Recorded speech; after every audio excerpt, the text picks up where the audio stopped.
Yay! All right.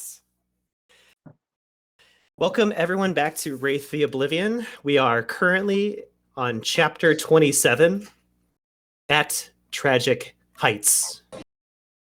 It is 6:24 a.m. on a Thursday, November 24th, 1994. Thanksgiving Day in Carmel, California. Freshly fallen snow has decorated the West Coast landscape with a pale grace. The humble sense of gaslit ovens beginning to preheat and newly ground coffee beans beginning to stir. Despite this being the world of darkness, you can still hear the sounds of pure kindness and warm expressions being shared between family members and friends. You can almost taste Thanksgiving supper in your senses as you pass numerous homes preparing their stovetops, slicing fresh baked breads, and peeling back the skins of potatoes. It is then that your wits finally kick in, reminding you exactly where you are. Sitting inside a stuffy, old yellow cab car with the license plate for Cutie.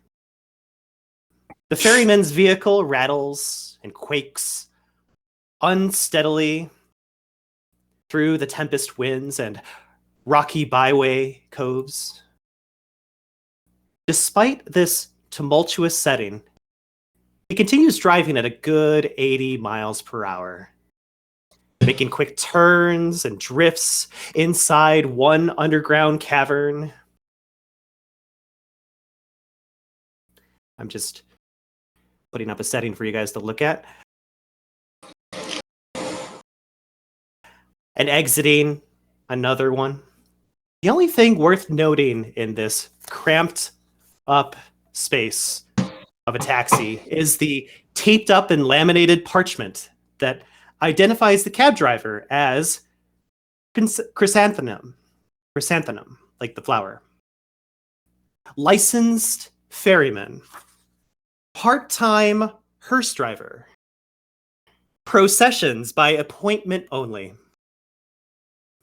On the dashboard, you can see a small troll doll with pink hair, a bobblehead figurine designed to imitate a crow in appearance, an old-fashioned wooden compass that looks like it might be broken, even though the driver checks it on occasion, and a dream catcher draping from the rear view mirror. There appears to be a 10-sided dice entangled in the webbed decor of the craft itself. The ferryman himself is not very remarkable in height or build. He is a scrawny old gaunt, wearing tattered fabrics and coat remnants patched together with very little effort. Even the soles of his shoes appear muddy and disheveled. The only objects that appear to have any worth in this measly cab car is a lantern that he keeps tied up and dangling from the passenger seat's sun visor. Chrysanthemum seems to be minding his own business and keeping expertly quiet to himself during the 5-hour drive away from Pasadena, not paying any attention towards you or any of your circle mates. So, while we are still in the Tempest, sitting inside a cab, does anyone wish to say anything to each other before we arrive in our destination? If not, we will carry on to the next scene, but I'm going to let you guys interact a little bit to get in character and get in scene. Y'all, I have a thought. If we can get back to my place, I think I should try to get a hold of my mentor. And if she can join us, then try to heal all of us like we talked about last time with the select all or something, or just have my mentor heal me and I heal Gabriela. And while we do that, have the candlestick going so that we all regain half those all at the same time and get heals, assuming I am able to get in contact with my mentor. Let's just light up in the back of this cab. No. How about no? I don't think our friend Chrissy would appreciate that much. I mean, I think that's a good plan. Got to make up for my slip of the tongue earlier. Jay, roll 3d10 for me. Your shadow may help if she wishes to. Hey, Shadow. Yeah? You want to help me out a little bit? Nah.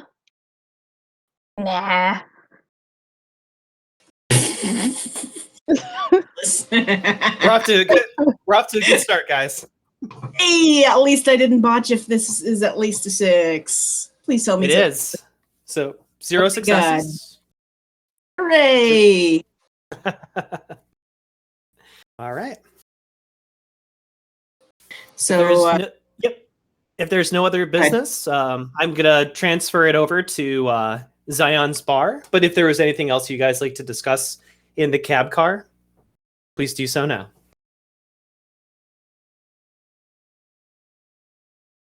I'm good. Everybody is All good. right. I think so.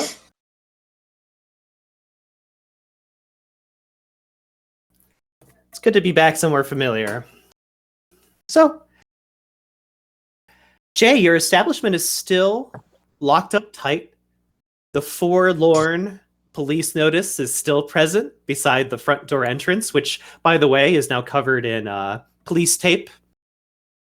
Every few minutes, you will see cars in the Skinlands drive by, crank down their window, and moan in disappointments that it's closed, and then drive past. What would you guys like to do? You know, I think I'd like to go check out my workshop and see if What's-His-Face is still there. Okay, you're going to go to the workshop? Yes. Just all right. Because we had that, what was his name? Gabriela, what's your friend's name? Xenophon? No, that's not his name. What's his name? Let me think about it. Surprise, everyone! Xenophon will be entering the scene because he is Gabriela's friend. Oh, that's not his name. Give me 1 second. Igon. There you go. Is this one of those dream sequences where we think we got out and then Xenophon's like, ha ha ha, you were here the whole time? My neighbor, the Xenophon. Oh, man. So I will be erasing Zion from the map since she is going to her workshop. Alex, what would you like to do? Oh, go ahead. Sorry. I will say, hey, I'm going to go check on What's-His-Face in the warehouse or in my workshop and then walk away. But yes. Sounds good. Alex, as Honor, what would you like to do? I don't really know. I guess I'll just kind of hang out and see where everyone else is going and kind of take it from there. Because I don't have any pressing business in the warehouse. I guess I'll just busy myself by examining the contents of the bar and seeing if there's anything good that wouldn't be missed, you know? Yeah. Gabriela, what would you like to do during this scene? Can I go talk to this ferryman? This is the guy that brought us here at the beginning, right? At the very top go ahead of the screen. He was the one who traveled inside the wagon with you and your crew. Yeah, I'm gonna go over there and talk to him. I kind of want to see if maybe he's been here, and see if he knows anything about why it closed down. Give us more information. So I'm gonna go over there. Okay, I'll take the bear with me. Okay. Noted. Thank you. Rob, what does Edith want to do in this scene? What's Jason doing next to the hell or the nightmare? Is it okay with him standing there? Does he have a rapport with it? Yeah. That's what I'm curious about. Yeah, he appears to be feeding it actually. Oh, okay. Mhm.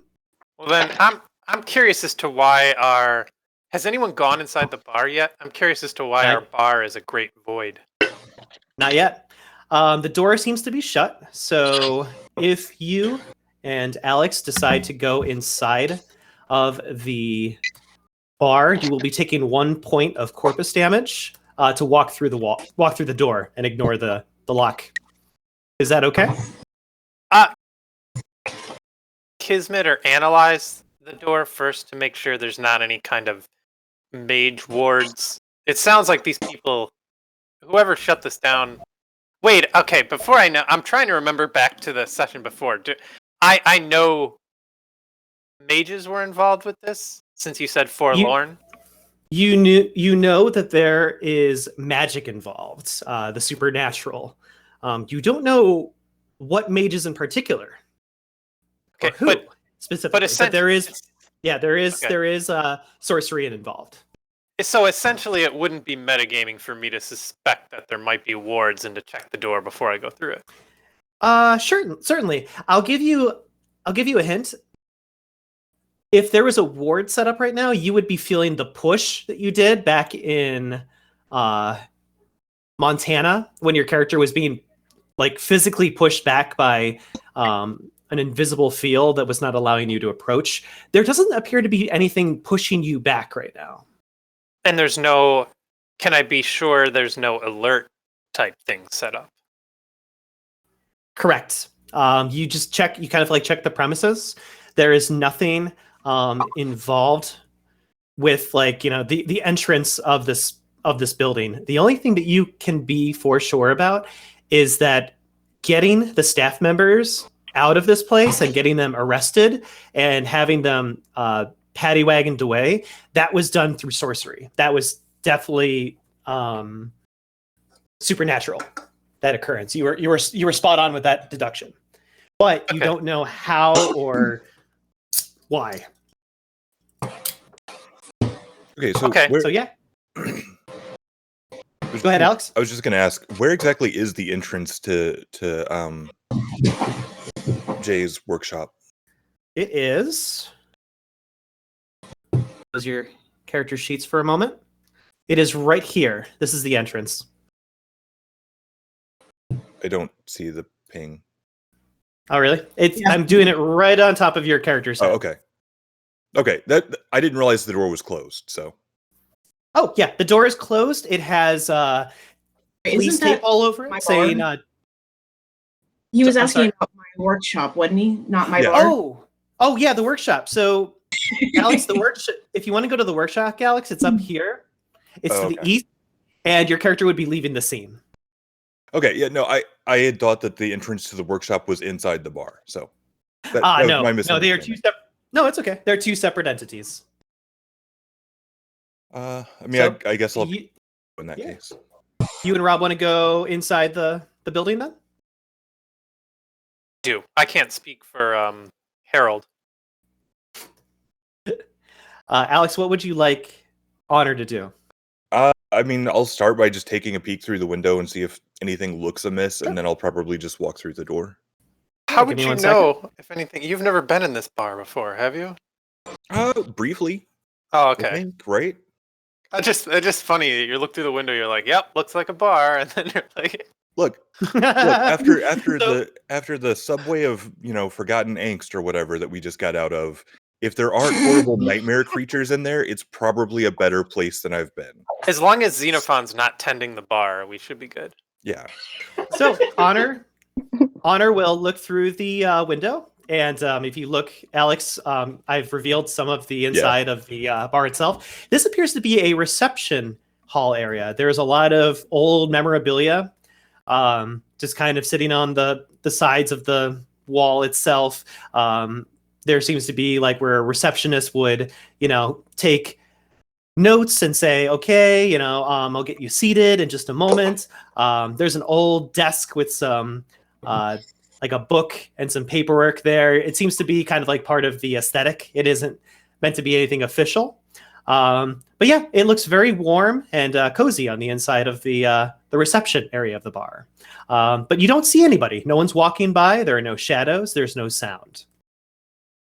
Yeah, so I mean, unless Edith tries to stop me, I'll just go through the door.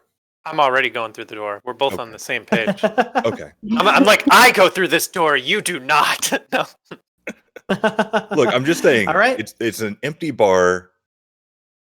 That's all I need to know. Like, this is an opportunity. All right.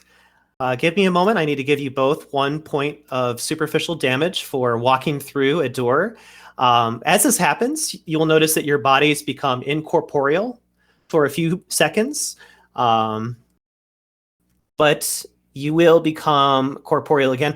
As you are incorporeal, you can still see each other. Like, you can clearly see where each other are standing and, looking around. But it does take a moment for you to start, rematerializing and fading back into existence itself. So yeah, I'm just marking that on your character sheets right now. And we will go to the inside of this bar, or this reception area. There we go. Okay. What would you guys like to do now? You are now inside the reception area. There is a chimney. So far, there is not a fire lit. It seems to be dead and just swept out. Nothing really going on inside there. Some more memorabilia up against the walls. Some chairs and benches for people to sit on in case they are waiting to be seated. A small barrel keg for people to place drinks on or put their belongings on while they're waiting. And yeah, it seems to be a pretty well-lit room.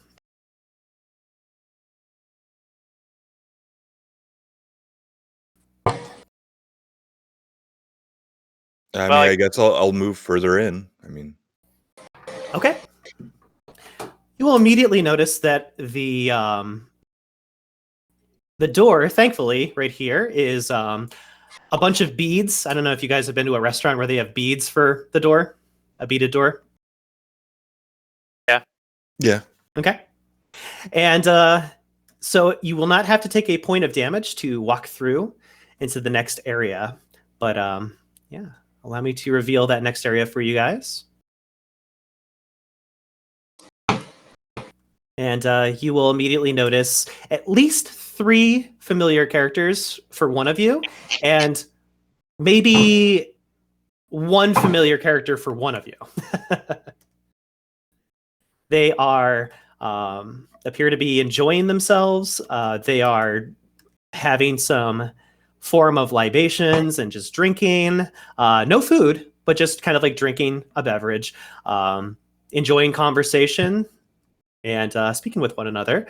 The man who has his back to you will kind of like turn and look at the two of you, ignore you, and just kind of go back to whatever he was talking about or his beverage that is in front of him. And then the character up to the north will notice Edith and have a very coy smile on her face, as if she is pleasantly happy to see her. As opposed to this gentleman sitting here, will kind of look to Edith and kind of scowl slightly. Like, oh, her. Great. Cool. Good to see her. Although, this gentleman, Rob, would you like to roll your intelligence to identify this character? He seems very familiar. He seems very familiar to you. We're starting early. Yep. Oops, that was not an intended roll. That was a double click. How much intelligence do I have now? Oh, damn. Difficulty 6? Yes.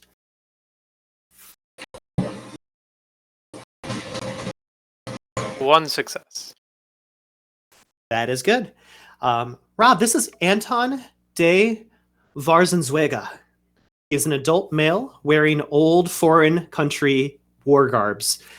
Bears a very ornate fencing saber strapped to his outfit and several old tomes corded against his belongings. These are mostly playbooks and scripts to operas and hymns.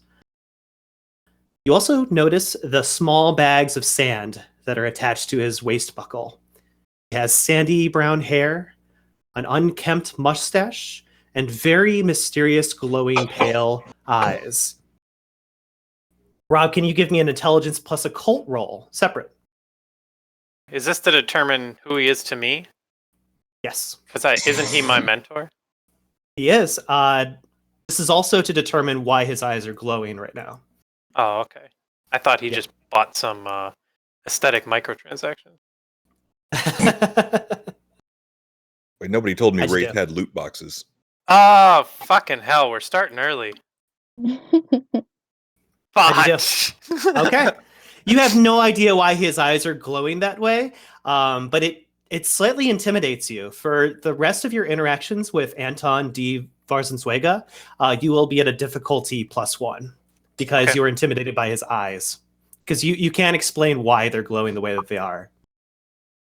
And for everybody, including Rob, I've activated this NPC on the screen so you can take a look at what he looks like. Okay. We're going to go over to Zion, see how she's doing at the workshop. Give me 1 second, Jay. I'm going to move the scene over. Okay. And I need to erase other characters who are not there with you. I'm still writing down bars on Zuela. Question: do we have the other characters other than the guy we don't know? Below unlocked. Yeah, if you say their names out loud, I will activate them on the screen. Was it Zion? Or Zion? Why did I say Zion? Jesus. Issa and Nicholas. Okay. I will activate them when we get back to you guys. So for Jay, we are currently at your workshop. You are alone. And then, as you had predicted, there is a strange young man working on a contraption up north on one of your tables. It's almost as if he's turned this little area of your fetter into his own, and it is now just kind of like operating on some kind of contraption. If you go up north, you can interact with him. Was there anything else that you wanted to do while you were in the workshop besides talk to this character? Yes, actually. Before I did anything, I wanted to, I remembered that Uriah, my mentor, had, went invisible and friggin' ambushed me, so I wanted to see if I could feel for her using that skill that I'm blanking on the name, but, what was it? Holy Fatalism something or another. I wrote it down somewhere. The Wraith version of Danger Sense, basically. Yeah. That would be Foreshadow. Foreshadow. Yeah. I need to write that down somewhere else, but yes, I would like to use that to see if anybody besides this little dude is in my workshop, because I'm specifically Perception plus Perception plus Fatalism, difficulty 6. This art does not cost any pathos to cast. Perception is 4, Fatalism is 2, so 6. And is it really 6 since I'm in my workshop, which is my fetter? It is. All right, 6 pins. And I at least didn't completely botch, so I'm a little yes. You get a sense that this workshop is exactly the way that you left it. You kind of look around and everything looks familiar to you. It looks untampered with, unbesmirched. Even your board in the wall is still there, well framed. If you can remember the name of this character, I will activate him. Otherwise, he's just busy at work. Give me 1 sec because I don't remember offhand. Person but I think I wrote it down so I wouldn't have that problem. No worries. And so far, not Ripley the smuggler. The guy in my workshop. Right. Egon the Harbinger? That is him. Oh, okay, cool. I'm going to write that down again. Yeah, I just activated him on the screen for you guys so you can look at him.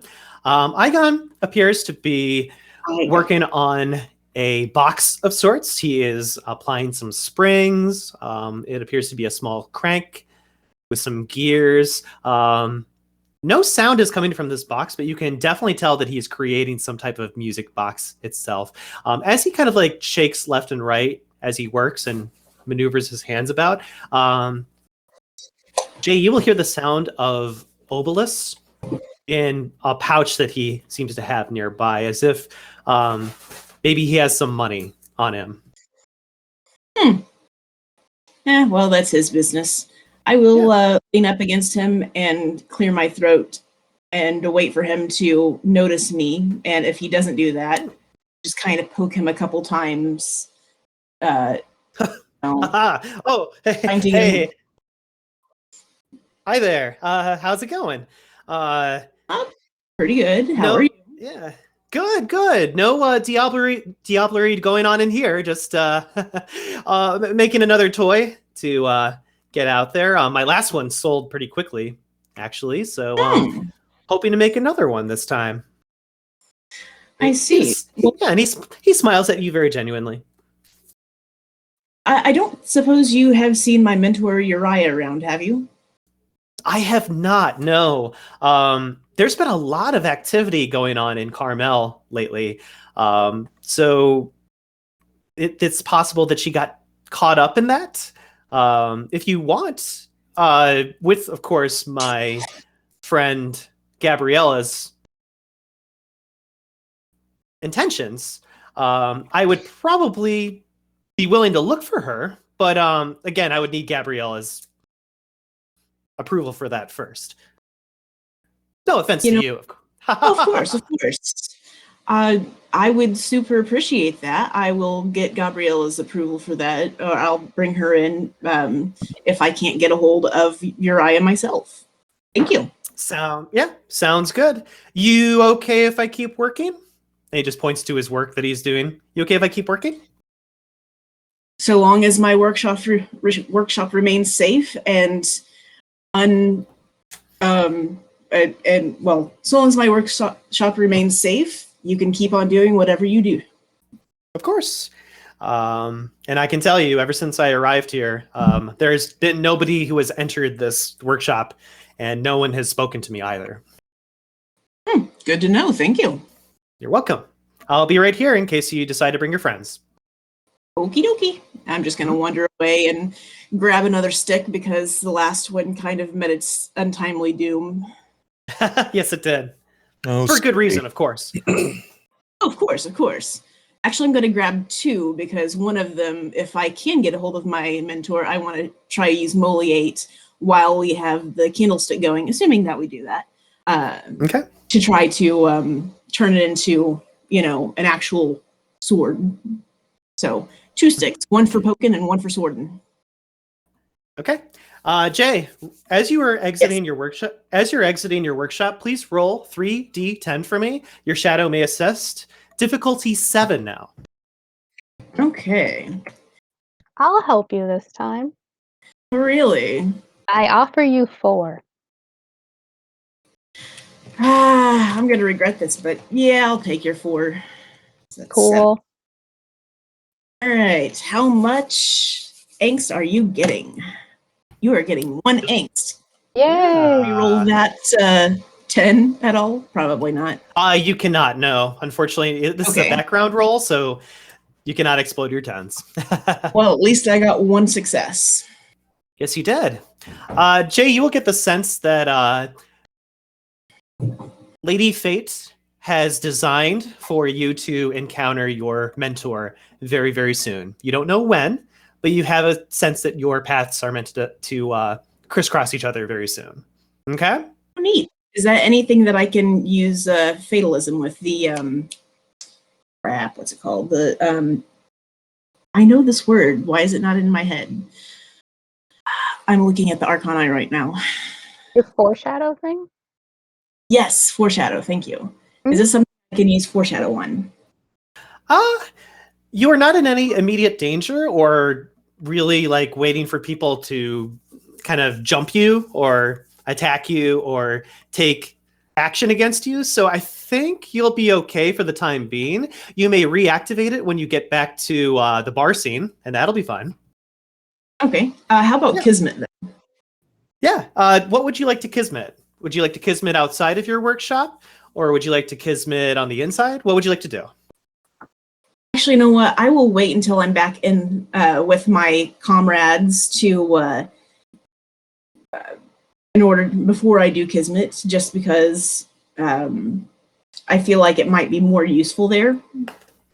Okay. So let's go ahead and exit and what? Oh, sorry, I clicked something and it screwed up on my screen. Anyway, No worries. Go ahead and exit and head back to the bar and see where everybody is and probably see if there's any way into my bar without a damage to my corpus since I'm down to 2.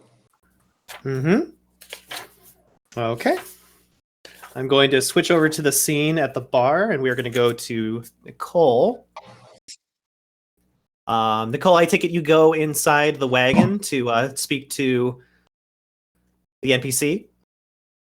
I'll like knock before I go inside just to not startle or make anyone angry first. Certainly. Yeah, before you do that, you can hear the humming of someone, and you can hear him whittling away at wood or whatever soul stuff he has to kind of create and invent inside of the wagon itself. You do, however, hear him, like I said before, humming to himself, just a little bit of a tune. Nothing that you recognize and kind of go, oh, I actually know that song. I know that tune. Just something that he kind of invented on his own that he hums to himself. And as you knock, you do hear him kind of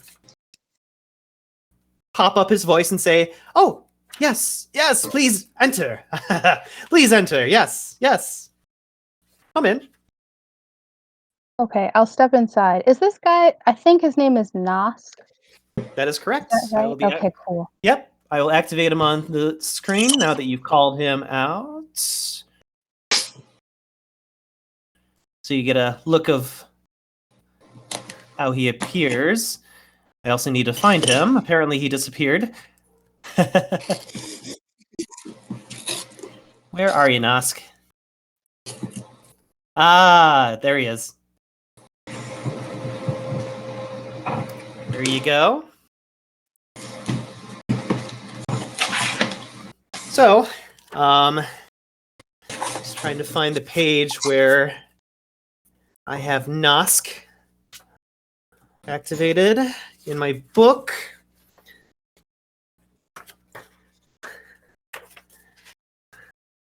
It looks like this is going to be one of those fuck it, we'll do it live moments. So, Nosk appears as he does in the image that I set before you. A very you can barely make out his death mask that he wears on him with a breathing apparatus attached to his mouth. Very swampy, pale blue corpus and robes that seem to kind of like drape around him. He looks at you, Gabriela, and kind of tilts his head and perks his attention towards you. Still working and whittling at the death mask that he is cleaning up and fixing and coloring down on his desk. It's almost like he's just multitasking and not paying, any mind to you coming in, and makes it a part of his routine. He just looks up at you.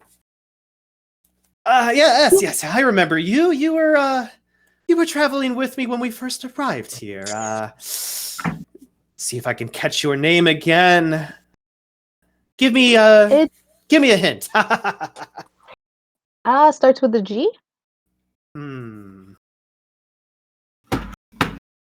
Gabriela. That's correct. Excellent. What can I do for you, child? It's good to see you, and I don't mean to interrupt your work. I'm just wondering if you were kind of around when the bar went dark, and I was just wondering if you knew what was going on. Unfortunately, for purposes and reasons that will not be discussed here, I have a tendency to stay inside this wagon and work on my wares. So I was not around during the scuffle that you have just described. However, I will tell you this, young lady. There were some very suspicious and remarkable looking individuals who entered the bar when I was not really thinking about people approaching the bar. It was just out of nowhere. They didn't look like any staff members that I would be familiar with. They just seemed like, some random people. And if you look at the map, Nicole, he will point his very dead-colored finger in this direction. Okay. If you can see my sonar, and he'll say, I saw them enter in from there, actually. And very suspicious fellows. I don't know why they were so insistent on breaking down the door and entering the bar by force. But they did so. That's all I really noticed. I hope that helps you. Yes, it does help me, and I appreciate your time. Yes. Is there anything else that I can do for you? Maybe sell you some wares? I'm also a partner, so if you need any help reigning in your shadow, I'd be more than happy to oblige. Reigning in your shadow, you say? Yes. Partners are known for our ability to lessen the grip of your shadow. If you catch my meaning. I do. How much would it cost for your services? Well, depending on how far you would like to go with taming the animal within, you are hierarchy, are you not? And he kind of gazes upon you. You start to see the etchwork of his death mask start to gloom over you, and it is that moment that you notice that there is a black miasmal liquid pouring from his eye sockets and his mouth as he stares deep into your eyes. He looks absolutely terrifying as he does this to you. You are hierarchy, are you not? That I am, yes. Oh, good. Nicole. I need you to roll either your charisma or your appearance plus subterfuge. And I will be rolling against you to see if you are lying to me. Oh, yes. Oh, man. It can't be manipulation because I am persuasive. You can use your manipulation if that's the direction you'd like to go with this. Sure. I'd rather go that direction. You said All right. that plus subterfuge. That Jim's making a note that you're using manipulation. Hey, Shadow, are you maybe around to help me a little bit? Maybe not. Maybe yes. I don't know. You kind of wanted me to kind of wanted to get me under control. I'm not a fan of that. But you know what? I don't think you can do things without me. So you know what? I'll go ahead and give you 2. I'll take that. That's fine. All right. That's Give me your delicious things. Difficulty 6? Difficulty 6. Would you like to know how many successes you need, or do you want to just roll it? Sure. I'd like to know. I need 3 successes from you to defeat this NPC. Oh, okay, cool. Please work. 1, 2, 3. There you go. Ty goes to the defender, and he will gaze into your very soul and essence, and then he'll lean back and say, "Of course you are. Of course you are. We are traveling companions after all, and I would see no other reason why you would betray your own legion. So, because you are legionnaire, I offer you a massive discount for reigning in your shadow. For 10 obelisks, I will be more than happy to set your shadow straight for you." Oh, that's not bad at all.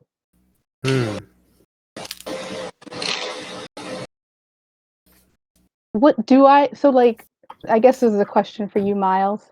Is this like taking away angst from my Yes. shadow? You will be taking temporary angst away from your shadow. Okay, and so would it be like 10 oboli for 1 angst? Is that how it is? So it's like 20 if I want to get rid of 2? It is 10 oboli for the power that he will be using against you. So he could take as much angst as he is able to take away from your shadow.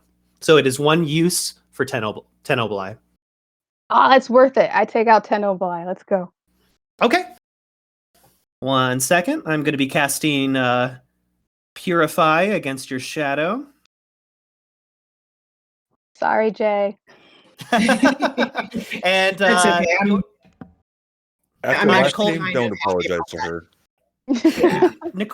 Nicole, your permanent willpower is 7, correct? Yes. Okay. And let me check your shadow's permanent angst, which I will not say out loud because that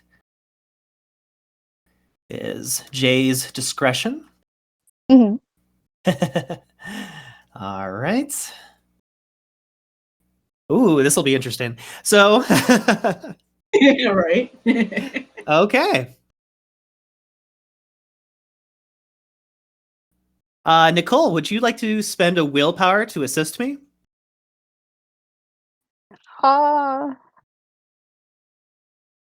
Man, not particularly, but like, is it necessary? Okay. No, it just assists with the casting. Nah, I'll hold on to my willpower. Okay. Give me 1 second. I'm going to see how well my Purify goes against you. And then I will narrate it for you as well.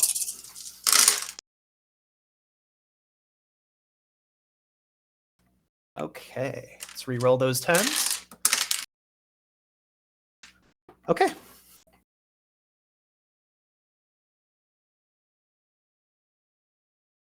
So, Jay, you will lose 4 temporary angst.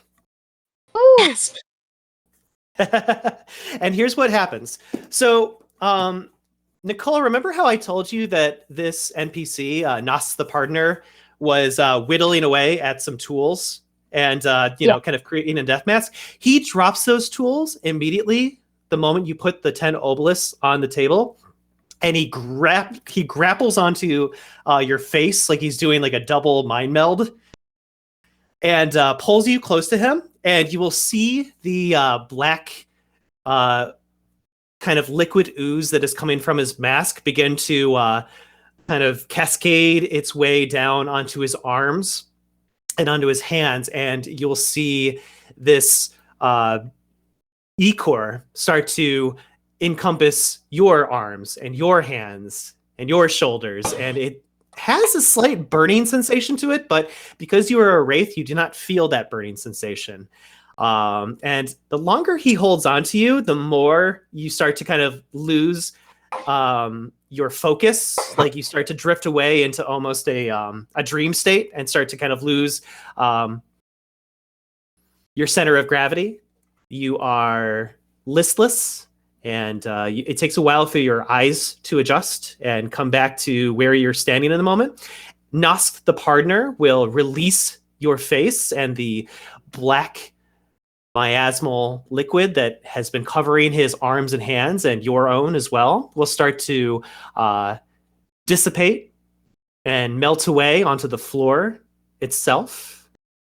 And you will feel like a large weight has been lifted off of your shoulders, thanks to Nosk and his Castigate skills. By the way, if you guys ever want to build a new character, Castigate is an amazing ability to have to fight your shadows.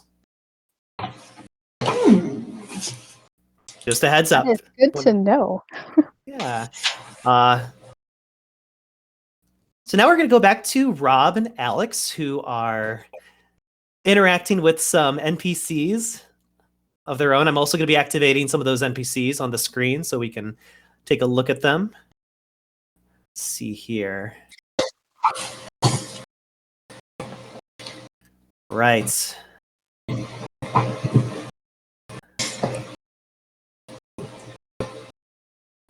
So first we have Issa, who Rob was able to identify. We have Nicholas, the ferryman, who Rob was able to identify as well. So, Alex and Rob, what would you like to do? Well, I'm going to walk over here and I'm kind of within earshot of talking with all three of these people. Okay. I'm just gonna walk past Zio from Phantasy Star 4 over here, and Nice. I guess I'll say, hey, it seems there are a lot of familiar faces at this bar today. Have all of you met before? Referring to these three people. Yeah. So, Issa will be the first to speak, and she'll actually say, wasn't sure if you and Anton were keeping in touch, so I brought him along with me. If you recall, Edith, you wanted to meet up with me here at this location the last time we met. And I told you that I still had some people that I needed to speak to. Mm-hmm. So decided if I was going to come over here, I would bring some familiar faces along with me. So here is Anton. Excellent. Yeah. Next, you'll hear from Nicholas. And he will look to you and say, oh, so it would appear that the Walcott investigation crew emerges from the Nether after all this time. And he looks over at Honor, Alex's character, and says, I see you have plucked a new friend out from the ranks of fools. Well met. Well met. And then lastly, Anton will kind of look over to you. For those who... Actually, I already gave that description, so we're good. He'll look and say, Edith, yes, Lady Fate has brought us back together again. Yet again. Signora, is he a member of your circle? Or is he not? Is he referring to Honor? Honor? Yeah, he notices that Honor is wearing some very legionnaire-looking clothes and is very insecure speaking around him. Is he a part of your circle? Well, we've been traveling with him as of late. We kind of got caught up on I guess a sort of misadventure. He's been, and I'm gonna stop out of character and say this because I'm trying to remember. I think didn't Honor hired us, didn't he, to go to Stygia with him? Yeah, basically. Yeah, we're working with him sort of as a client right now. That job is currently ongoing.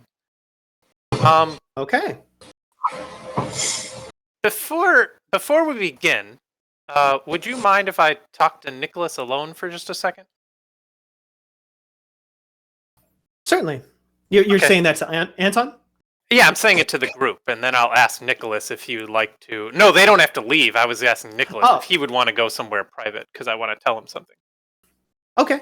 Yeah, he'll look to you and say, certainly. Where did you have in mind? I'm not familiar with this area. Well, let's see if the next room is empty. Okay. The moment that you start walking your way to the next room, you will run into another young lady who bumps into you. She will drop what appears to be a couple drinks on the floor, and she'll just be like, fuck it all. Oh, sorry.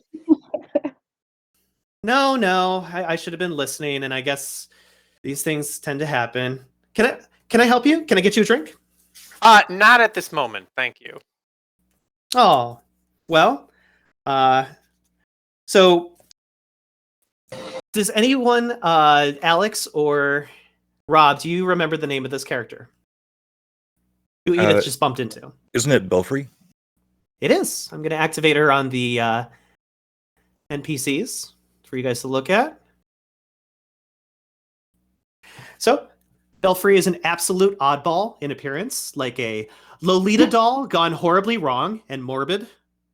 Her death mask is decorated with stitched-on buttons and rabbit-like ears, a corset across her corpus, bustled tea-time dress, and seems to be multiply torn pantyhose. So it's Tiny Tina. She looks to Edith and says, well, I guess I should still do the good morrow and welcome. Sit back, relax, and party till your passion's content. You are, after all, damned if you do, damned if you don't. What'll it be? Thank you. I'll be back with drink orders in a moment, but for now I'm fine. Thank you. She sighs and just kind of takes a step away from you. Kind of recognizes Honor to the south. I'll just kind of motion over to her, like just kind of wave friendlily. Hey, I'll have the usual. Okay. Rob, I will be activating the next room for you again. Going through some. Oop, I don't think that worked. Try that again. Again, beat a door to get into the next area. Mm-hmm. And she'll go, yes, absolutely. Absolutely. Anything for my favorite customer. I mean, who else is willing to try basically anything you make?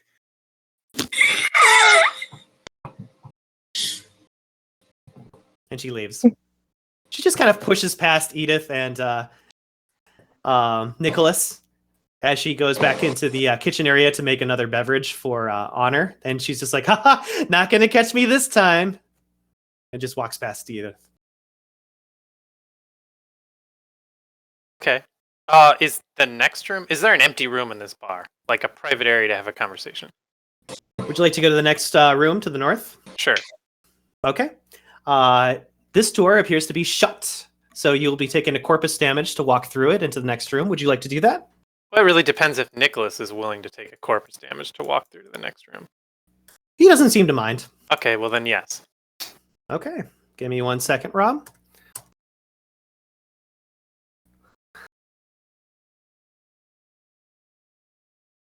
There you are.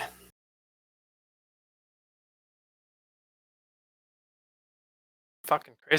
Is there any private place anywhere, or are we going to spend the entire session with me just walking from room to room until there's a private place? If there's not, then there's not. But I'm getting a little annoyed looking for a There's private nobody in the area. reception area. So Rob, Yeah, the reception area. Rob, your life sense goes off as a wraith. Uh-huh. These are not wraiths. These are living beings. They have no idea. They have no idea that you're there right now. Okay. Well, then I will take this opportunity to speak to Nicholas. Okay. Let me mark off a point of damage on your character sheet, and I will have Nicholas and you have a conversation. Okay.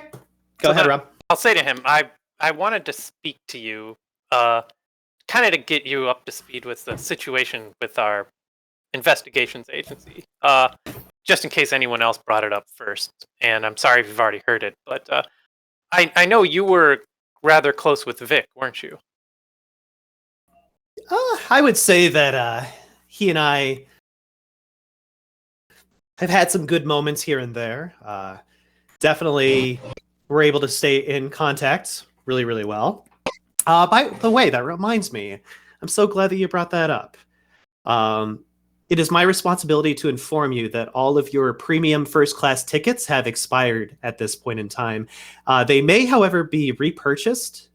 You may repurchase such luxuries if you are still interested in traveling in style. I would be most obliged to make such arrangements manifest. But yeah, if by chance you are able to locate those tickets, you might as well tear them up. They're no good anymore.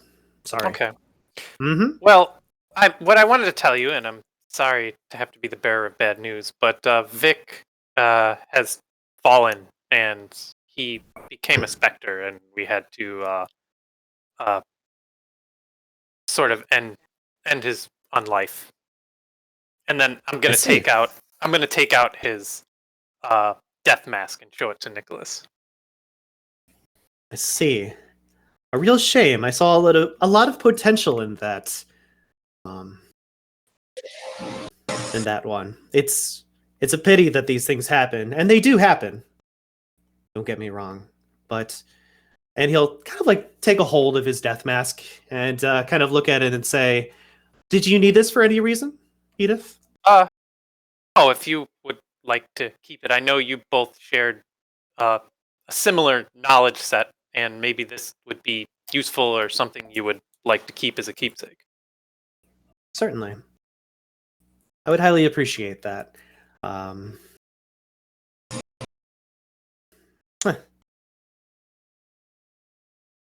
It seems like he and your entire circle had just arrived here in the Shadowlands, so it's a real shame that he had fallen to his shadow so soon. Yeah. I know I've appreciated knowing you and the connection we've sort of had in the past, and I know that I have wronged you, and I want to offer my apologies for that. And I just want to say I hope that what happened to Vic won't sever the connection we have, and I'd like to continue it. I think we can. Okay. I think we can, Edith. We can make this work. Rob, I need you to roll your charisma and empathy.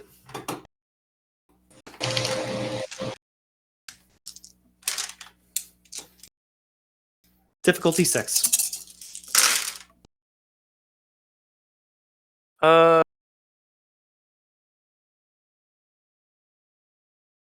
Hold on, I gotta re-roll for one of my 10s. So it looks like that's gonna be 2 successes overall, with a 1 canceling one of them out. That will work. Nicholas will look to you, and he will say, "Yeah, I believe we are currently in a time and place where we need to strengthen our connections with each other instead of sever them because of the mishaps of our shadows. And I, for one, have seen the mischief that shadows are capable of firsthand. For hell's sake, I used to have a shadow, so I would know what it means to lose control, especially when you don't know that you've lost control. So yes, Edith, we will continue to work together. By the way, it was brought up to my attention that one of you had an interest in traveling to Stygia. Actually, that was what we were hired by Honor, the new member you had seen before, to do. That's the nature of our employment. So yeah, one of the things we need to do for him is to travel to Stygia. I was also informed that your circle attempted to board my train to venture Stygia, but had no ticket punched. And you see him kind of like straighten his coat with a little bit of like, aggression. Hence, follow up on my end. I wanted to remedy any aberrations. Could you please tell me more? Well, we boarded the wrong train. I'm not sure. It out of character. Isn't the policy I can buy tickets once I get on the train? Yes. We had hoped to purchase tickets for a trip to Stygia once we got on the train, but we made a mistake, which we should not have made because I had been previously warned about this and got on, I don't know if you're aware, well, basically Xenophon's train. I see. Fortunately, we were able to make our way back from there, but it was that You survived the terminal of tortured souls. Is that what I'm hearing? yes. Wow, you have my respects. Oh well, thank you. I appreciate that. That is impressive. Oh yeah. That is not meant to be a place for you to walk out of. It was quite an ordeal getting out of there. It was, and very much a group effort. Speaking of group effort, we should probably join your circle mate and find out more about his plan to travel to Stygia. Sure, that sounds like a great idea. Okay. Rob, you will not take a damage for going back through the door. Okay. Yeah. Your character is still incorporeal enough to be able to walk through the door and not take a future damage. I'm going to go to Alex's character really quick. So Alex, Honor will see Belfry come over to him and just hand him his favorite drink of all time. It is not a disgusting beverage that was given to him a couple sessions ago. And she'll look to you and say, well, I'll gratefully take it and then take a sip because I'm used to them just being horrible abominations on the palate. and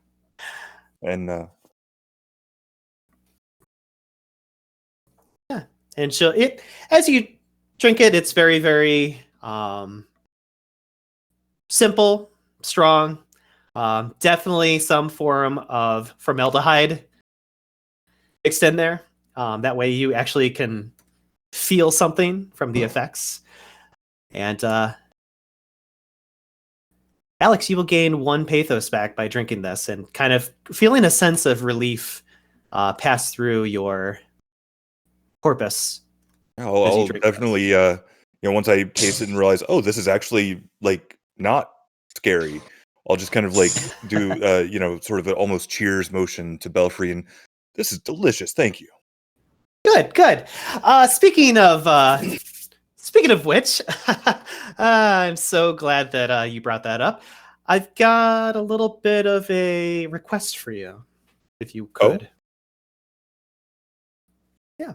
And she will kind of reach into her backpack, and she will pull out what appears to be a very tall and large stainless steel thermos. And it is rather oddly enough warm to the touch, as if there is a hot beverage prepared on the inside of it. She'll look to you and say, I need a little bit of field work from you. Inside this thermos is one of my latest concoctions. It has mixed results at best, but I need you to travel around the Shadowlands and the Tempest with this thermos at your side, and every now and then, aka every scene or so, maybe give it a sip and see if you can reap the benefits from it. If you do not, and it is not working out for you and has a negative effect, I need you to make a note of that as well. It could really go either way, but I'm curious to see what it does out in the field. Would you be willing to take this on for me? I'll pay you. I will pay you, of course. No, of course. I'm always happy to help a friend. Do you have any notes on any of the side effects that may have happened in the past? Anything I should be aware of, look out for? I want to make sure that I'm giving you the appropriate data when I come back. Certainly. I designed this potion to strip away the angst of the shadow and transform it into the pathos of the psyche. If you pull this off, this will be amazing. However, there is also a possibility that the shadow will receive double the amount of angst if you are in the wrong place at the wrong time. So that's why I need you to do a little bit of field work for me. And it's also why I'm paying you, because there might be some consequences depending on where you decide to travel with us. Just before I say yes, I don't mean to imply anything. I would never want to do that. But is there anything illegal in this? I'm not going to judge. I just want to know ahead of time. Okay. Do you remember the paperwork that you gave me long ago, saying that I was a artificer? Vaguely. And I was a legionnaire? Yeah. Would you consider that to be illegal? I would consider it to be unofficial. Then let's say there are unofficial ingredients in that beverage. Just the way I like it, and I'll take it and put it in whatever I'm using to carry things. Good answer. You will be paid 25 oboli for taking on this task. Oh, very good. Yeah. And that will put you at 77, Alex. Oh, I thought I still had 70 something. Okay. You have 52 right now. I'm making it 77 right. Making it 77 right now. Okay. Works for me. Okay. And yeah, she'll say, "Well, I'm gonna get back to work. If you need anything, you can always come and talk to me in the kitchen." I do have one question before you go. Go on. You definitely want this to be enthusiastically and widely tested, right? Yes, of course. Hey, would it be a problem if I were to have, say, someone else drink it so that I could make more objective notations, or would you really prefer that it be me?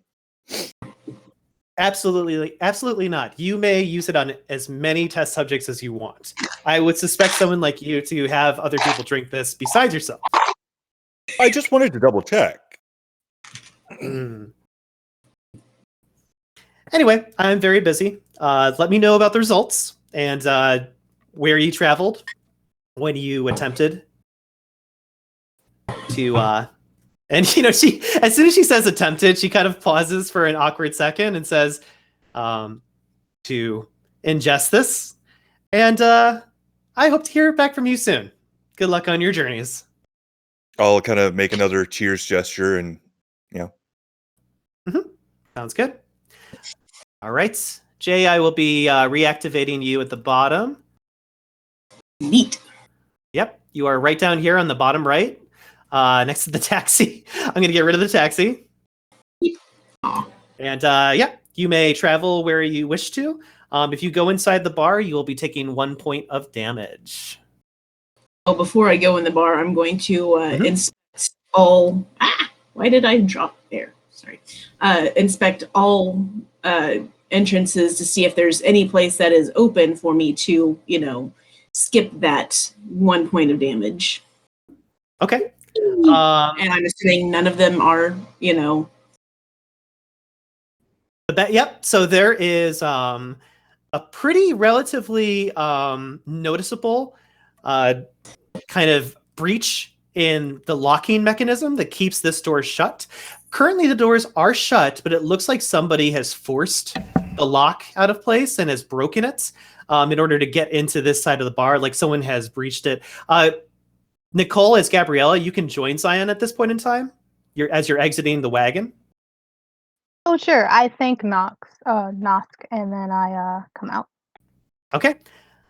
You will see Zion standing over at the door, and she seems to be inspecting the lock of her door and noticing that it has been forced and broken, like someone snuck their way into the side of her bar.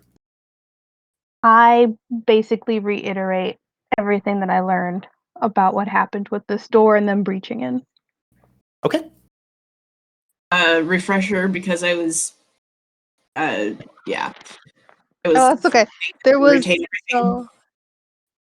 Nosk, this guy, the partner guy, he noticed a bunch of strange individuals break into your bar specifically through this door.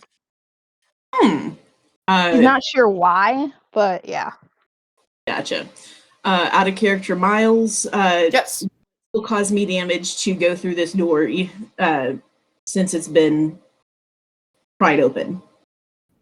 It has been pried open, but it looks like they tried to shut it yet again. So you'll still have to spend 1 corpus damage to walk through the door and just get to the other side.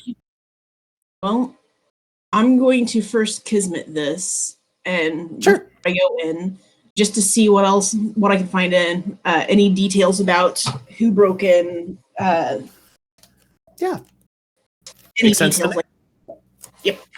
So that's going to be your perception plus fatalism, difficulty 6. All right, perception, fatalism. Where is my? Oh, I'm down with the Wraith of Shadows. Fatalism 2, perception 4. So D6 D10. I can explode any 10s. Please give me a 10. Yes, I can explode a 10. Roll 1d10. All right, you said 6, right? Yes. So I got 4 successes. Nice. So you will take a moment to kind of ease your way back and kind of like stare at the door. And you seem very hyper-focused, and you allow your arcani to start to settle around you. And you will hear, almost like a hallucination, the footsteps of other beings walking around you. And you will see the footsteps of invisible entities. You'll still see the footsteps, like they are glowing marks of characters walking into your bar. Although, every time you try to like discern what they look like, they appear to be invisible. So these invisible ghosts in your perception walking in, and you will see a total of how many successes did you get? 4? Yes. You'll see the footsteps of 4 characters walk into your bar, and then you'll hear the sounds of what might be a 5th individual behind you. But at the moment you look back to see if there are footsteps, you come out of it, and your Arcanos will drop. And for a few additional seconds, you'll see the footsteps down on the ground leading up to your bar. And they will eventually begin to fade as if they were a part of the snow, becoming a fresh pile of snow, untainted with footprints. So you know that there's at least 4 to 5 people who have walked into your bar at this point. Unfortunately, it looks like there is something supernatural occurring that hides your vision from seeing who they are, and you don't know what that means. I'm going to guess that they were using Argos, was it? I think it's Argos that lets you go invisible with enough points anyway. Yeah, that's actually a very good assumption. You can anticipate that they were using some form of enshroud to hide themselves from anyone detecting them. So okay, there's that. Well, yeah, it's a pretty solid theory. All right, I'll just be like, well, it looks like 4 or 5 people walked in here, probably using Argos to be invisible to go into my bar, but it doesn't really do me any good to know that there was only 4 to 5 people if they were completely invisible. But then I will sigh and be like, well, the fates have told me that I am soon to cross paths with my advisor, so I am going to go ahead and I'm going to be down to 1 corpus going through this door, so I will not be coming out of this door until my advisor gets here. In the meantime... Do you expect them to come to the bar or to your workshop? That's a good question, but I talked to your contact guy. Wow, I literally wrote his name down and I already forgot. Igon. Yeah. I talked to your buddy Igon over in my workshop, and he said he'd be willing to look for Uriah if you give your permission. So if she doesn't show up in the next however long, would you mind asking Igon to go look for Uriah to bring her to the workshop? Or bring I don't mind. I appreciate that. But yeah, so I will stay in here and I will keep a hold of this candle thing. Wait, hold on. Out of character, Myles. I forget. It's my workshop and not it's my workshop that I get the lower difficulty level rolls in, not the bar, right? It is your haunt. If you are inside your haunt, you can decrease all challenges by -2. Okay. So mostly pertaining to your Arcanos or your Arcani. So if you're using powers on the inside of your haunt, there's a huge decrease.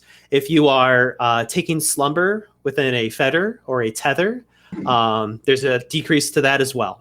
So there's a lot of decreases if you're inside your haunt. All right, and my haunt, I think, is actually my workshop and not the bar then.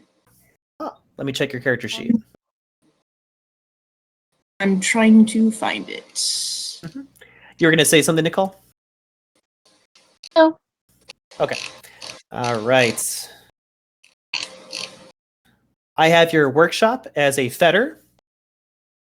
And I have your bar as a haunt. Okay, then yeah, I would be like, yep, I'm going to go in here into the bar. It is my haunt. Everything will be so much easier for me.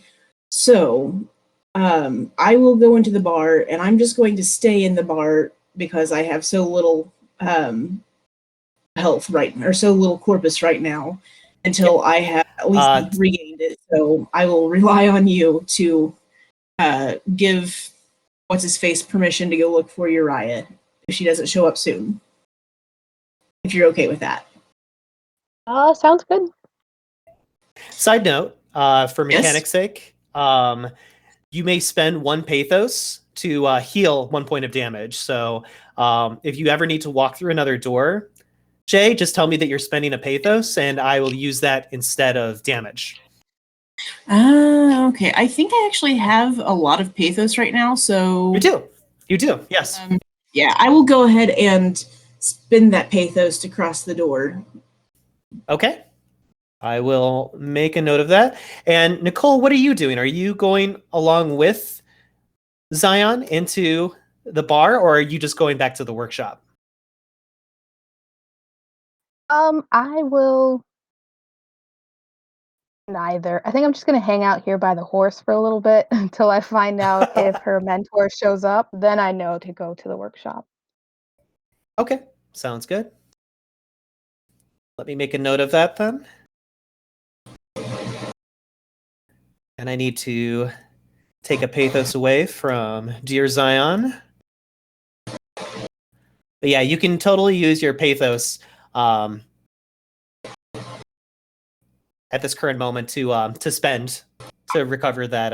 I will wait that last corpus because I know who he is, and that goes for all of you too. If you all are getting frustrated with walking through doors, just tell me that you spend a pathos, and I can allow that to happen.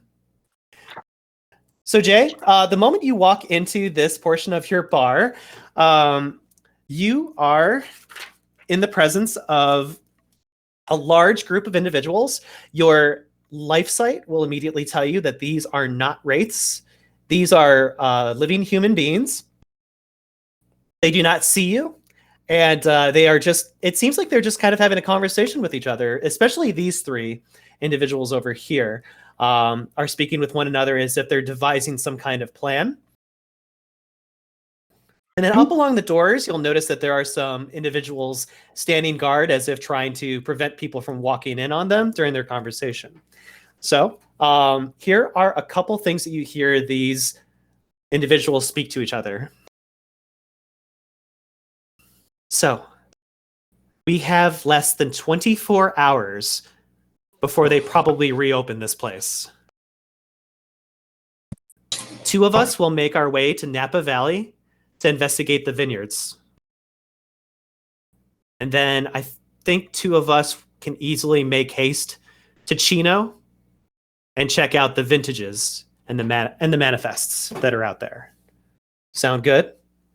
And then they start kind of like going into like looking at a map in front of them. One of them, this young lady right here, will pull out what appears to be like a dowsing necklace or a dowsing pendant. And she's like kind of draping it over this this map as if she's looking for it to like spin a certain way as she kind of like lets it circle around the map. This looks like a bunch of mumbo jumbo to you, Jay. Like, these are not real magicians. They're just kind of like fanatics. And you don't see anything like mystical about what they're doing right now. But they definitely sound like some extremists that are trying to, you know, use your bar as a hideout or a meeting place. Is there anything you'd like to do while they're having their little powwow? Quick question. I know Yes. that this is all BS because I have 2 dots in occult, right? Say that again. I know that all this, the dowsing necklace, etc., is BS because I have 2 dots in occult, right? So I have like some Yes. knowledge. Okay. Correct. You were watching her do this, and it doesn't seem to be doing anything for, like, you know, the room. It isn't affecting anything or even affecting the map or the object. However, you do see that there is a slight glow that happens around the crown and the head of this female character, as if there is a part of her brain that is being affected by this action that she is taking. Similarly, you would see something similar if they had like an Ouija board in front of the 3 of them and they were starting to get like spooked out by the demon that was speaking to them through the Ouija board. You would notice that these 3 characters would have like a glow around the crowns of their heads, starting to kind of, you know, ignite, as if to like say that there is a part of their brain that is being affected by what they're doing. Is it something that's really happening though? You can't really tell. Most likely not. Your occult is telling you no, that these are just these are just inexperienced humans doing a bunch of fabrications in your bar. Question. Yes. Desperation's Lash, the boop, that doesn't work on humans or anything in the real world, right? What was the ability again? The boop, Desperation's Lash. Let me check. I don't think so, but I'm gonna check for you. Because it would be hysterical to me if I could do the boop on the girl with the doing the dowsing. Yeah.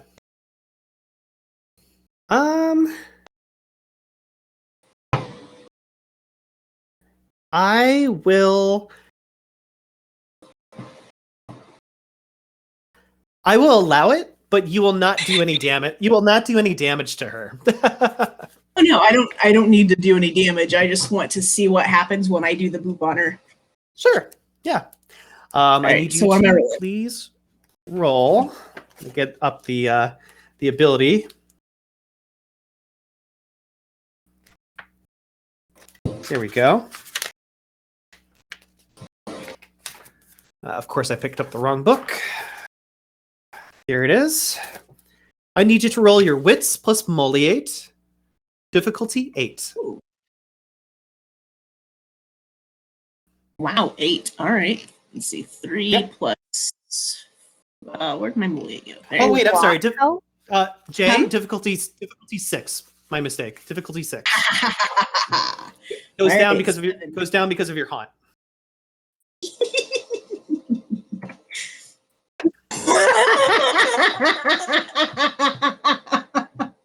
How'd you do? I got 4 successes. All right. Give me 1 second to mark your sheet. I'm assuming that uses pathos. It does, yes. Worth Yes, it does. 1 second. Go into your character sheet. All right.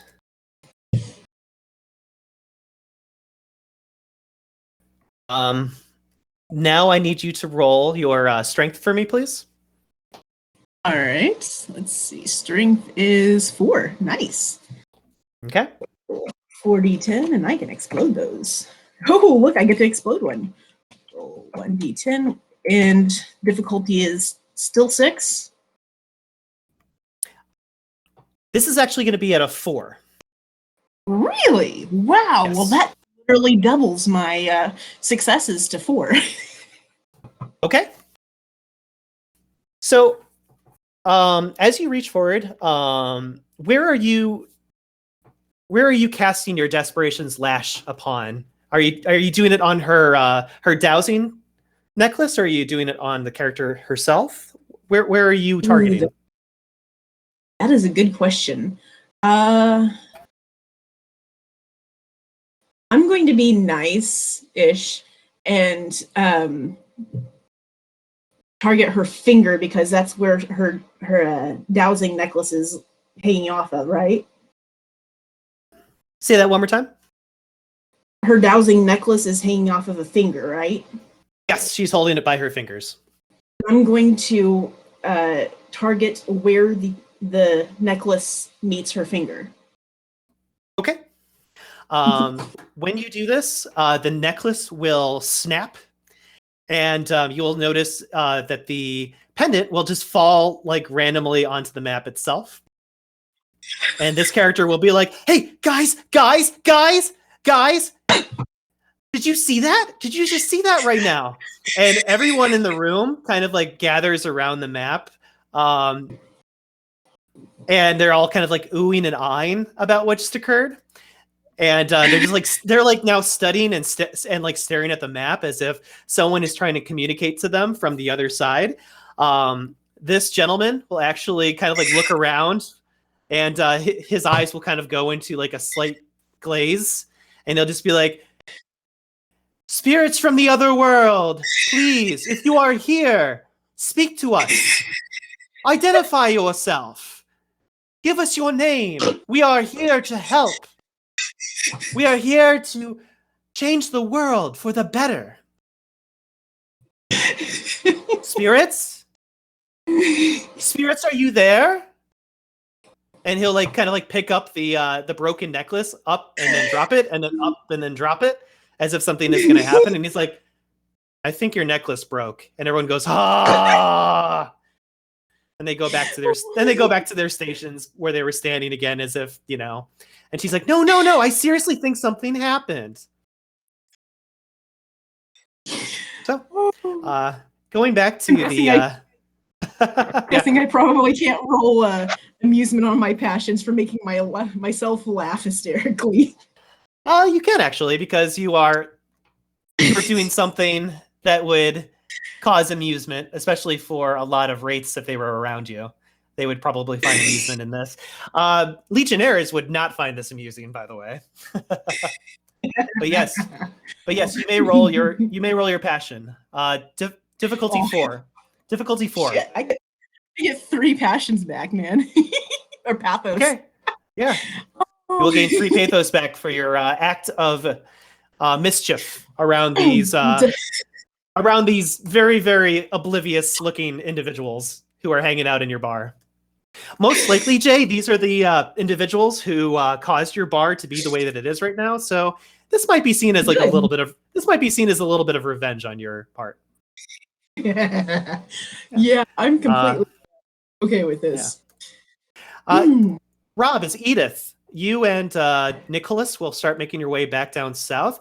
Belfry appears to have some beverages in her hand, and she'll look to the two of you and say, like, you two first. I don't want there to be another accident. God, this woman is passive aggressive as fuck. I'm saying that internally, but good God. Hey, yeah, we'll go through. Okay, sounds good.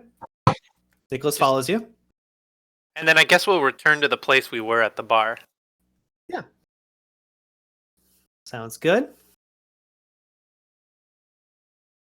Alex's honor, do you want to join the rest of the crew, or?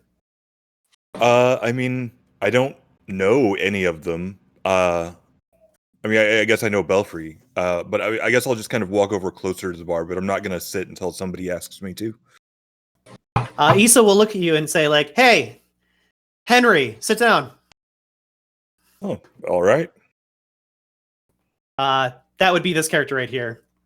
You remember that she was the one who approached your character straight in the face and said, are you a 50-50?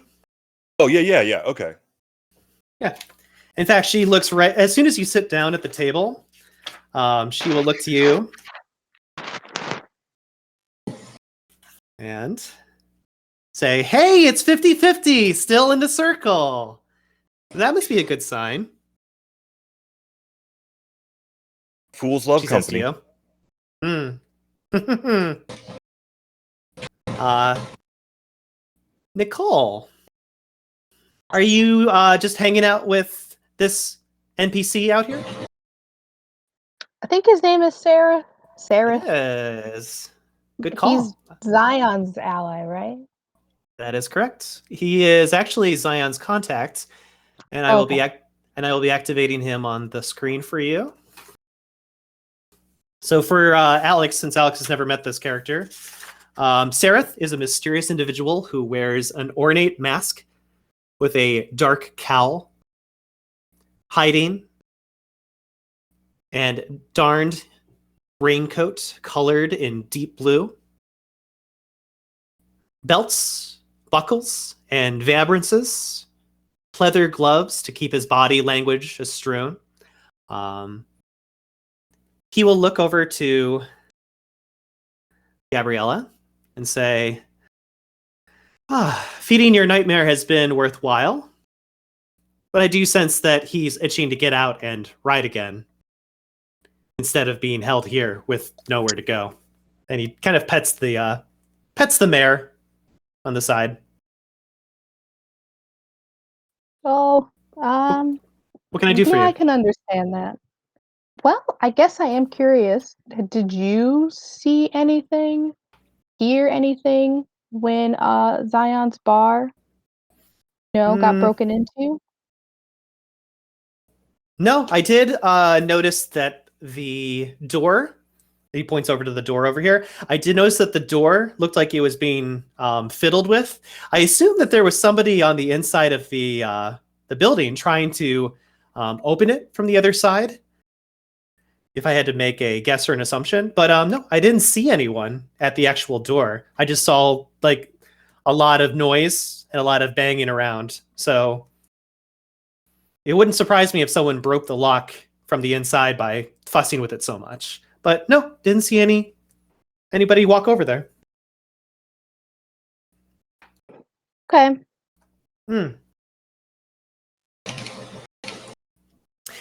Did you know that you are capable of riding the fire steed all by itself without the caravan? It takes a great deal of trust, but can be managed. Really? Well, I did not know that, and it's technically not my fire steed, so I don't know if that's okay with. I guess Edith.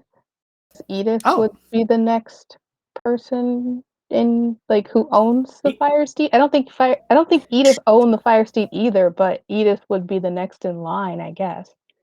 So what you're telling me is that the fire steed belongs to none of you. Edith, I think. Edith is the owner of the fire steed.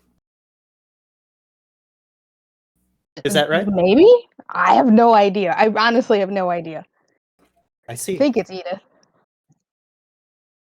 Well, quick, somebody check the title.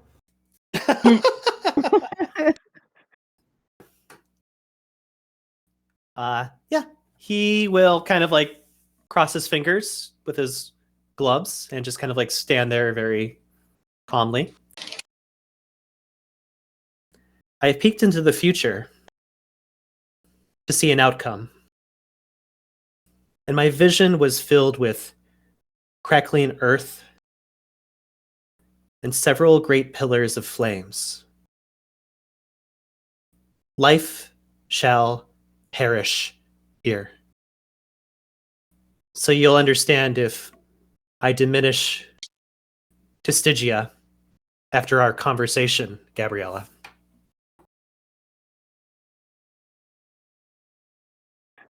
I He sounds still very don't- ominous when he says. He sounds very ominous when he says this to you. Yeah, I mean that sounds pretty bad. So you're gonna go to Stygia? So you think Stygia is safer? It's safer than here. Well, But that's thank saying a you lot. for your That's saying a insight. lot, by the way. Yeah, that's saying a Yeah. lot, by the way. All Stygia is right, probably thank- one of the last. Stygia is probably one of the last places that I would want to revisit. Huh. Well, I will inform the group and I will let Zion know that that's where you're going. Thank you. Welcome. Safe travels. You'll see him kind of like get on top of the fire steed. He's gonna take the fire steed? I think it belongs to Edith. Yeah, he looks at you, and he doesn't seem like he's going to leave just quite yet, but he is kind of like, patting the sides of the fire steed and, kind of like doing some small rounds, like walking around this water trough to see if he has control over the fire steed's movements. It looks like he is going to leave very soon, though, just so you know. Wait. Sarah, I think Zion would be upset if you steal Edith's horse, right? I'm not going to be stealing the fire steed if it doesn't belong to anybody. And you don't sound very You don't sound very confident that Edith is the owner of this fire steed. Isn't it proper to ask Edith before you leave? I can wait on. I can wait on you guys if you want to bring her out here. I don't trust leaving to go get Edith. I'm not saying it out loud to him, but like I don't know what to do in this case. Yeah, I don't know he seems who very owns this car, but I'll just take it. Doesn't seem to belong to anyone else. I do believe the fire steed belongs to Edith, and Okay. let's both go ask Edith together. All right. He will tie up the fire steed and get off the flaming horse, and he goes with you. Are you entering the bar then, Nicole? Yeah, but I think I want to use pathos instead. Sounds fine. I will mark a pathos off your sheet. And you're going to where the rest of the group. You're going to where the rest of the group is? Yes.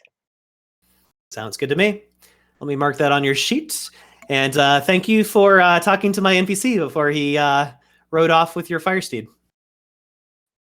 No problem. All right. I believe that brings everybody together, unless I'm missing someone. Zion is listening to Zion's a dance. Yeah, she's still busy harassing the mortal realm. Sure. Zion, you wanted to stay with the mortals and continue harassing them, or did you want to do something? You wanted to come join us? Yep, I just was aware that it was time for me to move. So certainly, yeah. You guys are free to join us at the table if you want to. Zion will not take an additional point of damage because you are incorporeal enough to just walk through the door and make your way south. Hooray! Yeah. Question. Yes. When you say you can spend pathos to be incorporeal, does that cover a longer period of time than just walking through the door and taking what do you call it? Corpus damage, or is it just negating the corpus damage with healing? It's for the sake of mechanics, it is negating the corpus damage. So instead of me saying, Jay, you take 1 corpus damage, and she says, well, I use 1 pathos to heal that corpus damage, I say, okay, how about we just skip to the pathos, take a pathos off, and say that you take the damage, you heal it, and you are incorporeal for just a few seconds. So it's not like you can say, oh, I notice I'm going to have to go through a lot of doors, so I'm just going to spend a pathos and it'll be for the scene or something. It's a 1-by-1 basis. Yeah, but as your GM, I'm not going to have you take damage every single time you walk through a door. So there will be moments where I say your body is still incorporeal enough that you just walk through the next door. It's okay. If that's fair to you guys. If you want, I can give you guys more damage. No. I think we should just go into a destruction harrowing every time we want to walk through a door. Dear God. It'll be fun. It'll make the game fun. A little bit of adventure. So I'd like to point out it is now almost 2 hours into game. We are about to probably start a big conversation. I really have to poop. Can we take a 10-minute break? Absolutely. So guys, we're gonna take a 20-minute break. I will see you back at for us Illinois folk, it'll be 3:10 p.m. For you non-Illinois people, it'll be 10. 4:10. That's right. So I will see you guys in 20 minutes as we take a small mental break, and we will start the scene off in a conversation with these NPCs.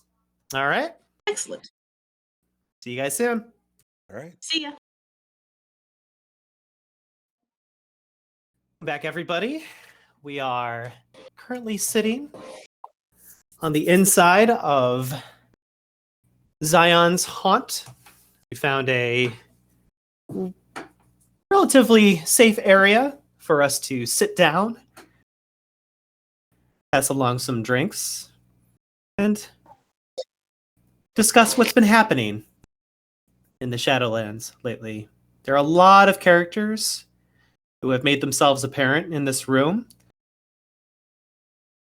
Nicole, I need you to give me a intelligence roll for one of these characters. Oh, okay.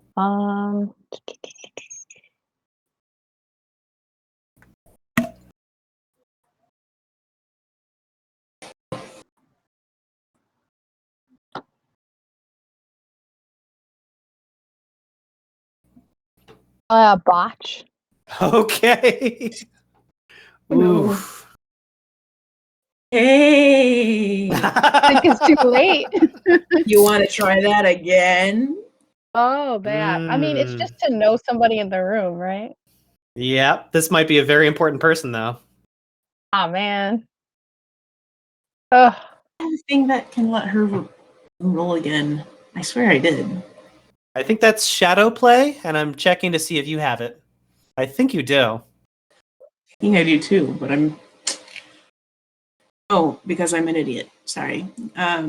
You have bad luck. Isn't that another one that lets you do it? Oh, I do. It's shadow play. I'm Okay. not seeing it, though. I'm checking both of her sheets. I'm not seeing you shadow already play. have bad luck, so... Oh yeah, you do have shadow play, Jay. It's just not on one of your sheets. If you want, you can tempt your psyche to retry that roll again. I'm trying to remember the specifics of shadow play by way of trying to figure out where the hell my... I believe I give up a pathos. Yep, she gives up a pathos. You gain a temporary point of angst, and she gets to re-roll that pool. Yeah, give me that angst. Do you want to do it? No? Not really. I'm just gonna hope that this is not gonna kill me or the group or something. I just don't want to give up the pathos. Or give you angst. That's my main concern. Okay. Oh, but you just took away 4 angst. Exactly. That's why I don't want to build it back up again. All right. So we will begin our meeting then. And we will start with Issa. Out of curiosity, Nicole, was there something you wanted to tell Edith, or did you want to wait until we started the meeting and then tell her? I mean, I know Sarah was He's coming with right here. me. Yep, he's right here. Yeah. So I wanted to be like, hey, Edith. Yes. That's your fire steed, right? Outside? Yep. Right? Yes. Okay, well, and then I just look at Seraph and go, see, that is her fire steed. You can't exactly take it. I see. How But much I are am you more than willing. How much are you willing to part for it, Edith? Oh, I was just gonna say I was more than willing to pay for a cab for Sarah to go to Stygia. Oh, no, that's unfortunately the cabs don't go all the way out there. Oh, okay. Unfortunately, cabs do not cross the sunless sea. So I did not know that's how far Stygia was. Okay. Oh yeah.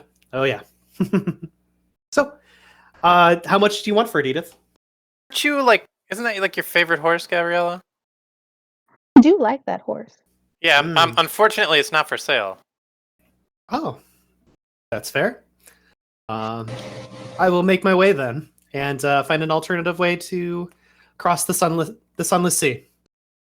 Sunless sea. Everyone? Nice reference. We not It's a great game. At a game, Rob. Sunless Sea is also in Wraith lore as well. Okay, but it's also a really good game. I feel like I should bring it up to you people. It is. Go ahead. Go ahead, Jay. Jay, you were saying something? Could we not lend our nightmare to Seraph? No, we're not giving. How the hell are we gonna move the wagon if we don't have a nightmare? Don't give our horse away. That's rare. I didn't say give. I said lend. Yeah, because I'm sure we'll see it again then. No. Seraph, were you planning to come back? No, it doesn't matter. We're not giving our horse away. I'm actually heading to Stygia. So if you were to meet me in Stygia, well, we were bargaining away our nightmare. I'm not bargaining away. I am asking if we could help my contact get to Stygia. You want money for a ticket? I can find my way. Well, I tried. I'm sorry, Seraph. It's okay. I will remember this from next time. And he will depart. I'm just gonna side-eye Edith. Sorry. Is there anything else we have that? Let's just give away everything. I'm not giving it away. I wanted to just rent. Well, okay, Zion, you didn't hear the conversation that we had out there. He's basically saying destruction is on its way here, and so he's basically running to Stygia. I don't think he was going to come back. I can second that. Issa says. Oh, well, that's So let us start our meeting if that's possible. Lisa will gesture towards your circle as if to say, let's get everyone together so that we can at least talk over our information. That sounds like a good plan. So Lisa will look to the group and say, there are tremors across the surfaces of California. My family has been pinpointing and tracing the epicenter of this anomaly. And we were able to unearth the carcass of an ancient Malfian located in a crevice formed back on January 17th, 1994. This was during the Northridge earthquake in Los Angeles. And that's where I'm headed. But side note, Edith and your circle, I was able to find your mages, by the way. They tend not to run with each other and use They definitely use some very perverse talismans to throw my senses off from getting too close to them. Their stomping grounds were easy to pinpoint. There's a greenhouse, Let me get my notes. a rustic hostel, and a warehouse distribution. Where is this warehouse? I guess I want to ask about the warehouse distribution, because is that the place we already went? This might be a different type. Let me look this one up for you.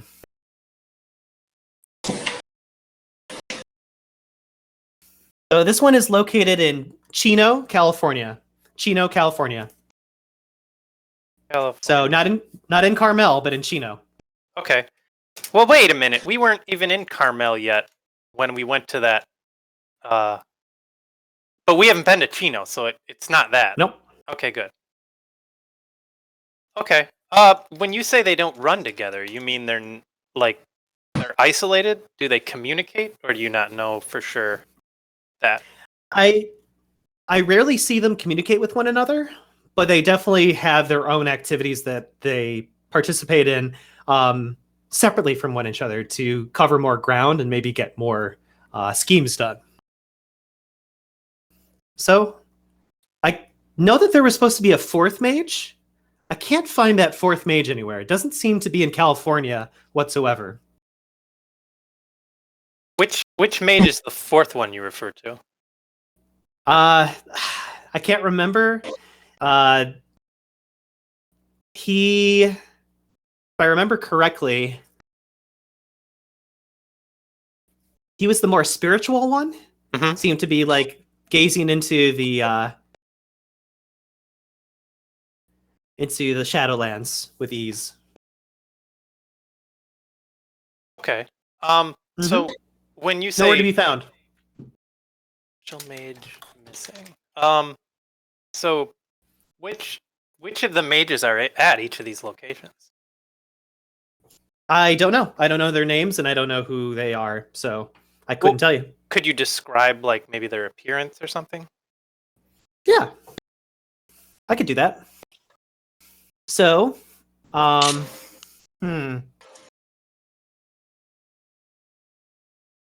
You said he, so it's a guy, right? The one that there was one of them that was missing. Yes, he is missing. Out of character. I mean, it'll be good to know which mage is where, but also by process of elimination, I want to find out where the mage who took my eyes went. So okay, yeah.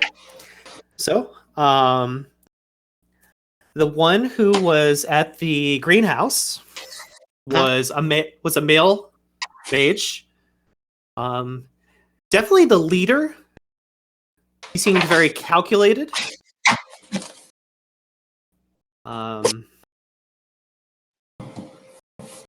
Very condescending. Very angry look on his face. And Issa's like trying to find, like, kind of like reaching back into her mind to like remember what he looks like and his features for you. It's not Alvarez. So, I remember he had long, sandy blonde hair, a messy beard, Caucasian, tattoos along his arms, a lot of patches and significant symbols and iconography along his shirt and his jacket and his vest. He wore hemp bracelets and beads all along his wrists. And whenever he would be facing towards me in my direction, I noticed that there was a large coming from his chest area, and it really caused me to not be able to look square at him. Oh, what? You broke up when you said that. Oh, I said that he has a really strong light that comes from his chest whenever he's facing directly at me, and it blinded me, making it really hard to see him directly. So I would have to go along the sides to basically get glimpses of what he looked like. Okay. Rob, do you see the character Now, on the screen? That was a question of mine. So for the purposes of making it easier to keep track of his appearance, now that we have this, can we... I put in my notes, mage number 3, so that if I want to know what he looks like, I can go back to this picture. I'm assuming we won't lose access to this. Absolutely. Absolutely we won't, or absolutely we will? You will not lose this information if you decide to reference them as mage number 3. So yeah, I'm referencing his appearance as mage number 3, and I just put down the more personality stuff separately. Sure. Next is a lady. Which location is this? She was at the hostel, the nearby hostel. Mm-hmm. She is, how to put it in a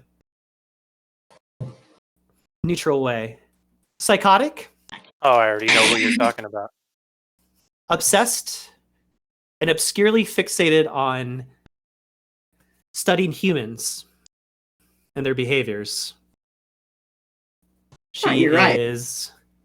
She is very, she's a very nasty human to look at, as if I can pick up the stench of blood and organs all over her hands and arms as she walks. And yeah, she'll again kind of like go into the recesses of her mind and kind of describe this mage to you. She had somewhat dyed black hair. I could definitely tell that wasn't her real hair color. And she wore a lot of herbs and various plants along her body to mask her location and her steps and her movements. A very strong ward around this one. So not only was I getting that light from her chest that I mentioned earlier from the other mage, but even trying to come near her to inspect her and investigate her, she gives off this profuse ward around her, as if she's like walking around wearing a ward around her body, which I'm guessing is what all the herbs and plants are an indication of. Okay. She seems to have markings and sigils across her body that she wears very proudly, but couldn't get really any emotional read on her. And seems to be very much into her own disguise.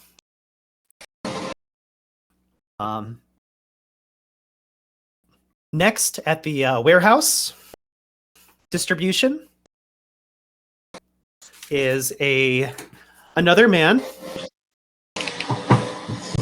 He seemed to be very interested in speaking with ghosts, wraiths, communicating with them. A lot of these wraiths that I noticed him communicating with were heretics, if that means anything to you guys. Yeah. It does. Otherwise, he seems to be a very shy person. Again, he had that strong amount of light coming from his chest that blinded me, so it took me a while to get a description of him, but I will try my best. Kind of long brown, dark hair, beard and a mustache. Chainmail. Yeah, actually, he does wear chainmail. I'm glad that you mentioned that. He does wear chainmail, as if he's from some kind of like medieval Renaissance fair or something. And yeah, like I said, he had a very like quiet and shy personality to him. But he seemed to be going around this warehouse area, just kind of like making sure that certain packages were being moved into certain freighters. So, okay. And then the last one, who was nowhere to be found, I believe he was identified, if I remember correctly, as someone named Trescott Miller. And he was dark-skinned individual with a holy symbol that he would wear around his neck. Would wear very, very religious-looking robes on occasion, sometimes a collar to indicate that he was part of a church. A very menacing but meditative look on him, if I remember correctly. Again, this individual was nowhere to be found in California. I think that he might have actually stayed behind in one of their previous sites, probably to deal with you guys. So I hope this helps you with your search of mages. This is out of character. When she, I mean, because we've seen either seen in person or, well, I guess the only mage we haven't either seen in person or picture would be the greenhouse one. I don't know if we really met him face to face. You have not, no. And the fourth mage, I have never seen him, right? You have not, because he plucked your eyes out of your body. Yes, that's what I figured. Specifically, that's why I'm thinking back to the description. There's two descriptions I definitely don't recognize, is mage, the greenhouse mage and the fourth mage. But based on the description, I think, well, I know the one who just took my eyes is Trescott Miller. I know that name by now, right? Yes, you do. Mage number one, by the way, Rob, is one that you met inside of a cache that they had held, and he had walked in. No, we met mage number. Oh, I'm sorry, I got him out of order. You mean the mage whose picture is numbered 1? Yes, I remember. Yes, yep, he was in the cache. Mage number 2 sounds like it would have been the other mage who walked into the cache looking for you guys, but she has changed her appearance now that she's in California. She's a completely different looking character. Yeah, wasn't she more like, I don't know, a blonde? I remember her being like a, I don't know why, she was like a bleach blonde, almost seemed like an anime girl. She was like way over the top. That's just what I remember. She seemed like she had a way over the top style, I guess. She definitely had a schoolgirl look to her, yes. And that's what that was. Yes, and tons of makeup. I'm gonna put that down as a note. Changed appearance. Now, when you say change appearance, it's hair color and outfit. Well, how would I know? She just never mind. I'm not even gonna ask that question because there's no way I could figure it out from a description. Yeah, I was gonna ask if she changed something that you wouldn't be able to change, but how the hell would I know from a description from Issa? Yeah, Issa will look to the circle again and say, "My informants have told me that a storm is coming. One that will knock down all of the old cobwebs that are set in place here in the Shadowlands and in the Skinlands as well. Your heretic friends have been rather rambunctious lately.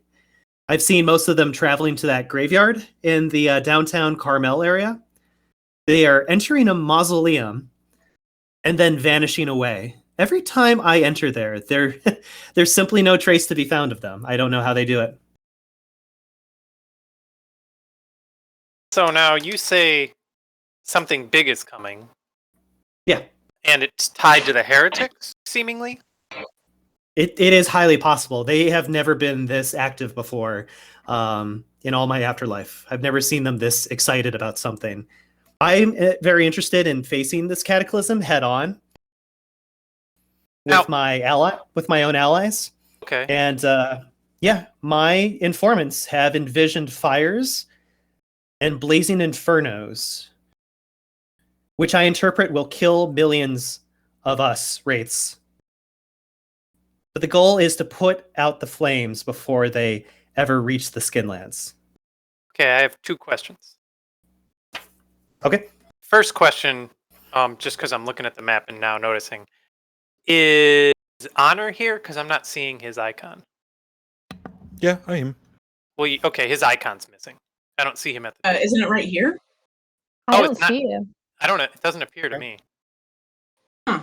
I don't see him either. Weird. Well, we'll worry about that later after this conversation. There he is. There he is. He just appeared. I'm very good at hiding, apparently.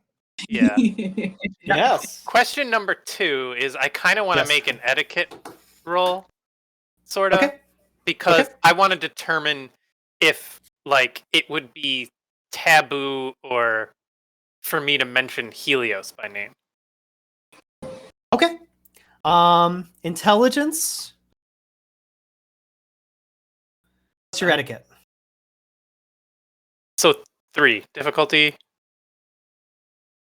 Standard 6.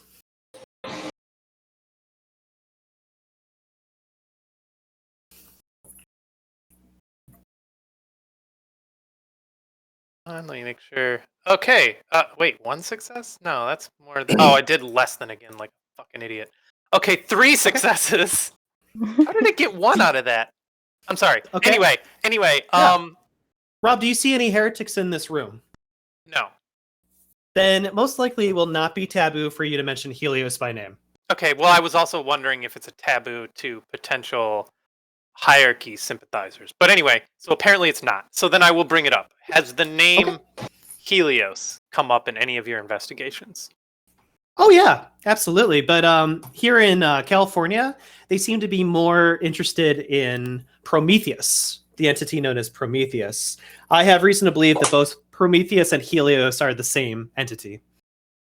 From the way that they worship this being, and also the book that they seem to be carrying around looks the same as the ones in Portland, Oregon, and the same as the one that is in Helena, Montana.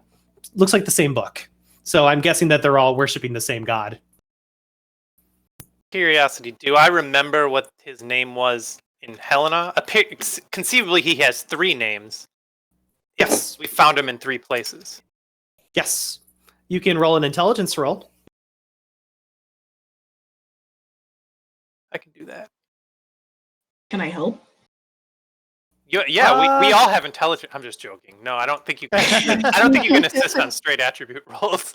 Yeah. Well, yeah, Can we that make too, them but separately? also, unfortunately, But she Jay. wouldn't know. Sorry. Yeah, I was going to say, Jay, unfortunately, you were not in Helena, Montana when they encountered the name of the entity in there. Gotcha. Yeah, no worries.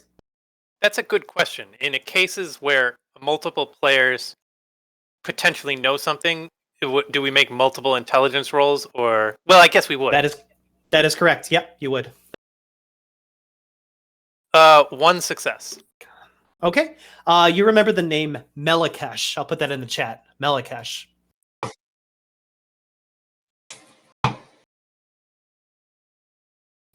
There you go.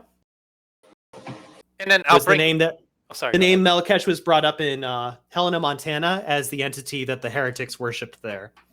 And then I'll just bring that up for as well. I'll just say, well, just for a quick reference. I believe in Helena he was referred to as Melakesh when we saw the heretics there. Well, Melakesh, Helios, Prometheus. It's probably all the same person. Okay. Did you guys find a way to defeat an Archangelic?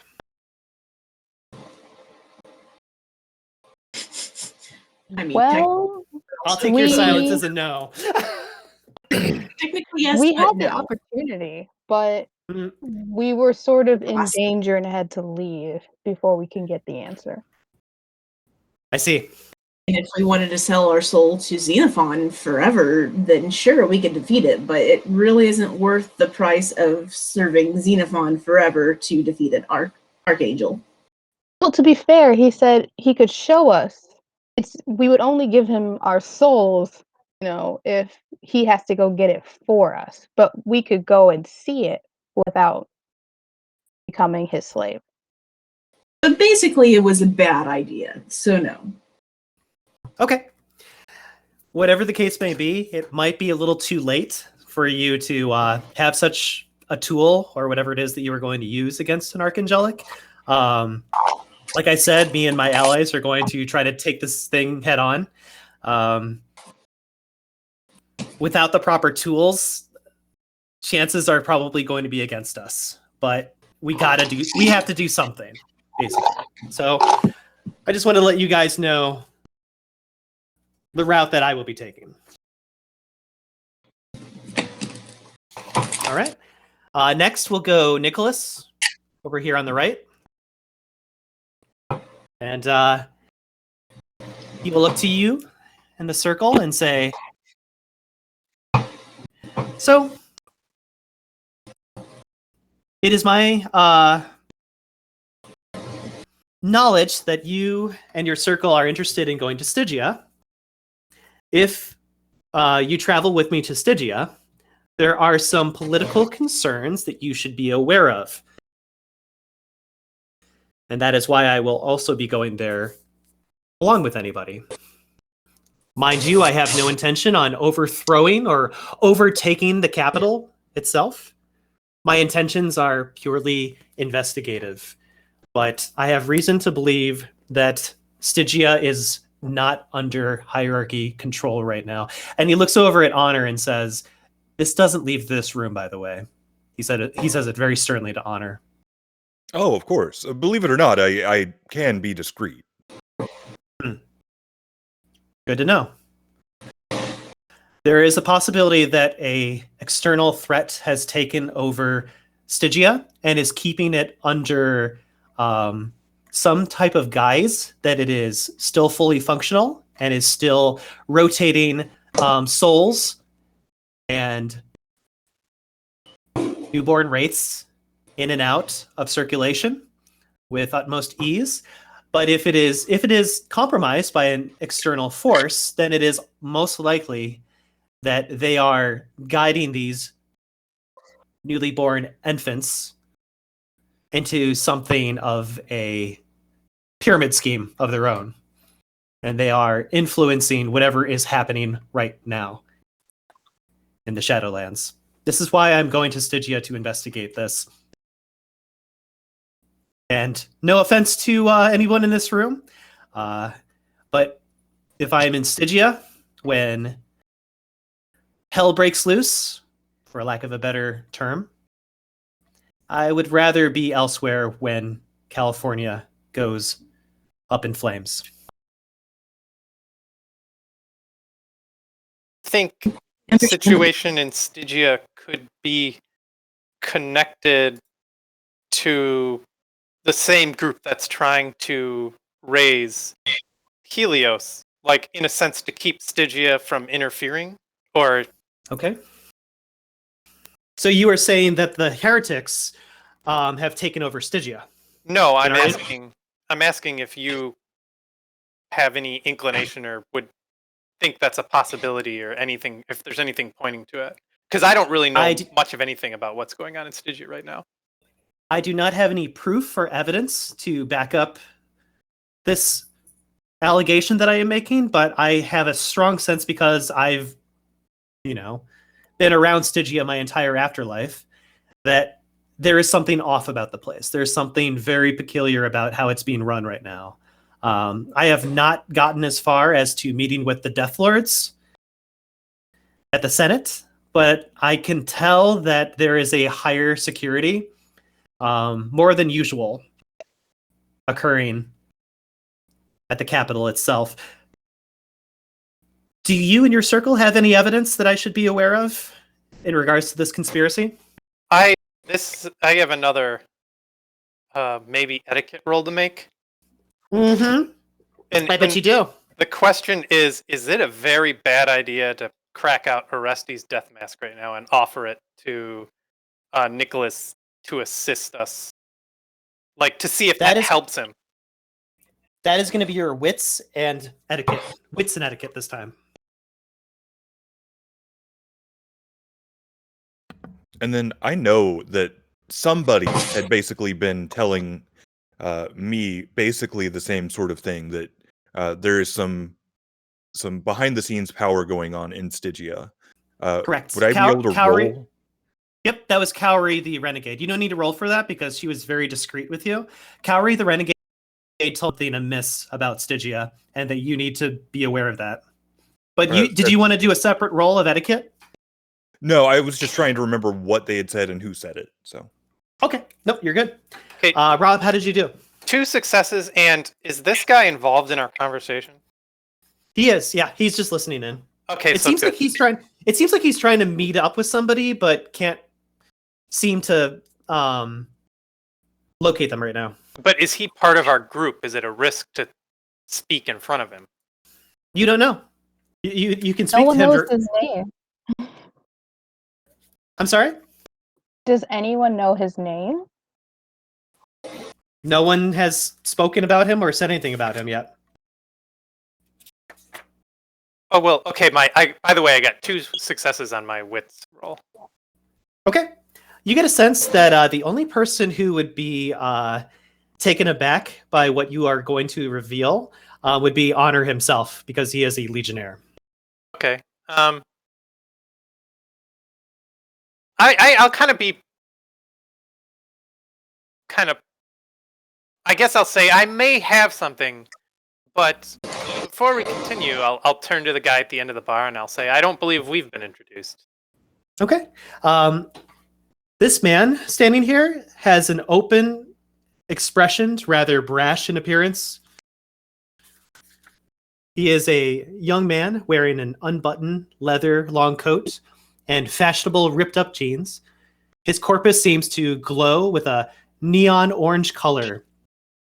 Laced along the features of his face, the veinous patterns across his chest and body, and profoundly luminous neon eyes matching his despondent mood.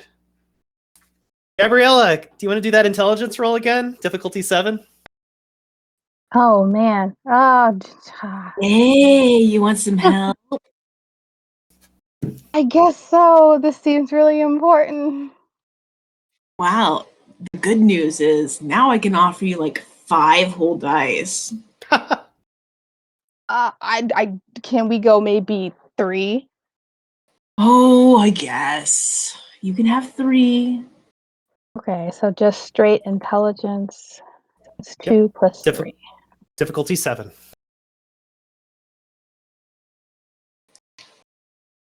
Hey, 3 successes. Aw.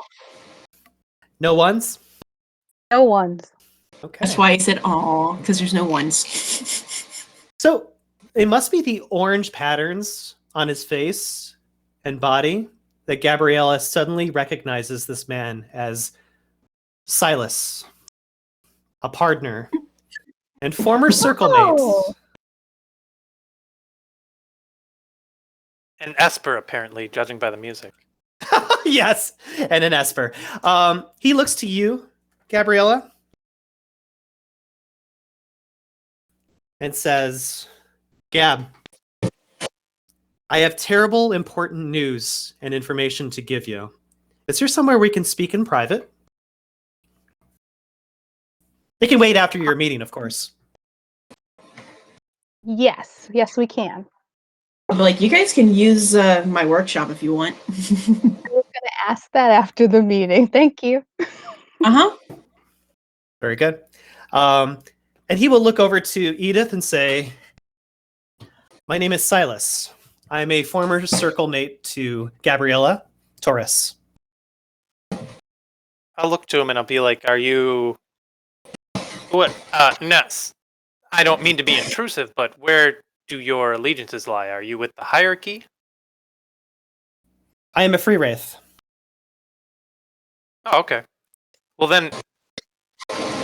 And then I'll turn to Gabriela and you said, so you as you mentioned, you've worked with him before. So do you trust Silas?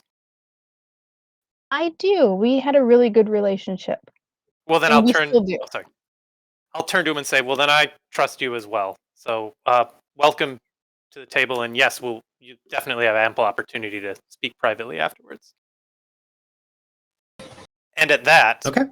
I will turn to Nicholas, Mhm. and I will say, I may have something that's relevant to your investigation, and maybe could help us with Helios, or maybe could help you. I'm not sure, because I don't really know what to do with it. And I will go into the Nefrakian, and I will take out the where is it?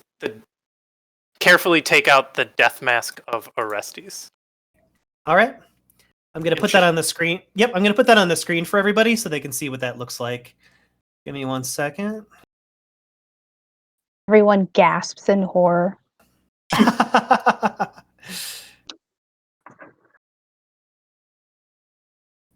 Did that appear on the screen for everybody? Yes. Yep. Yes? Okay, good. So, as you see this mask placed on the table, you will hear a gasp of shock from Nicholas and Anton, who are sitting at the table with you. Nicholas will look to Edith with a very serious look on his face. Where did you find that? We found it in the what is that place called? Was it it wasn't the Nile, it was the Oblivion, the Neither. We found it when we were tracking down fuck, I'm just blanking on names right now. Sorry, give me like one. Okay, Velasco. Velasco. This was found in a chest. Alex, give me an intelligence. Plus, do you have politics? I do. And I was going to ask, but I wanted to wait until everybody else had This done would be a perfect time for you to do that. Difficulty 6.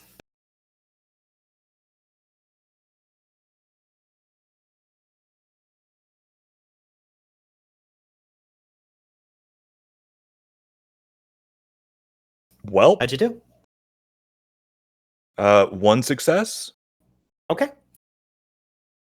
Alex, this is the mask to one of the Death Lords of Stygia itself, one of the Senate members, secondary to Charon himself. These are one of the Death Lords that takes claim over a specific grouping of deaths that occur throughout the Western Hemisphere. So this is probably one of the most precious and rare and powerful items that Stygia could ever hold close to it. It does not belong out here. It is meant to still be at the Senate with the Death Lords. So the fact that Edith just pulled it out is saying something to you. Yeah, so I'm not going to say anything, but I'll definitely sit up a little bit more at attention and look a little bit less at ease. Okay. Nicholas will look over to Edith and say, this changes everything. And it also means that the Senate has been compromised, as I anticipated. Now all we need to do is have some sort of proof that it is indeed the heretics who have taken over the Senate. Character. It was a You might want to put that somewhere safe, Edith. But out of character, we found this in a heretic area. Did you? No, I'm saying it out of character. Oh, you're at okay. We were going, yes, well, and I'm Yes, you did. just making sure. And then I'll Yes, say that when we located this when we were going through an area controlled by the heretics. I don't know if that's irrefutable proof, but that is in fact where this was located. So that means that the heretics probably have some grip over the hierarchy at Stygia. Does this mean that they were using this mask to leverage against Orestes, or does this mean that Orestes was somehow destroyed or incapacitated? I can't say for certain, but it most likely means that he was destroyed and his mask was taken from him. Whether they were using him as a bargaining chip or not, I am not certain either. So this would make my trip to Stygia a little bit more direct than just an investigation now that I've learned about all this. So thank you, Edith, for that. Problem. You mentioned storing it somewhere safe. We've simply been just storing it in our Nephrachyomolysum. Is that not safe enough? I don't know that we have any safer location we could possibly store this. If that is the case, then maybe it's best if it's with you. Okay.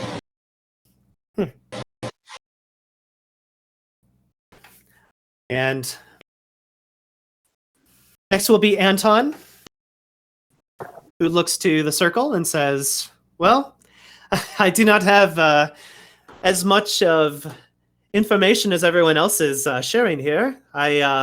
Me and my traveling troupe, as well as myself, we have come here to see the new musical spectacle titled as The Lion King. Perhaps you've heard of this? Yes, no? Oh, God. Have I heard of The Lion King by this time? Oh, yeah. Oh, yeah. Oh, yeah. Yeah. Sure. Yeah, I've heard of The Lion King. Ah.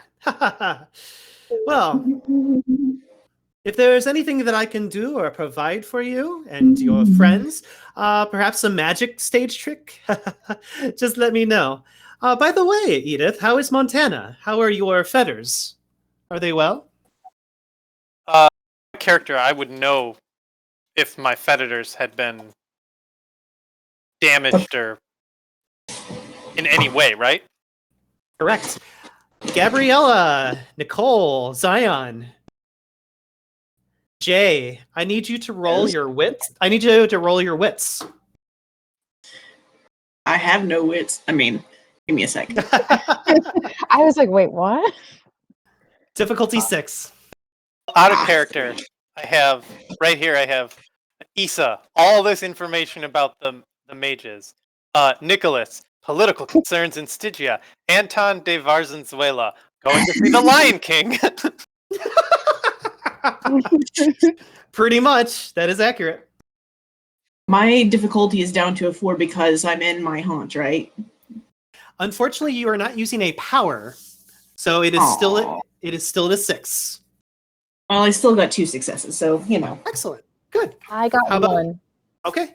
The both of you will know that as Anton and Edith are having near conversations about fetters and whether they have been safe, you start to reflect on your own personal fetters located here in California. And after all the doom and gloom talk about a archangel rising up from the underworld and destroying California, it crosses your mind, oh yeah, that means that if he destroys California, my fetters will also be destroyed. And that means I get to go into a destruction harrowing.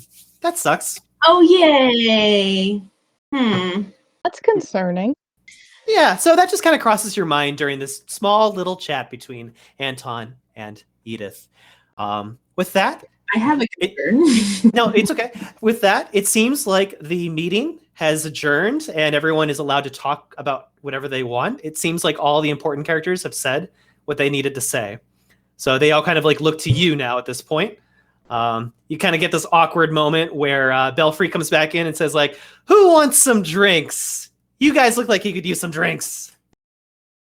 Oh God, could I ever? But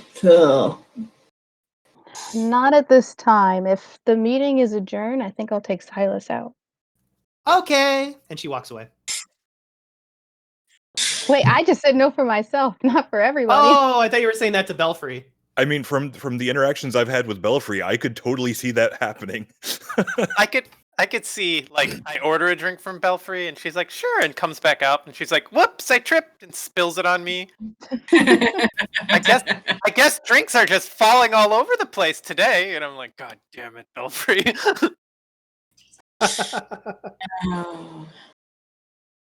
I will probably take the moment to say, hey, by the way, this is my haunt, and it was broken into by some people.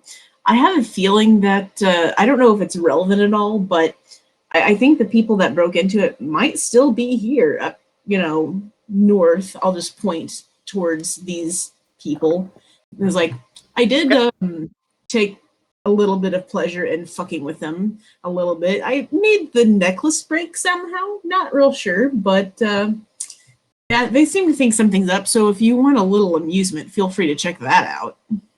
Character. Nicholas will speak. Nicholas will speak up, and he'll look to your circle and say, "I actually got a chance to examine them when I was speaking with Edith. That group is known as the Arcanum." Arcanum, huh? Yep. They're a bunch of scholars. Back in medieval times, they called them hedge mages. They just kind of make up magic on the fly with their own spiritual and religious beliefs. They use their faith to cause things to happen in the material world. They're not real mages. As he crosses his arms. But the fact that they think that they are mages can make them pretty dangerous too. Well, I might have just fucked with him just a little bit because the necklace that I broke was looks like it was like a dowsing necklace, and they were looking on a map and they were talking about wines and vineyards, Chino, interesting, vintages in the Manifest in Chino and Napa Valley vineyards. I don't know. It doesn't make a whole lot of sense to me, but more information is better than less information, I guess. Sounds like they might be investigating your mage issue, but it also sounds like they're a few steps behind too. At all of this talk of Zion messing with humans, Honor just has his face in his palms, just like, okay, yeah. I can't be hearing this. I'm not hearing this. Yeah, obviously she broke the dictum mortem by doing this, but hey, at least they're not freaking out or anything. Yeah, I'm not saying anything. I'm just okay. What have you gotten yourself into? I just know that it was a ghost. The necklace totally could have broken on its own. I mean, it probably was me, but I like that this conversation is slowly getting more and more taboo, and you're just sitting there, and we're like, "Yeah, I fucked with these mages and broke their necklace," and you see Edith like, "Well, I possessed them," and he's like, "Oh God," and he's like, "Oh, if you think that's bad, you should see the mimnosis," and he's like, "Oh my God." I didn't do anything. What is wrong with you people? It just, influence surroundings just a smidge, just so that they would make incorrect assumptions. No, there's a reason I'm not saying anything in character. I'm just, okay. All right. This is the choice you've made. You're here now. Okay. Out of character question. Oh, sorry. Yes. Go ahead. I was going to say an out of character question relating to the wine is that I know that that's likely the avenue of attack that the mages are using, but I don't remember if that's meta information or something I know in game.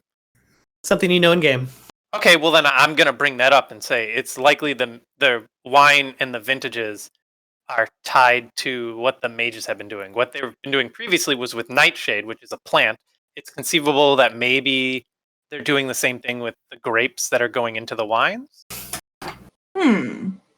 Do we still have a bottle of wine left, Gabriela? I don't think that's the I same think we wine. have one or two, right?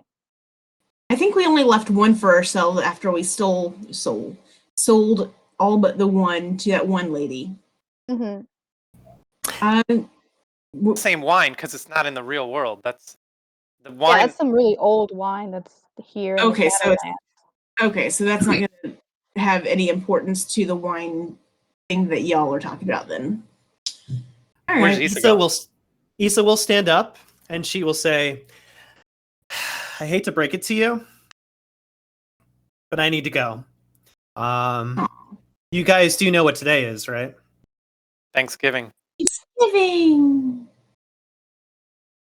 Oh, yeah, I thought it was still Thanksgiving Eve. It's Thanksgiving? It's Thanksgiving Day. Yeah. She looks at one of the nearby clocks and notices that it is, at this point, 10 o'clock in the morning, 10 a.m., and says, "Yep, it is Thanksgiving Day. I know you guys were gone for like 24 hours on your little adventure, but so people drink wine for dinner. So I'm going to go do what I said I was going to do and fight this thing head on if it's going to be emerging in the next few hours. So goodbye. Is there anything that we can do? I mean, we're going to be discussing and looking into ways that we can deal with this Malfian, but is there anything you can think of that we can do to assist you and make this battle possible or easier? Assist me.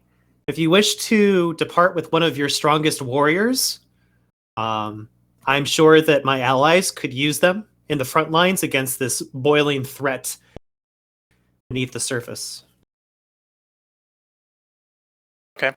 Issa seems to be looking at Zion as she says this. Oh, But sorry. I wouldn't recommend the rest of your crew, but Come on, Edith. You know you should volunteer. You know that's a horribly be a irresponsible hero. thing to do. Look at how much of a hero you could be. And you'd be saving everyone. You'd be saving California. No, I'd be dying Well, I mean, in obscurity. you would only die if you die. If you don't die, you'll be a legend. Yeah, but I will die. But just don't die. 100% I will die. No, you're no fun. I mean, you know my capabilities as well as I do. And I fully believe in you. I would go out of my way to help you. Yeah. Yeah. I'm Mr. Death Wish Shadow over here. I mean, yeah, sure. I trust you to have my best interest in mind. I'm actually going to use the Freudian slip to make Edith volunteer.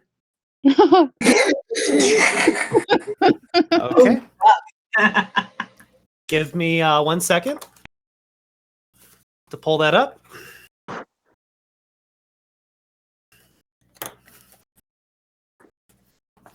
Interesting. I believe that's in the core book, correct? I have no idea. I just have it in the little shadow guide sheet. Of course you do. But I know I believe that. they I can think that's in the resist. core book. Yeah, they can resist by rolling temporary willpower. Okay. And I mean, even if she says it, she doesn't have to like go through with it. It'll just be hilarious and awkward. Okay. So Alex will be he will be using 1 point of temporary angst. And Rob, if you want to resist this thorn, you need to make a willpower roll. So whatever your temporary willpower, whatever your permanent willpower is, you roll that to a difficulty of 7. And you need to have 2 successes to win against this. Okay. Okay, here we go.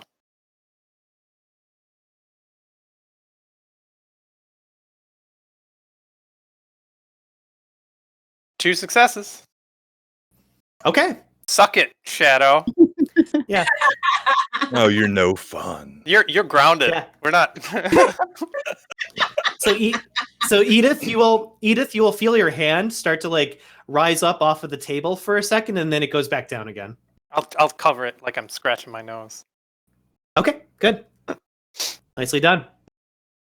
I mean, I don't know. I'll wait for Zion to make her decision because I think Issa's talking to her. So this isn't my. I got distracted by looking at my inventory because I was trying to remember something. What exactly is it we're waiting on me for? Because Issa's looking to you. Sorry, I'll let Myles. Yeah, Issa will look to Zion and and she says, "I'm looking for the strongest warrior in your circle to join my allies. We could use you for the front lines against the boiling threat beneath the surface. But I would not recommend the rest of your circle coming along. They will be destroyed immediately." I would, but I really feel loyalty to my circle, and I would not feel great about leaving them to their own safety. They're a little squishy, and I feel like it might be better if I am here to protect them. If they were coming along, it would be them in the way, no offense, but y'all are a little squishy. And yeah, I would, but I don't feel like it is in their best interest, in my circle's best interest, for me to join you away from them, unless it is a very short trip, very temporary trip, and it doesn't sound like it is. Okay. Understandable. Then I will make my way. Edith, by the way, Rob, this will possibly be the last time that you ever see Issa ever again. Walk out with her for a second, and I'll be like, I'll be right back. Okay. And yeah, she'll head out over to the left here. And yeah. She'll look to you and say, please be safe and come back to me. And then I'll embrace. Do the whole embracing thing. Absolutely. My grandma has told me that I am greatly needed for this next part. I don't see there being a future for me in the next few days. But you never know. Maybe we'll strike lucky. I don't really have any weaponry to fight an archangel. And don't tell your friends, but people like me, we kind of go kersplat when flames are involved. So, but yeah, I will try my best. And well, we're gonna. I hope to see you again. That's okay. And she says, I hope to see you again sometime. I do as well. Stay as safe as you can, and we're gonna do what we can behind the scenes to see if there's a better way to stop this. I'd be very interested to see something like that, Edith. If it's even possible, and I hope it is. And she'll nod to you. She doesn't seem to notice, but you notice that a small tear starts to drip down her left eye. But she doesn't seem to notice this because of her emotional unawareness. Because of her personality, she doesn't notice it happen, but it seems to happen on her face. And she just walks along like nothing happened. But you notice it as she departs. And then I'll return to the group. Okay, sounds good. Nicholas will look to the group and say, so what is our plan? Well, I got a hint of fate that says my mentor should be, or I should be making contact with my mentor, or rather our paths will cross very soon. I don't know when, but what I would like is to stay here until she comes so that we can all heal up and uncork our pathos machine, I guess you could call it, so that we can all heal up before we go, if possible. And then I have a... Where exactly are you going? Where exactly are you going? Where am I going? Your circle, where are you going? What are you doing? My temporary plan is stay here, heal up. Once we're healed, go to Stygia. Would that work for everybody? No, we're not going to Stygia, because then we're just abandoning this place to be destroyed. Isn't that where we go to fight, though? No. It's not happening in Stygia. It's happening here. Oh, gotcha. Although I do still need to go to Stygia. I was going to say, I've already been somewhat more delayed than I expected, and not knowing what the contents of the missive I am bearing are, they may be pertinent.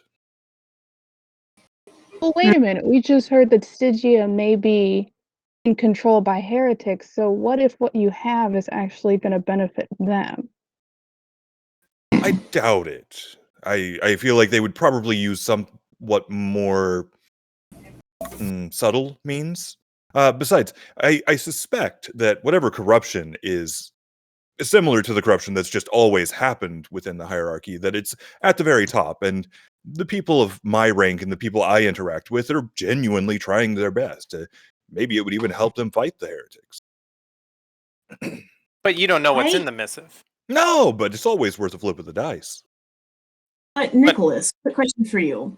How long would it take you to make a very quick trip to Stygia and back here so that Honor could deliver his missive and come just right back? If I was able to manipulate the speed and efficiency of my train, 24 hours.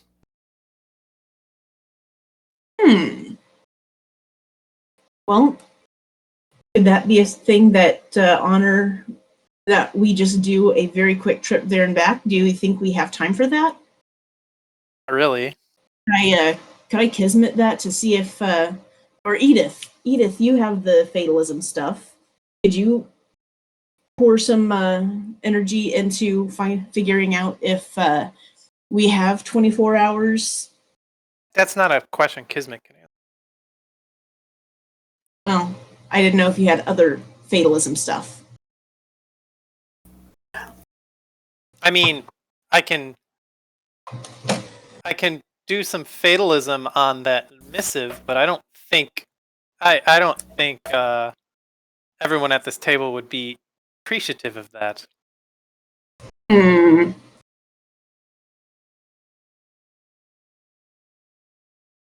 So, Anton will get up and he'll say, well, I have a movie to go catch. If anyone wants to go see The Lion King with me, I hear that it's pretty good. 4 stars.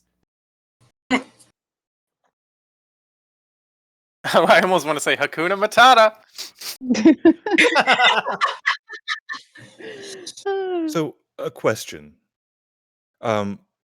When out of character, when you said that not everybody would appreciate Kismet, was that because I'm being really secretive about it, or no? It's because I know that you're a courier, and the fact that you haven't already opened this missive tells me you care very much about your job and would probably be pissed off with me doing anything that compromises the secrecy of what's in that envelope or whatever it is. I just wanted to make sure I was understanding. Okay.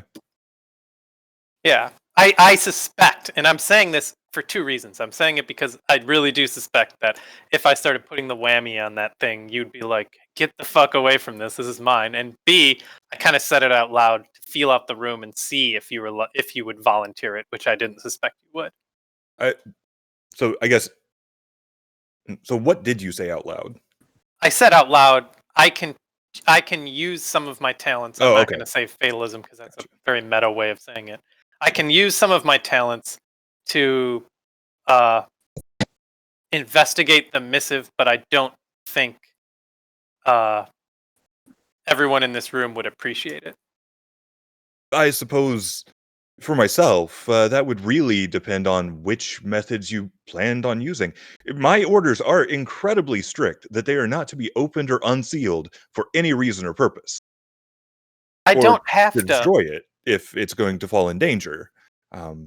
So it's not necessarily specifically about protecting what information you have. It's about not opening it. I mean, I guess. No, you're probably right. I probably should be a good little boy and not wonder what's in the box, but. Did they tell you only not to open it? Well, that is technically what I was told, was don't open it and make sure it doesn't get into anyone else's hands. Well, then I could perhaps I have a way of determining, we'll call it the history of that item, and perhaps seeing, hold on, let me pull up so I can properly work. Where's my Arconi? Quick read. I can gather visions from this object that would link it back to whoever originated this missive. I don't see how that would be in violation of my orders, technically. And in fact, it may help me to deliver them more accurately and more expediently. And I'll say, then in that case, are you willing to allow me to investigate this missive? I will hold on to them. You can look at it Myles, can I use quick read on it without having to hold and touch the object? You have to hold the object to use this. Can I touch the object while he's holding it? Like, I don't specifically have to be the only person holding it to quick read it. Correct. Then I'll say to him, I have to touch it to do a quick read. And I'll hesitate a little bit, but okay. And then I'll turn to Nicholas and say, hopefully this information, I want to kind of bring him into the conversation because I don't want him to feel like we're wasting his time. And I'm like, hopefully we can determine if this information is useful to your efforts in Stygia. Of course. And then I wouldn't have it any other way. I will go through. I'm assuming since I'm the only person who has this ability, I can't get assistance on it. So Jay had mentioned that she would help with Kismet. So I don't know if that would be relevant. The other thing is, I know that in the last session, because of the situation between Edith and Honor, we were having like negative penalties to interacting. Is that still a thing, or was that just for the previous session? Could you repeat that again? I'm confused. We were trying to do the like moving pathos from one person to the other, and I believe Edith's shadow did something in that moment, and it made Edith really distrustful of me. And you had said that we had like a -1 penalty to interactions or something. Yep, that is not in effect for this game session. That was for last game session. Okay, that's what I was wanting to make sure, because like I assumed it was, because we've done other stuff since then. But yeah, if I was still that mistrustful of Edith, she is getting nowhere near the missive. But okay. And out of character, Gabriela, keep your mouth shut and don't tell him I eat books. All right. I'm standing and watching. If I see you, start look to a little chomp, hungry. you'll be like, whap! Hit my hand. Rob, it is your perception. Rob, it is your perception plus fatalism. Mm-hmm. Difficulty drops to a 5. Okay. And you get +1 from Jay to assist you. So she can assist me even though she doesn't have quick read. Correct. She can assist you with fatalism. Oh, she doesn't. Anything. She doesn't. Yeah, she doesn't know exactly what you're doing, but she is going to help. Okay, so and you said 5. Difficulty 5, correct? Difficulty 5. Yep, it is. You are inside of a haunt, and it decreases the difficulty by 2. It is 5. Okay, well then I will make the roll now. Here we go. 10d10. Oh, let me enable my rerolls. Here we go. And just out of character, Myles, so you're aware of what I'm kind of thinking is that, I'm kind of justifying this to myself because if the documents fall into danger, I'm supposed to destroy them. Well, if we're having all this information about Stygia being possibly compromised, if delivering it would put the documents in danger, well, clearly I have to destroy them instead of giving them. So I'm not breaking the rules. Okay. The GM has an answer for you already. If that helps. I mean, I'm doing this either way. I mean, unless you're telling me don't do this, but no. I'm letting you know that Edith just rolled the dice, so I'm going to let you know what happens next. Okay. 6 successes. Cool. Excellent. Rob, can I relay this information as I'm getting it? No, you won't have to. You know why? Okay. Why? I need you to roll stamina. Oh fuck. Yeah. I already. What just happened? Nicole, I need you to roll stamina. Difficulty? Oh, good. Wait, me too? Oh, man. Alex, I need you to roll stamina. Well, the good news is I don't think we have to go to Stygia anymore. Wait, what? Why? I don't know what's going on. Jay, I need you to roll stamina. Okie I didn't. Are we like disappearing? I need a heal. I didn't get to talk to nobody. I'm so sad. What's the difficulty? 6? Difficulty 6. I don't suppose my shadow wants to give me dice. Oh my god! We fucking botched this shit. Are you kidding me? Yeah, I live. Whoa! Hey, well, it looks like we're a group of 2 now. I didn't even get to talk to Silas. Man, I knew I wanted to leave before you guys did all this. Okay. Save me. I see you. All right. Here's what will happen, because the GM didn't roll very well for damage. Thank God. Jay and Nicole, you both will get 1 point of aggravated damage from this explosion. Oh, yay. Great. Die this time? I'm sorry? No, you're not dead. You have 1 point of corpus left. Yeah, that's why I said at least I didn't die. Yeah, you didn't die. Oh, okay. I thought you said, did I die? I'm like, no. Is it all aggravated? Do you have 9 aggravated damage? Yes, Yes, I yes. do. Are you? has 9 Oh aggravated. my god! That's why we need to heal Okay. before we do anything Yeah. else. Out of character, you definitely should not have gone with Issa.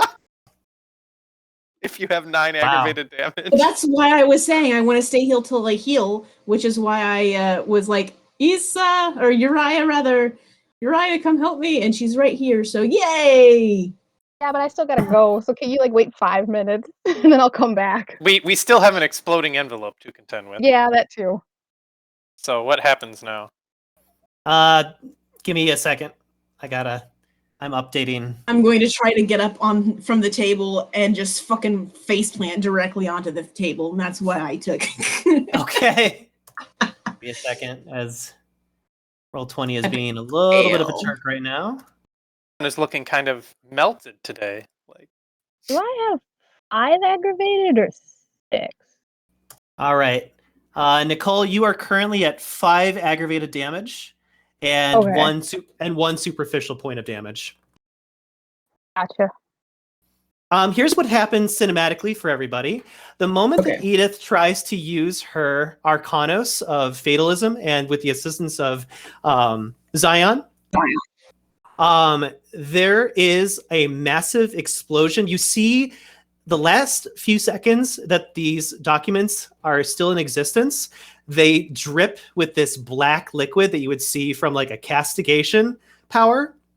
And the moment that it starts to drip, you'll see a sigil appear on the documents as if they have been triggered by something occurring on them, and they will explode and just rip everything apart around them. So I'm going to have my NPCs take a step back from the explosion. You guys can move your characters a little back if you want to. Yep, Zion's on the table. Zion feels a part of her corpus just explode from this occurring. Honor, thank goodness, kind of like backs up just in time. Gabriela also will feel the rush of heat kind of make her go flying back. Gabriela has like this moment where she sees herself like back in her home, hoping to leave a message for her family saying, "Happy Thanksgiving. I love you." Never getting that chance because of the lack of dust in her home. As that memory kind of flashes in your mind, you get blown back several feet from the explosion. Edith also will fly back as well from this explosion, but thankfully take no damage from it. The documents at this point in time are void and gone. And no more. Does anyone want to do a knowledge check with occult? Knowledge, so it'll be intelligence and occult if you want to recall this memory. yes. Yep. I will assist. Okay. I'll let one of you decide who wants to take the roll. Difficulty 7. Whoever makes the roll. I will be rolling 5d10, so I can help anybody that has better than 5d10. I only roll 40-10, so I can assist. I'll assist. All right, Alex, or Honor. Alex is having a moment right now. All right. Well, we no matter what, we've definitely come to a decision on whether we should take those documents to Stygia or not. Yeah, that's what I'm saying. It's like the good news is we've come to a decision on something. So Alex, I hope this answers your question on what to do next. Yeah, nope. Okay, good. We're wrapped up. Now I just got to figure out how I keep my citizenship. But you just say you had to destroy them to protect them. Yeah. See, the thing is, I'm worried about like how much information would have been given to whoever put the sigil on it. And so, like, I'm just sitting here thinking about, okay, how do I spin this? Just say that you were under threat, and to survive, you were put in a position where you had the document out, and they touched it and did well. Oh, I'll tell the truth. It's... No, just leave the hierarchy. Yeah, just no. in a position where it was taken from you and touched, and it exploded. So I'll tell them the truth. I had reason to believe that the recipient of the documents may have been compromised in an effort to ascertain whether it was still safe to deliver the documents with their classified information. We attempted to discover the provenance of the missive. In the course of that, the documents were destroyed. Does anyone want to make that knowledge roll with Colt? I'm assisting. Yep, that was me. Yep, I'm rolling because I have 5d10, and then both Edith and Gabriela are assisting, so I have up. Sounds good. All right. Difficulty 7. Oh, good. 1, 2, 3. 3 successes. Okay.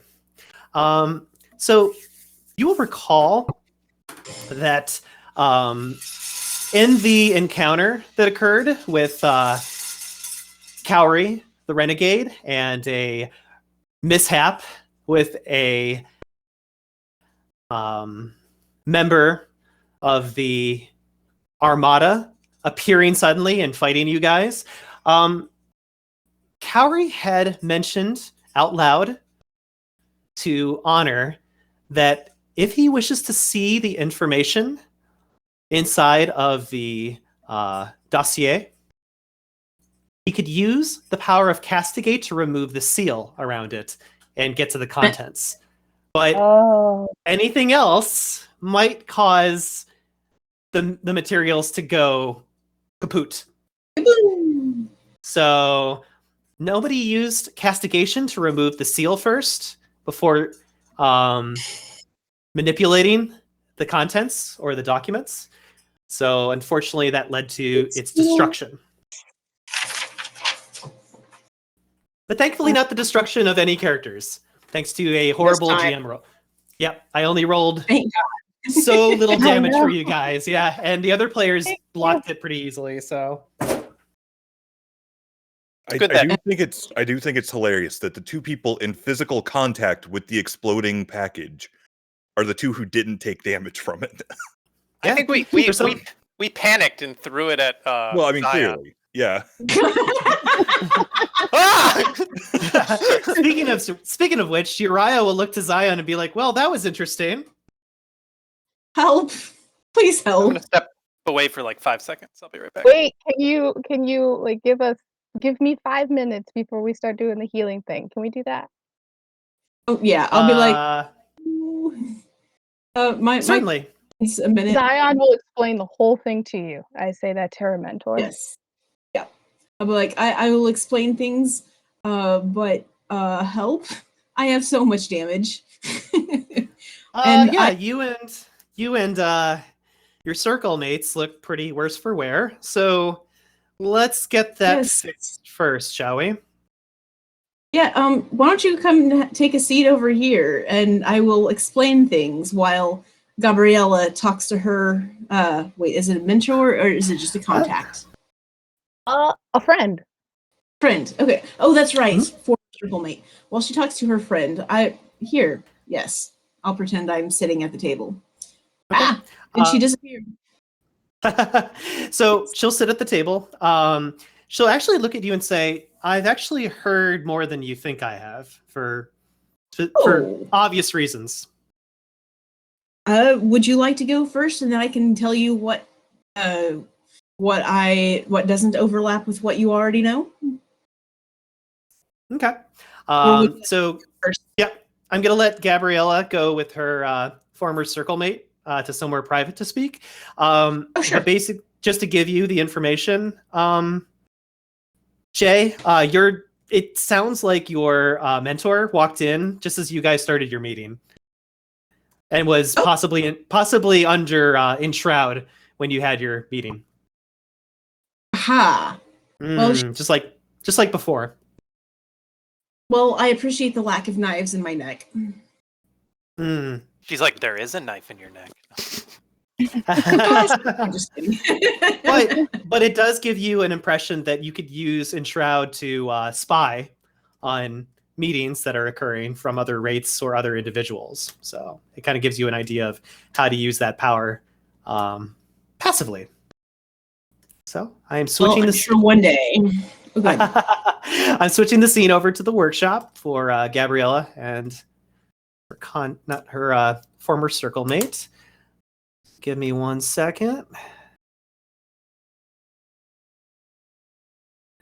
All right. Give me 1 second to get you on the map with me. Henceforth, I am Edith the Paper Shredder Herrington because I have a knack for destroying documents of all kinds. Apparently. You certainly do. I gotta eating admit. it. All right. Imagine if I'd eaten that and the head cascade exploded. So Nicole, you see both of our characters on the screen? Yes. Okay. So Silas will look to you and looks pretty upset, not about the explosion that happened in the room, but pretty upset about something else. Okay, before we start, because I don't know what's going to go on, I'm going to go up here and I'm going to see Igon first. Okay. And just go, hey, Igon, can you, leave for 5 minutes? Oh, you want me to bug her off? Just for a little bit. But wait, I actually have a question for you. Have you sold the music box yet? Yes, and he hands you 40 obli. That is not what we agreed on. Well, what did we agree on then? I wrote this down. Hold on. 120 obli. You're right. I might have I must have forgotten that it was that high of a number. Yeah. So yeah, my mistake. And he kind of reaches into his pocket and pulls out some more obli for you. I'm adding that to your sheets. Total 120. I'm sorry? So he gave me the total 120. He's not trying to. Okay. Yes, he gives you 120 obli. You are now currently at 139. Yes. Okay. Aren't you glad you wrote that down? I am, because I was like, that does not sound right. Hold on, let me look this up. And he's like, yep, I'm working on a new one right now. So if you want to help out with that one, I'm sure we can come to another arrangement. That sounds good, but just give me 5 minutes. So can you pop out real quick? Oh, that's right. You want me to bug her off? Just for 5 minutes. Okay. And he will use his Argos to suddenly vanish. And of course, he's invisible. I don't trust it. Okay. So I'll go back down here and I'll just be like, there may be my contact in here being invisible. So I just want to let you know that. But what is it that you needed to talk to me about? All right. So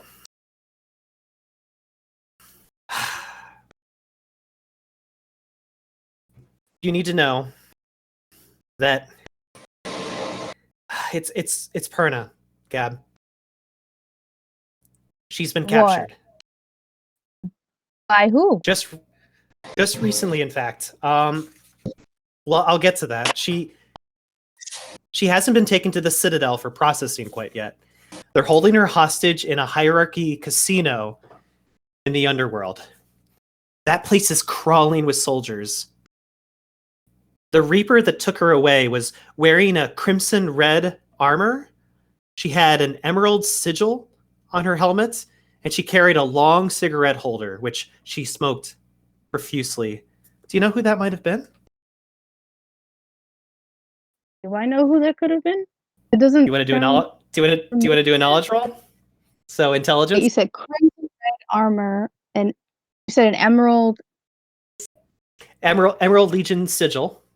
Okay. And a long cigarette holder that she was smoking profusely. I don't remember anybody who fits that. Who wore a red armor? Roll your intelligence, please. Okay.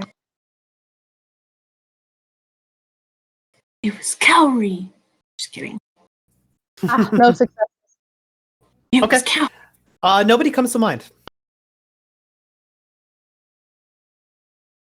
Okay. And yeah, Silas will continue just kind of telling you, ever since we disbanded, there has been nothing but legionnaires and heretics walking around the joint. Like, they own the place. I did see Cowrie recently before her squad went to the underworld for hiding. She had something that she wanted to tell you. Can I tell you this? And he seems a little bit concerned that your friend might still be here, so he will actually whisper this to you. Nicole, on roll 20, I'm going to write you something that he whispers to you, okay? Okay. Okay, 1 second.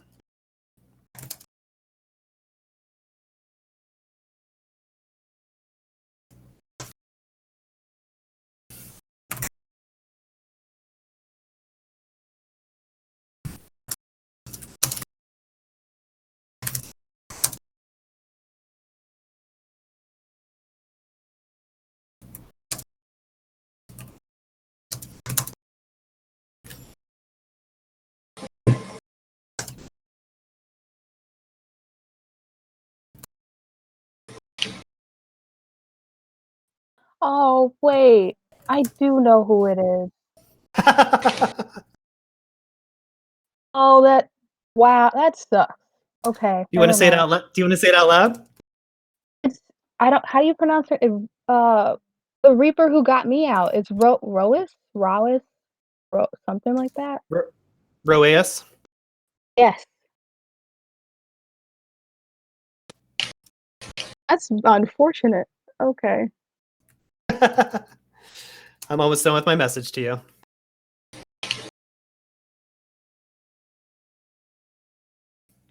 But yes, that is correct. That is who he was talking about. Okay.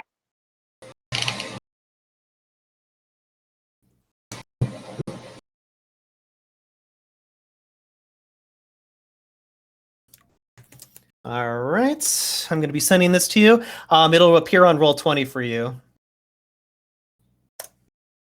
Oh, I guess not. I was going to say, I think there's a delay. No, it said that you know what? I'm just going to write it to you on Discord because apparently it's not doing it.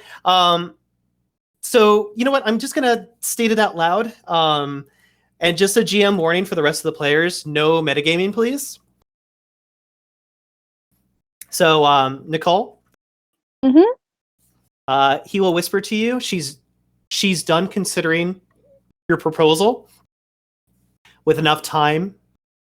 And she has decided to give you the clearance and utter importance to destroy the circle if they decide to adventure towards, engage with, or interact with the Archangelic, identified as Daniel, Melakesh, Helios, Prometheus, or any related monikers. Is that clear?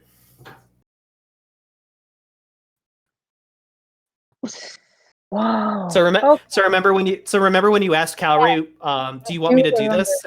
And she said, "I'll give me some time to think about it because that's a very serious thing."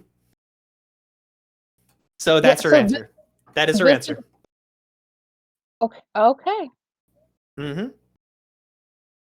Do you feel a sense of like dread fill your corpus the moment that he whispers this news to you?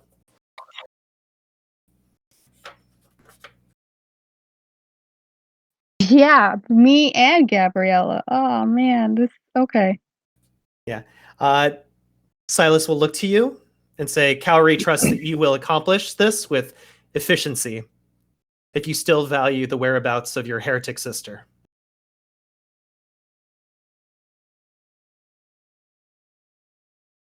Have you found Elena yet? No. I've been keeping my eyes open.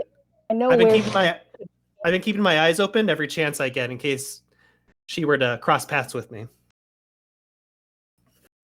Thank you. Yeah. And I'm sorry to give you this news too. It sounds like there might be a conflict of interest, you and Cowrie. Yeah, that's a lot of unfortunate news today, huh? Anyway, I need to get going, so keep your chin up, and I'll speak to you again if I find out any more news about Elena. Before you leave, do you know, like, where? I know you said that the casino was in the underworld, but do you know where? Who? Where they're holding prayer now? Oh, the casino, yes. And he actually gives you the address in the underworld of where to go. The casino is called Weedham and Reap. I'll put that in the chat for you. Weedham and Reap.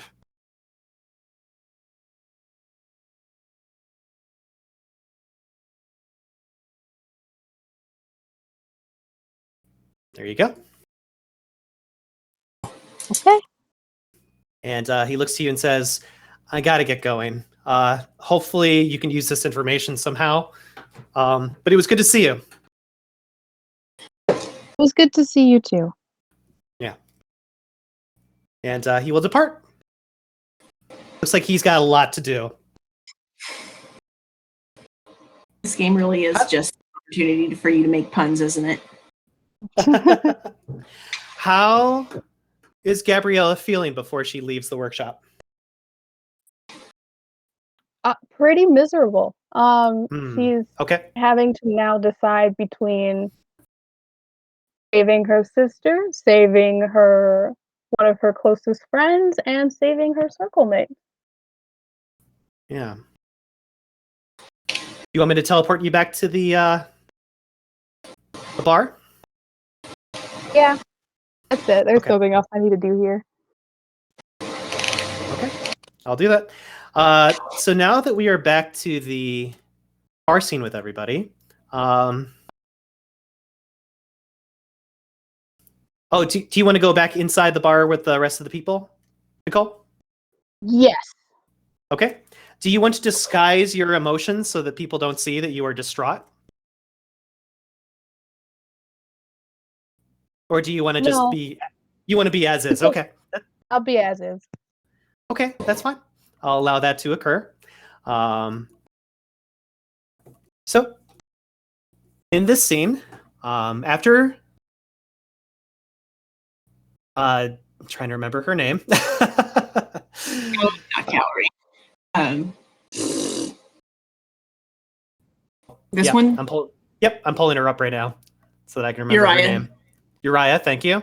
And I will activate her for everyone to see what she looks like. After she has relayed all the information that you guys basically just kind of went over with the other characters, and Nicholas looks very impressed, by the way, that she's able to recall all of this information. Like, was she like a former spy or something? She's really good at this. Uriah will look to you and say, I can help you with the healing process for your damages that you and your circle have taken. But I must tell you that it will take in a tremendous amount of pathos to accomplish that much, even just between the two of us. So, well, the good news is I got a fix for that. And Nicholas, we can trust you, right? He looks and he says, yes, as far as you can throw me.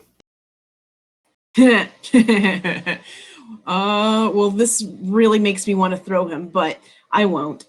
Thank you. Well, I guess this is really just a one-time use thing anyway, since the process for making more candles not exactly easy, obtainable, something words. Words are hard. But I'll be like, you know what? It's fine. Yeah. Probably. So you're pulling out the candelabra? Yep, I'm gonna check it out, Uriah. I think we've got our pathos worries covered, don't you think? Huh. Interesting. GM needs to make a roll for 2 characters. That was a terrible roll. Wow. So both Nicholas and Uriah have no idea what this thing is that you pulled out. Well, But they're very fascinated and very interested to see what it does, but they have no idea what this thing could be. Wow. The GM quad botched. Wow. Yeah. Well, pretty bad botch. sweet. I will just say this is more or less a one-time use thing since, well, if y'all know what maggot revolvers are, you know that unless you've got ammo, it's basically useless because ammo is impossible to get or make. Think of it like that. Technically, it could be more than once, but we're only going to be able to use this once. So, but I mean, unless somebody starts making souls into candles. You shush. You're not supposed to say that out loud. Anyway. So once this lights, everybody in the near proximity will start getting pathos constantly for the time it is lit. Okay. I don't know the specifics of it, but basically it's a pathos bomb or something, but no harm. So things that we can do. Mr. Honor over here has the ability to make all of us as one.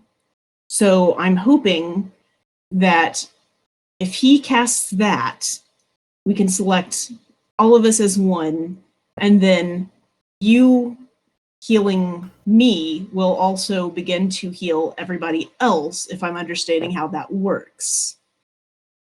That's a very clever technique. Thanks, I've never tried it. Well, Honor, why don't you go ahead and attempt to cast that first? Okay. And Gabriela, are you joining us over here? Yeah, she like wipes at her eyes real quick underneath her glasses, but then comes forward. Yeah. Like, Gabriela, you don't look okay, but I think we'll have to talk about whatever is bothering you after this, if that's okay. That's totally fine. Okay. All right. And I'm this person back here like, hey, could you leave us for about half an hour or so, please? She looks over at Honor. It's like, do you want me to leave? To who? Who are you saying that to? Our waitress. Our tiny team. I don't see any reason why Belfry should leave. I mean... Oh, well, all right. I mean, I'm not going to tie her into the healing unless she just really wants it, but... All right, well... No, I just want to watch. She's like, no, I just want to watch. Yeah, I can't imagine sending you away without allowing you to indulge your curiosity. Yeah. No. I'm fascinated by stuff like this. All right, Honor, try to select all of our group. You, me, not Isa, Edith, Uriah, and Gabriela. I don't think this guy needs our well, heal. So Uriah doesn't need to be included in it unless she needs healing, right? Uriah, do you have any corpus damage that needs healing? Nope. Okay, then just the 4 of us then. Actually, Edith, do you have corpus damage? Yeah, but not significantly. No, not really. But I could use pathos. Oh, well, if you don't really need corpus handling, I could heal you after. No, I can heal myself. In fact, I'm going to do that right now. Since I'm about to get pathos from this candelabra, I'll just top myself off in terms of corpus. Okay, all right. Sounds good. So you're not part of it, but Honor, do you have aggravated damage yourself? I don't believe so. Wait. Okay. Do I? I don't believe. I'm asking the GM because I don't know what I'm looking at on the sheet sometimes. You have 2 points of superficial damage, but not aggravated. Okay, that's what I thought. But okay, well then you'll be okay, but you probably still have to be part of the select all since you're the one casting it. I'm guessing. I mean, doesn't really say. All right. Well, regardless, go ahead and select me and Gabriela and/or yourself. I figure I'll cross that bridge if I don't get enough successes. Sounds good. I don't suppose my shadow wants to give me more dices. Before we begin, I have an outstanding question I sent did you? Myles about my shadow. Sure, let me check that. Thank you. It's in Discord, just a direct message. Mm. The answer is you can't do anything mean. Ah, The answer is Rob, Go ahead. Rob, I think I sent that in an email to you, so sorry for not putting that in your inventory. Oh, okay. Here, let me see if I can find that quick. And Yeah, then... I'm gonna pull it up on mine too. I have it. Yeah, it's like Good. right at the top.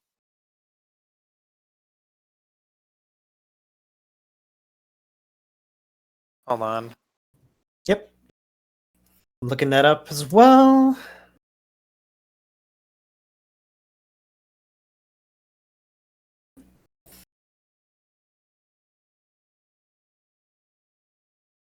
Okay, so thanks. I read it up on it. Would you like to use that? No, I don't think this is an appropriate time for it. I don't think this is the kind of thing I'd.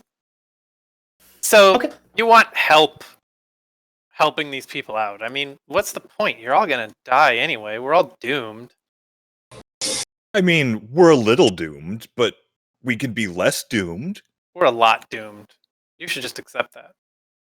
Look, you and I both know I'm going to get myself killed really fast if I don't have them. I'm more likely to die if I do have them, and they're closer to dying.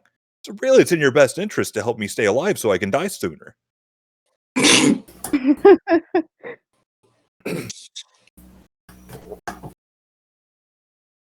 I'll humor you for now. Just because your babbling amuses me.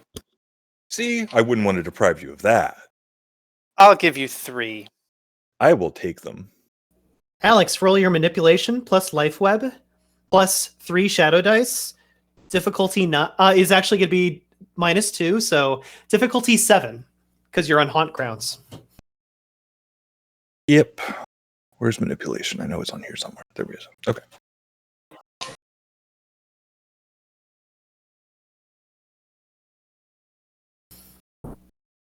Sorry. So bad news. Okay. Oh wow. Okay. Rob, Good I job. will be adding 2 points of temporary angst to your sheet. Damn. Wow. Even I can't save you. How many successes did you get? How many successes did you get, Alex? The difficulty is 5, right? 7. Difficulty is 7. 1. I know. 1 success. 1 success. So who do you want to connect? I guess the ones that make the most sense would be Gabriela and Zion, because they're the 2 that have aggravated damage. So Okay. The 2 of them are currently connected. Hooray! That's it. So the 2 of them will be linked as far as healing goes for the next part of the scene. I'm guessing that at this point, Jay, you're going to be activating the candelabra. Yep. Like, Okay. All right, guys. Here we go. Yep. Put the candelabra. Yep. So I'm going to speed this up for the sake of brevity, and we are closing in on 5 o'clock. So as you light the candle and you hear the sounds of the souls that are existing within those wax candles themselves, pathos begins to warm up the entire room.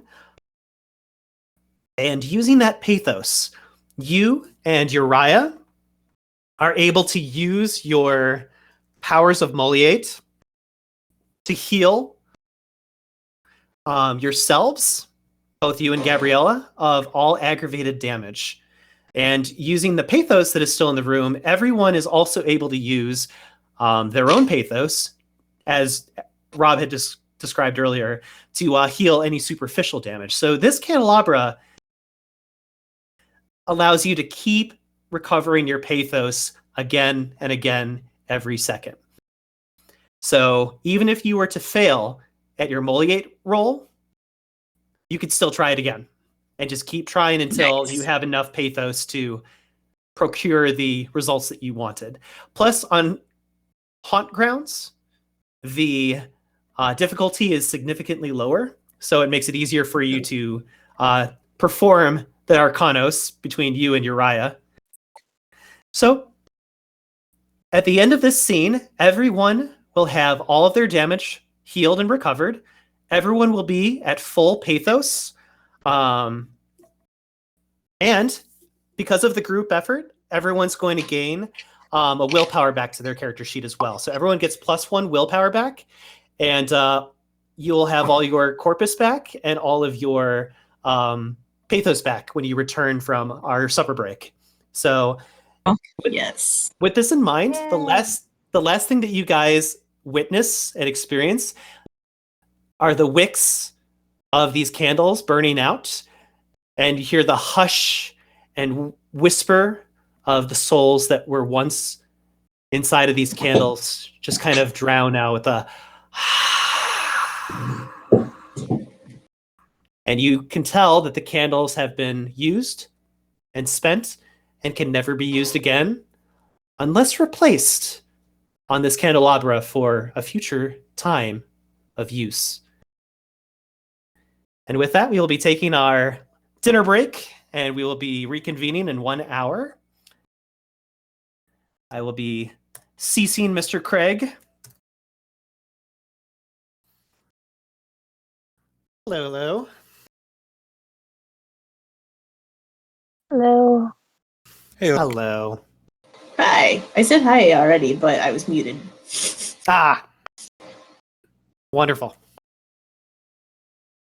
So now that we are all back, I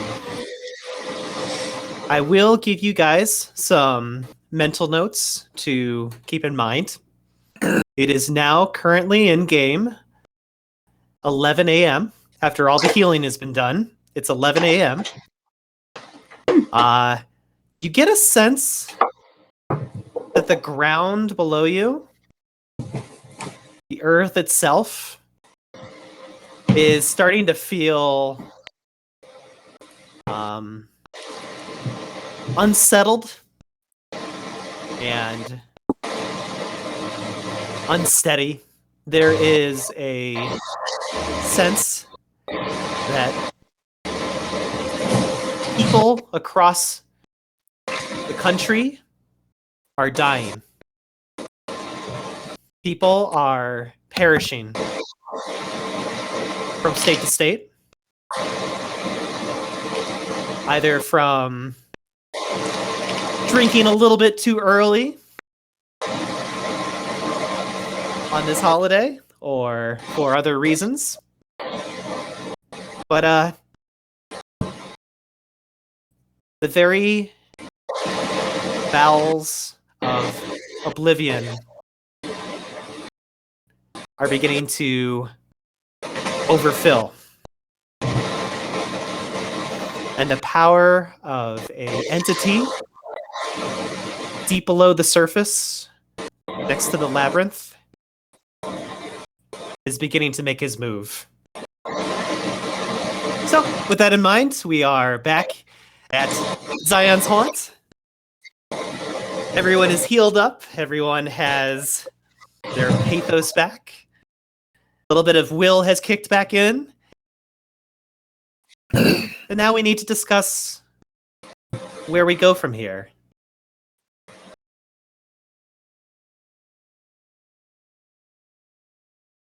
I'm honestly ambivalent because I'm not sure what the best route to go would be. Honor, Hank, whatever your name is, you seem to have a little more expertise in terms of what's going on where. Do you want to give us any input? Who are you addressing? Hank, Henry. Hank. On. Hank, of course. I don't know what gave you that impression. I mean, you guys keep talking about cultists and mages and all of that. I was just trying to deliver a package, and we see how that went. What the hell are all those dots in your leadership for? Then that was out of character, by the way. Anyway, well, I mean, if I had more context, I mean, because it seems like, you know, people are dying because they're drinking some sort of tainted wine that has something to do with cultists and or mages. I don't know how we do that. They probably already bought their wine. We can't just go into people's houses and take their wine from them. And even if we could, we shouldn't, because it's a thing with the mortals. Gabriela, Edith, either of you have thoughts on the matter?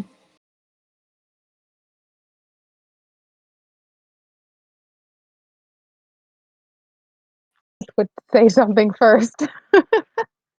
I I was hoping Rob would have something to say first.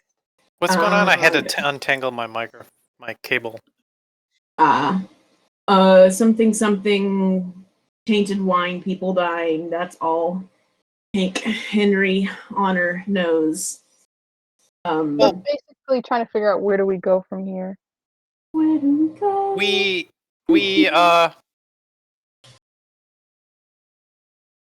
We can't do anything about the wine. I mean, that the time to do something about that would have been to stop them from distributing it in the first place.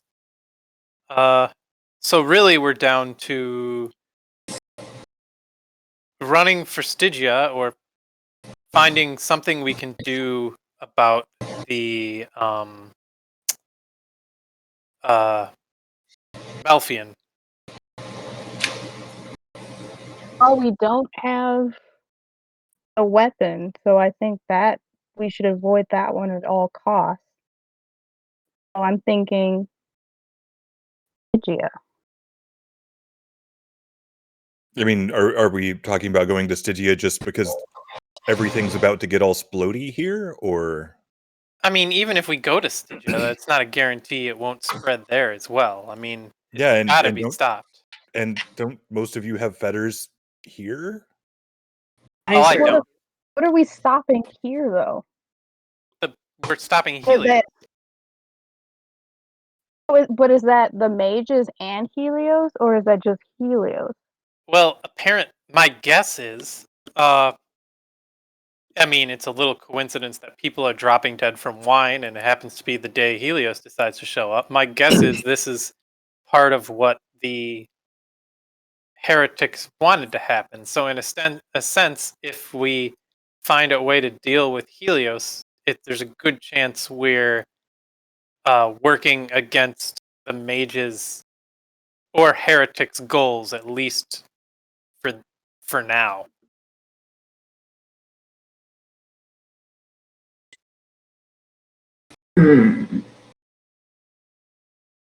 On the side note, if we happen to take out Helios, we got an in with Velasco. I think my problem might be, excuse me. Ooh, sorry about that.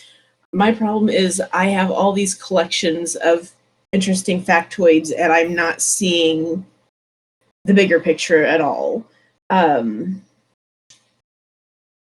If we could have maybe the GM give us a hint as to the various plot trains we could hitch a ride to, metaphorically speaking, that would be really helpful to me. This is or just a smidge of guidance. Yeah, I'd be more than happy to. Currently, there are at least 3 or 4 options that you can take. The first one is the obvious one. You can travel to Stygia with Nicholas. If you do this, there is a huge chance that while you're in Stygia, the Archangelic will emerge from the underworld and destroy California. And 2 of you will go into a destruction harrowing immediately because your fetters and your haunt will be destroyed. If you decide to go to Stygia, however, you can discover what the heretics are up to as far as their dominance over the hierarchy and why they have taken the Senate and are rerouting the number of souls that are being acquired across the entire country. Option 2 would be to go to the area in which the Archangelic is going to emerge from and take the Archangelic head on and see if you can fight it off when it comes out of the underworld. Third option could be going into the very maw of the Malfian, the carcass of the Malfian, and traveling down deep into the labyrinth to where the Archangelic is making its way up and fighting it down in its cove, as it were. Unfortunately, Issa and a bunch of her allies are already doing this. So you would be walking into a war that's already taking place down into the labyrinth itself. So whether you survive an all-out war that's already taken place is completely up to the Circle. And then for a fourth option, you can travel to a specific casino, which is Gabriela's discretion if she wants to share that or not. You can travel to a casino where it sounds like there might be something going on in that area. So what about... I'll give you the fifth option that I would highly not recommend. If you go to any of the areas that the mages were once at, such as the vineyard in Napa Valley or the warehouse in Chino, California, they're most likely not going to be there anymore. They've moved on at this point. They've done their damage. They've done what they set out to do. So now that they've poisoned the masses, they're moving on to their next location. So they will not be there if you go there. Question is, maybe the... I mean, the mages are not an immediate goal. They're yeah, I agree. They're gone to the wind. I don't think... Well, I don't know anything about the casino, so I can't speak to that. I think going to Stygia is a secondary concern to figure out who the Sith Lord is in the Senate. And so I think the most immediate concern is whether or not we can stop this Malfian. And while we know the mage's part in it is over, perhaps the heretics part in getting him up here is not. And maybe the question is, where did they go in the mausoleum? Was that an escape route? Or is that taking them somewhere where they can assist in bringing this about? Most likely, that will take them to another heretic hive, similar to the Nether. There was most likely a shortcut that they take in that maze of caverns that takes them directly to Helios, or the Archangelic that exists. But that would involve hours and hours of dungeon crawling to find that exact location. And who knows, maybe there are traps, maybe there are setups so that you have to solve puzzles in order to get past doors that are set up. You don't know. Well, so, but there's also the possibility that do we have anything that I attached to them that I could kismet to find out where they went? We do have a lot of heretic artifacts. Mm-hmm. We also have a 50-50, or not, no, wait. No, brain fart. My brain flip-flop Legionnaire and Heretic, so disregard. So here's my thought. Now, I'm trying to... Let me go back over, because I don't know if I remember all the options you said. The options are go to Stygia, and I'm asking this to Myles. Yep. Go to Stygia, wait for the Malfian to get to the surface and fight him, or go below and fight him already, or go to the casino. Which Gabriela would have to discuss with the group because nobody else knows about the casino right now.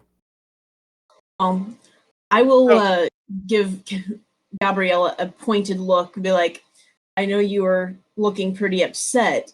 Is there something we can help you with right now? Because all the options in front of us are a little daunting, and maybe there's something that we can do to help you, since it looks kind of like instant death for all of us anyway.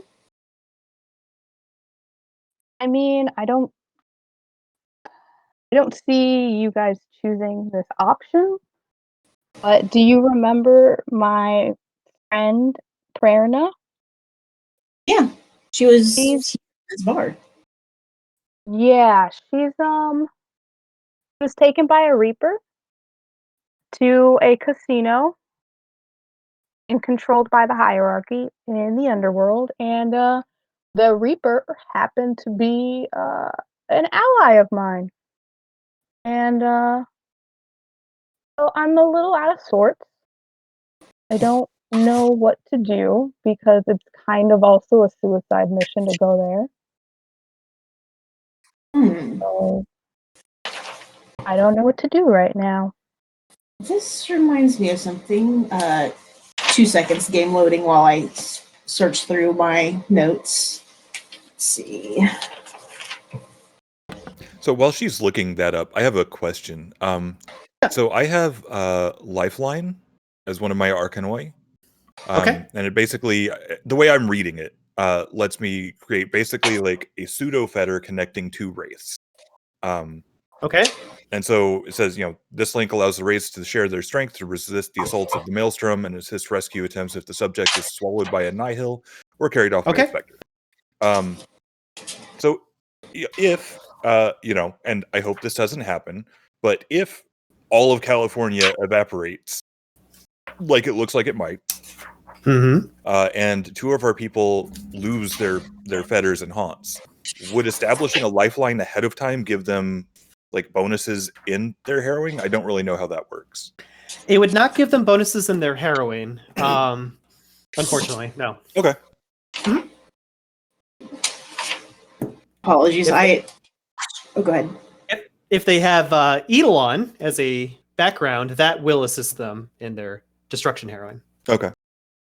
I do have 3 dots in Eidolon. Neat. I've got 1, Good. I think. But what if we could move a fetter? Like, what if we found someone? Yeah. Can we find someone who could manipulate, like, crap, I'm forgetting the word for it. The opposite of the Shadowlands. Skinlands. Skinlands, yes. So can manipulate the Skinlands to be able to pick up a fetter and move it. I mean, that saves us, but that still doesn't save California. That is true. I'm going to be honest with you. If all of your fetters are destroyed, that makes things a whole lot more difficult for you in game when you come out of it. If you come out of it, a wraith without any fetters transforms into something different than a wraith. They don't become a specter, but they do become something twisted and mentally broken, because you have nothing to tie you to the Skinlands, and you would not be able to interact with the Skinlands any further because you would have no earthly ties anymore. Sounds like I should look for those and make them into candles. So if you guys are able to save one of your fetters and take it elsewhere, that's all well and good. You could at least save one of your fetters and bring it elsewhere so that when destruction happens and California is sent underwater, you will at least have a fetter when you get back from your destruction harrowing. Saving all of your fetters is... I'm not going to lie to you guys. That sounds impossible to do in one day. Yeah. So you can't really just run to Stygia. No, So if you run to Stygia, most likely all of their fetters and all of their haunts will be destroyed. So I say, I think pursuing the route the heretics took is the best way, because we don't have any means to directly fight a Malfian, but there might be means to turn the tide of battle or undermine what's going on if we follow the heretics through the mausoleum and out through whatever entrance they're using. Okay. That's my suggestion. Well, they're all awful options. Thanks, Myles. So, You're welcome. What out of curiosity, Rob, what is your intent by going down the route of the heretics hive? There's no physical way we can fight a Malfian. It's physics. There's no way we can wait for a Malfian to show up and then take it down. It's not possible. It's not a matter of rolling a few good rolls. It's not gonna happen. Okay. So the only chance is that if there's some way to interrupt whatever it is. I don't know what the heretics are doing. I don't know if they're done doing it. I don't know, because he isn't all the way up here yet. So that means that that could mean that it's just because he hasn't made his way up here. It could mean that there's still stuff the heretics have a part in this to do. It could. I don't want to go to Stygia because I'm not willing to just outright abandon this operation and run for the hills. But at the same time, I know that it's just a suicide mission to say, okay, let's just wait for this guy to show up and fight him. So the only other option I can think of is to see if there's something we can do to the heretics to impede the process of the Malfian. Since I know the mages are done. The mages are out of this. There's nothing we can do to stop them at this point. If you decide to go the route of taking on the Archangelic and getting it down in the area in which it's emerging from, I would recommend just going down the Malfian passageway that Issa had mentioned. There's a carcass of a Malfian that she and her allies are going to be descending down into to reach the labyrinth. It's located elsewhere in California, but if you descend that, you will get a direct route to the Archangelic itself. If you go to the Heretic Hive, you will most likely be dizzied into a bunch of puzzles and mazes in order to find your way around, kind of like you were in the Nether. But that's completely up to you.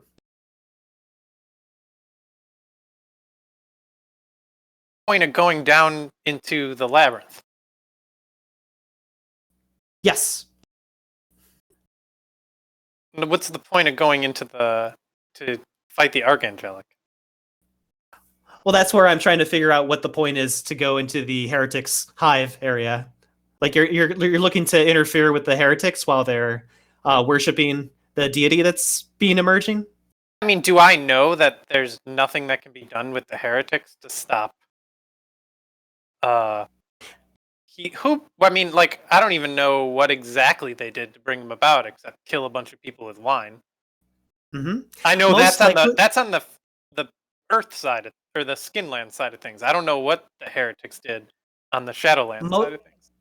So most likely, Rob, the deaths that have occurred across the country are going to feed Oblivion, and certain passageways and openings in the it's called the Sundering that separates our world from the Shadowlands and the Labyrinth will be breached, and there will be a enormous amount of havoc that occurs.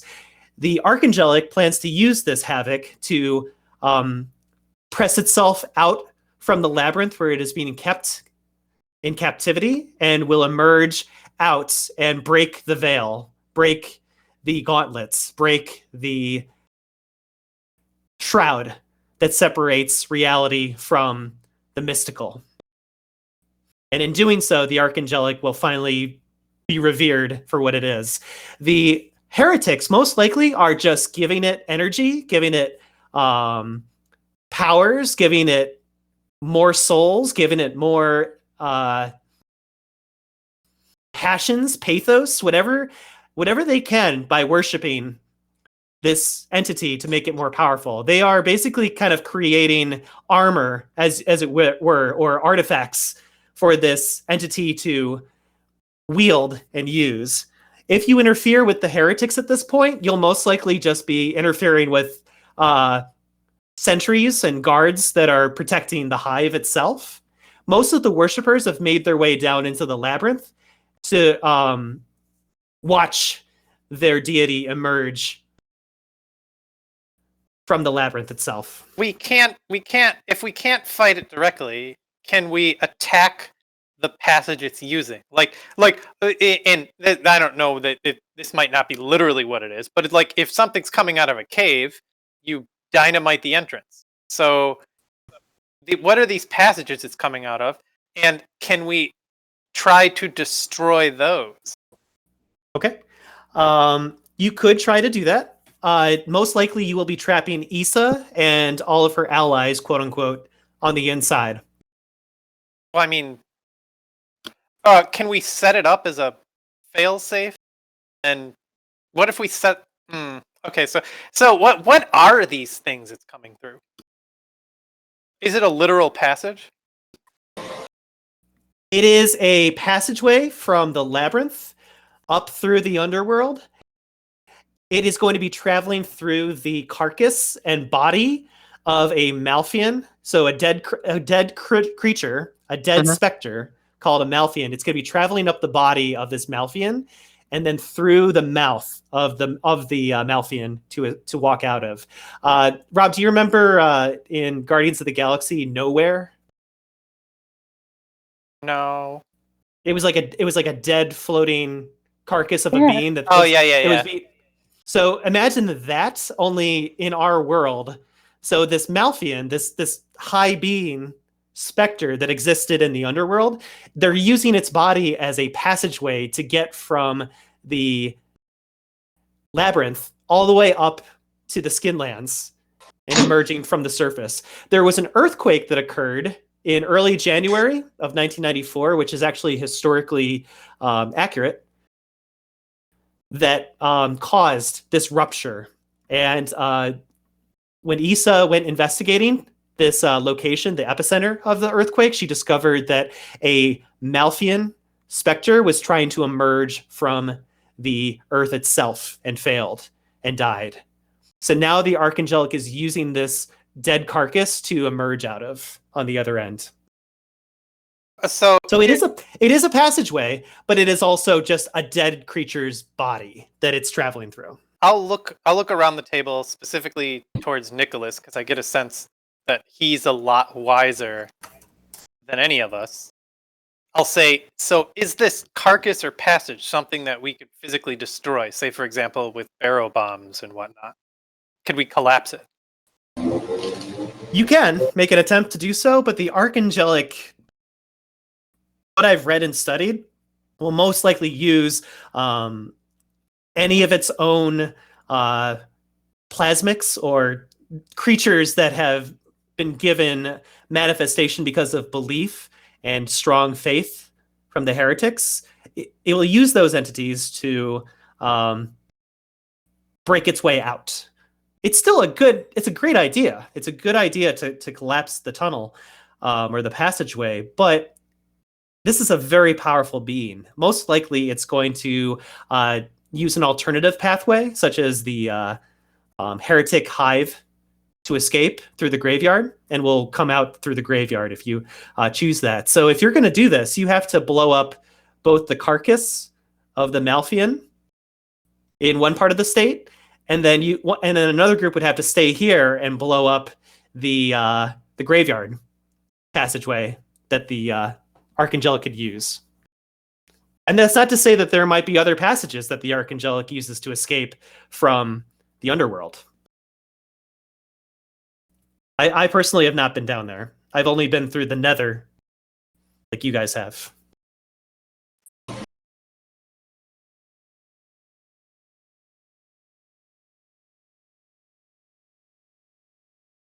I have a question for you. Since you said that you've studied this, do you know of any weaknesses or potentially where we could find the weapon that we know of? I could possibly, just trying to see if maybe you have some information. Yeah, but GM needs to make a roll.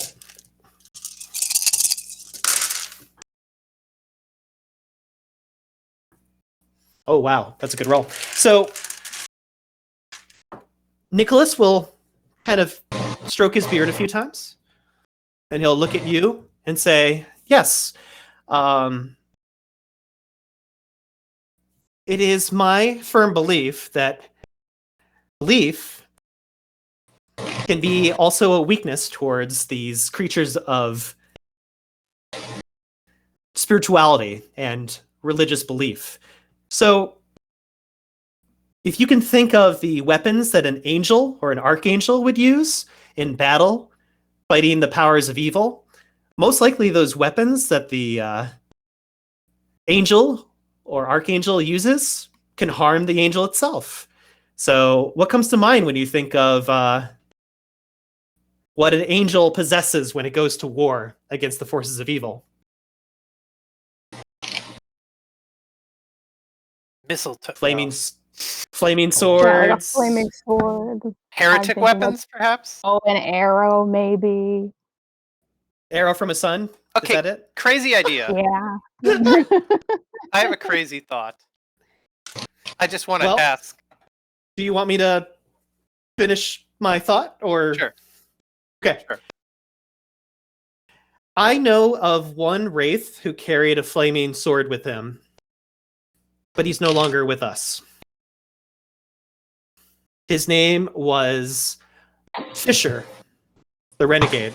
He was the leader of the renegade group called the Einhargar that Cowrie currently leads. When Fisher was destroyed and soul forged, he left his flaming sword behind. So if you can find that flaming sword, you might be able to have at least a tool on your side to fight this archangelic. Do that. That sounds like the best option to me. That sounds like the most attainable. Like we've gone from find some magical way to carry our fetters in the Skinlands out of the state, which requires. I mean, even if we could poltergeist or possess someone, the amount of energy it would require to do that doesn't seem attainable. Fight an invincible god with our bare hands, that doesn't seem attainable. Go to a suicide mission casino, or we can look for a sword. Hey, investigation, that's something we're good at. I think looking for a sword, and then if we find this sword, we have a chance to go to the battle, and either one of us can try using the sword against the Malfian, or, I mean, we know Issa is quite good at fighting. We can provide her the weapon with which to attempt to destroy the Malfian as well. If we find this sword, we've got options. That Well, how much time do... So go ahead, Nicole. I missed what you said. I was just wondering, how much time do we think we have to find the sword before Helios, Prometheus, whatever his name is, comes to the surface, if he beats Issa and his team and her team? How much time do we think we really have here? Nicholas will look to the group and say, well, allow me to help narrow down this search of yours. Who destroyed Fisher? Who soul forged Fisher? He was captured by... No, Cowrie did not destroy Fisher.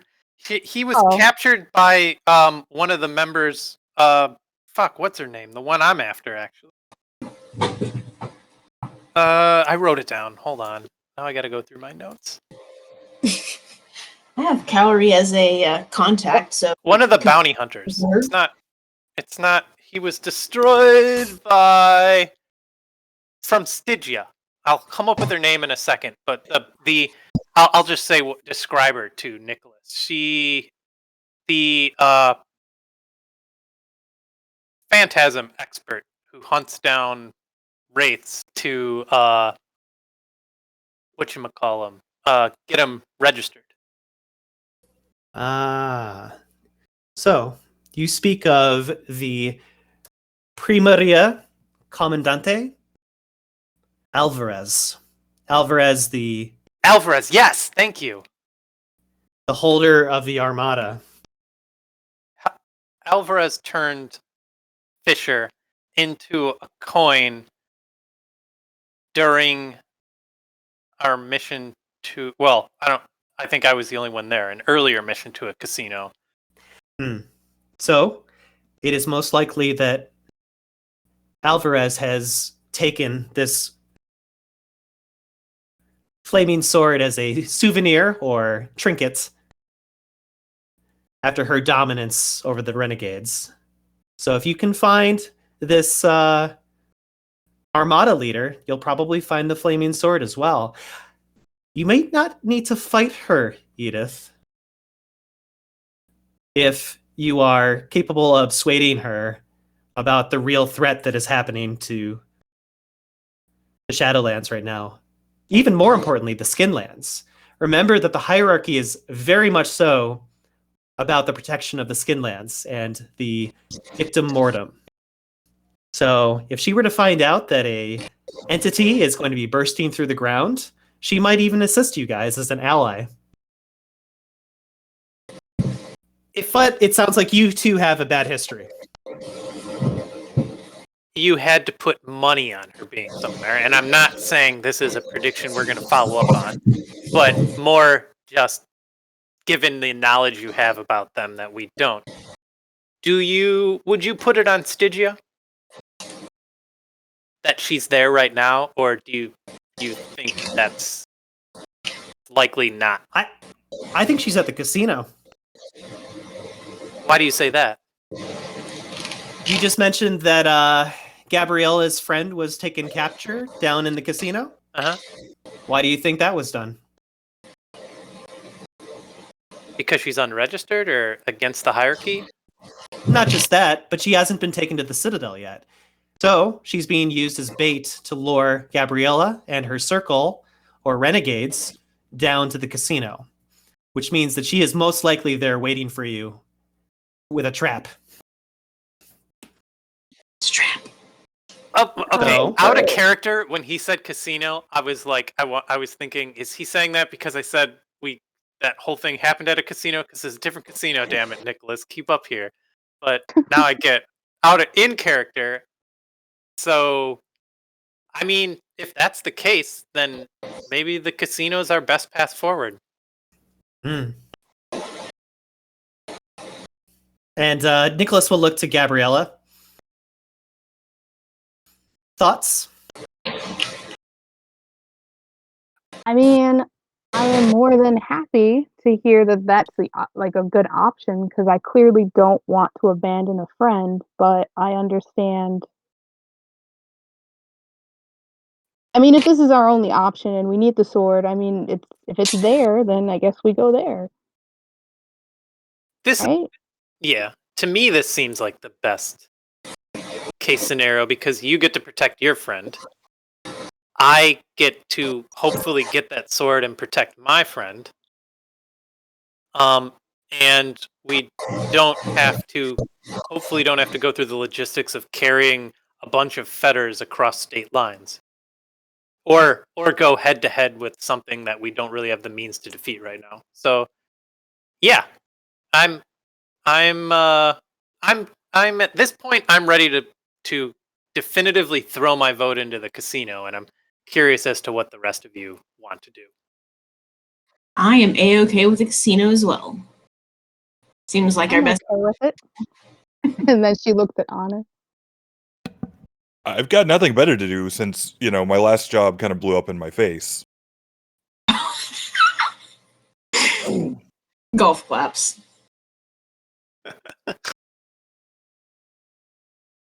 So then, yeah, Okay. I think our job now is to plan to how we're going to deal with the situation in the casino. Now, I'm assuming, well, Gabriela, you probably. Well, I guess, what are the details, I guess? Honestly, that's all I know. All I know is that she's in the casino, and it's being controlled by the hierarchy. Did they give you an address? I know it's called Weedham and Reap. The address, And just so you know. And yes, the address. I have that too. Yep. Well, hey, we've got a ferryman. Probably if we give the ferryman a couple gold and the address, Nicholas, would I be correct in assuming that 2 gold and an address would be sufficient for you to get us all to the Weedham and Reap? I am in control of my Midnight Express train. I do not possess a cab. Edith is kind of... Now it's Edith's turn to give you the side eye when you refer to Nicholas as just a ferryman. Did I write his information down wrong? Hold on. I probably wrote his information down wrong. No, I think his title is Nicholas the Ferryman, right? But I think he's the conductor, not a ferryman. He is a ferryman, but he is a ferryman of the Midnight Express. He does not have a cab. And it costs a little bit more than tossing a couple oboli at him to get a ticket on that train. I'm so very sorry that I misunderstood your title then. Not at all. If you ever traveled my Midnight Express, you would understand the luxury that wraiths get to indulge in compared to a smelly old cab car. But I believe that is what the bells on the outside of the Shadowlands is useful for. Uriah, by the way, will look to your group and say, if I remember seeing you guys last, don't you have like clothing to look and disguise yourselves like legionnaires? We absolutely do, yes. Okay. And as it turns out, we have a legionnaire that might be willing to assist us look more like official representatives. I mean, I'm happy to work on documentation. We still have the work I had started for you all when we were trying to get to Stygia on a different Midnight Express. So we could take a few minutes now to complete that. And on a separate note, Myles, I had mentioned before I left my warehouse that I was grabbing 2 sticks or 2 pieces of wood, one of which is to a sword while I had the mana going, or when we had the pathos flowing, but it wasn't ever talked about during the pathos thing, and I just realized that even though that was my intent, because I let you do your monologue so we could go eat supper, are you going to allow us to, or allow me to have a sword that was turned into a stick because the pathos was flowing, or should I make a separate check for that? It'll be a separate check just to see you. It won't cost you any pathos, but I would like to see you at least roll for that. So let me just let me look it up in the book. Sure. Yep. To the casino.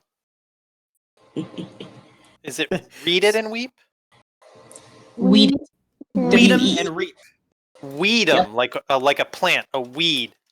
Yeah, it's still in the chat in Roll20. It is. Thanks. Sorry, I was I've officially opened up notes for what I'm referring to as the casino job. All right. Jay, intelligence plus moliate. Oh, not manipulation? Nope. Intelligence plus moliate. All right. And so it is going to be your difficulty is going to be at a 3 because it's deducted from your haunt. So difficulty 3. All right. Roll 7, D10. And damn, I can't explode that. But if it's at a 3, 1, 2, 3, 4, 5, 6. 6 successes. Okay. Yep. You make yourself a poignant weapon. Yes. And if you use this, did you want to create 2 weapons or just one? Just one, because One weapon is plenty good enough for me because the other one I don't want to feel bad when it inevitably gets destroyed by poking a thing on the road and then it explodes. One's gonna be my poke, one's gonna be my Sharpie stick. Okay. One is for stabbing, the other is for fun. You have created. So Jay, you have created the equivalent of a spear using your Moliate. If you succeed on hitting, damage will be your strength plus 3. Okay. Plus 3. Cool. Yep, I put it on roll. I put it on roll 20 for you as well. Excellent. Thank you. Yeah. Next, I need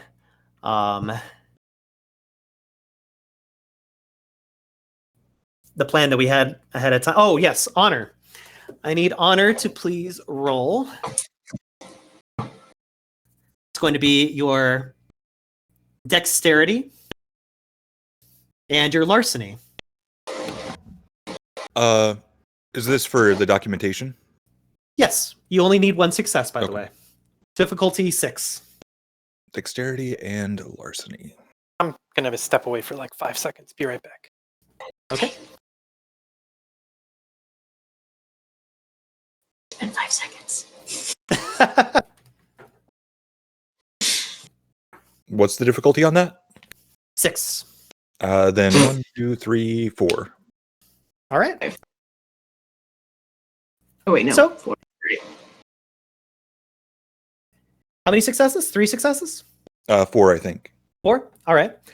So with 4 successes, it takes you some time to forge the documentation, but I'd say just under an hour, close to 40 minutes maybe, you're able to make the perfect copy of paperwork needed to pass by as Legionnaires. You now have possession of 3 separate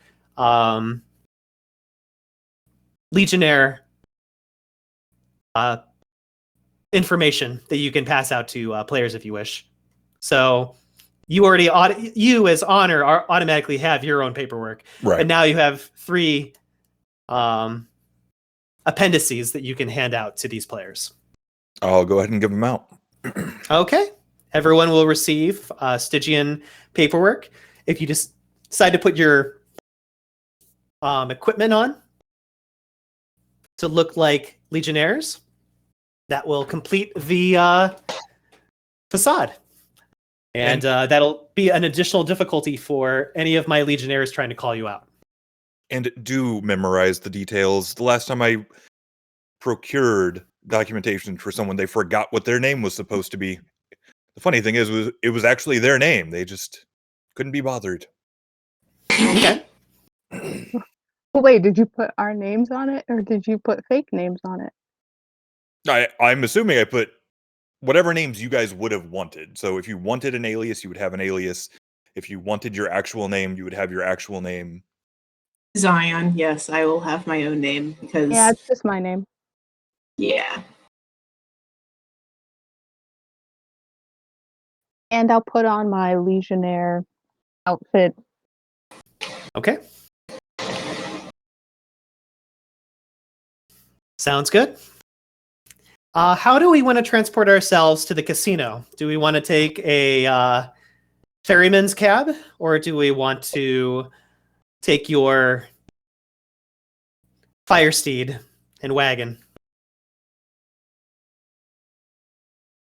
We should probably check in with what's-his-face in the wagon to see if he's cool with relocating. And if he's cool, then why not take the wagon? If we're not going to lend it to my friend. Or since we didn't lend it to our friend, may as well have a purpose for not lending it to our friend. And this way, if California evaporates, we don't have to have the lost fire horse on our conscience. Sure. Okay. Outside we go. When you guys check with Nosk, the partner, when he hears that you are interested in going to a Legionnaire casino, he sparks up with interest and curiosity and seems very, very interested in going. In fact, he says, I will gladly take the reins of the fire steed and take us there. Just give me some guidance on where we need to go. Back. Oh, perfect. Uriah, do you have any interest in joining us? She'll look to you and say, you know what? I'm kind of spent after all that healing that you guys had me do, so I'm going to do something else. But yeah, I'm glad that I was able to help in some kind of way. I do very much appreciate your assistance, and that reminds me, I think I have something that might interest you as a gift for assisting. That distracted looking up earlier was the item. I can't remember which one was moliate, the tongue or the hand. I think it was the hand that does the moliate stuff, right? Yeah, I think so. Yeah, it's under my inventory influence. A grotesquely severed hand ripped off of a specter. I know I had those looked at, and I can't remember which one does what. I think so, because it was from our first game, and the tongue one was for someone like me, and the hand thing was for someone like you. And so that's why. But I didn't like it, so that's why you kept both. Right. And, it's completely worth it to give a gift to my mentor for all that extra energy she did get all of her pathos back. So you're going to be giving her the moliate hand thing, the specter? Yeah. Okay. She will gladly accept. Yeah, she will gladly accept that as a gift. And I'm going to assume that would be story-wise how my dots and mentor popped up to 3. Most likely, yes. All right. So I don't think any of us have anything else we need to do here. We are completely rested. We have all of our pathos. We have all of our health corpus. Are we ready?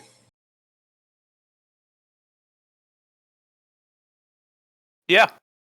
Guess so. It sounds like you guys are ready. Right. So I'm good. Wagon. Yeah. I'm gonna set up the new scene. Give me 5 minutes, but feel free to talk amongst each other. And I will be back in 5 minutes after I have the scene all set up. Okie dokie.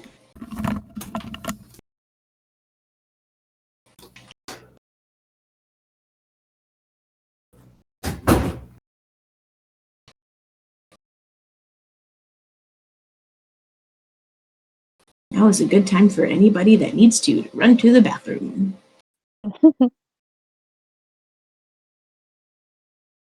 I didn't actually have anything to say. Well, how successful do you think we're going to be, you guys? We got this. Yeah. I can confidently say I am glad that my fetters are not here in California. I'm pretty concerned. I'm very concerned here. And I only have one fetter that can be moved.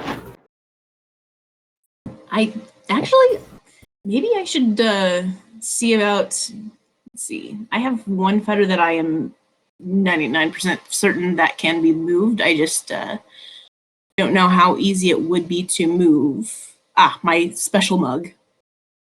So actually, it's entirely possible that I do have fetters here. I just don't know where some of these things are because it hasn't come up. Well, if I can grab my special mug out of this bar before we leave, that might be a good idea. But I don't have any way of interacting with, with anything, but does anybody here have the ability to interact with stuff in real life? Sorry, go ahead. Nope, go ahead. I say, what exactly are you asking for?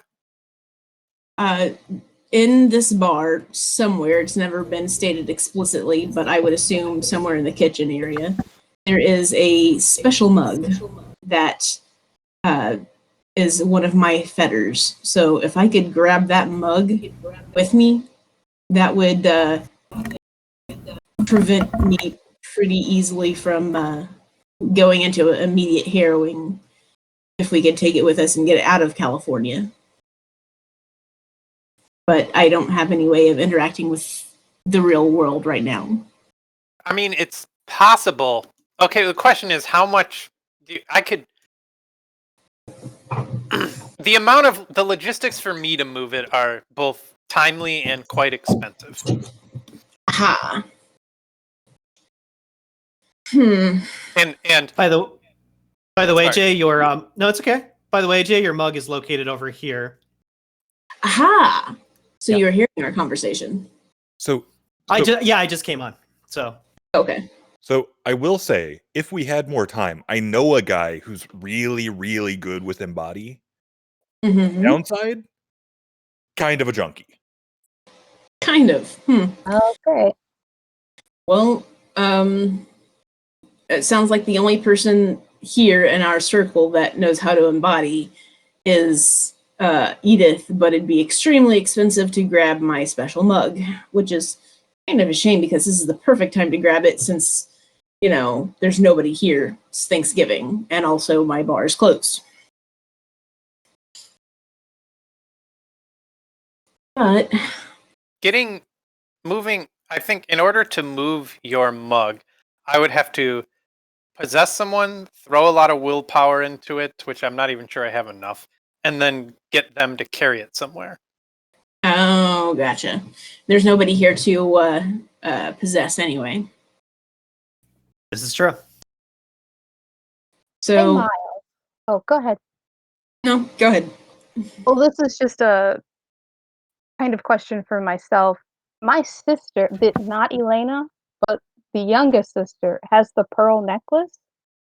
Is she still in California? Yes.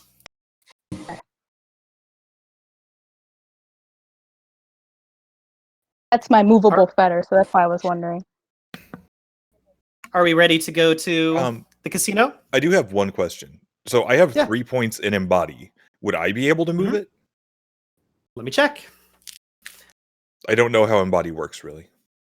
That's okay. I'm checking for you.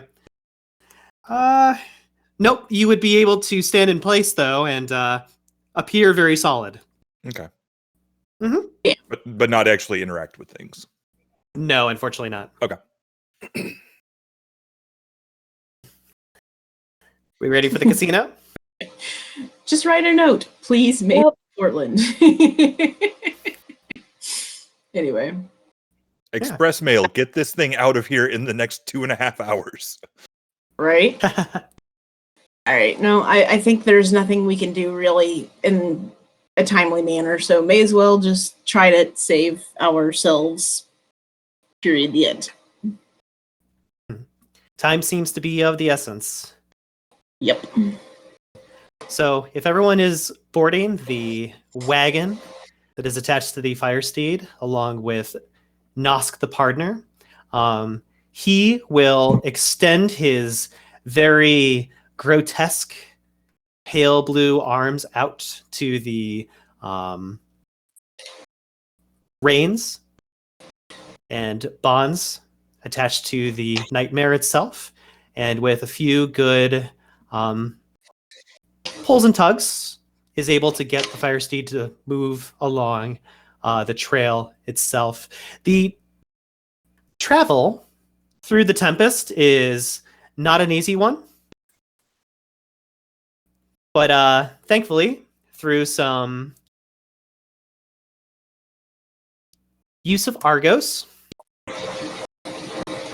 and combined efforts between the Circle to help guide themselves through the underworld, and Gabriela being able to relay the message of where to go, and giving directions, there is a pathway or a byway, as they call it in Wraith, that you take It seems to be a shortcut through all the caves and caverns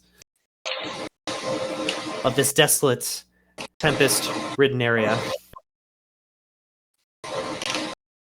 And in about an hour or so of travel,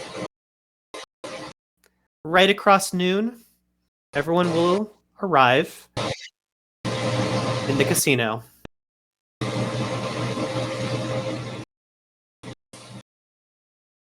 I assume we all got our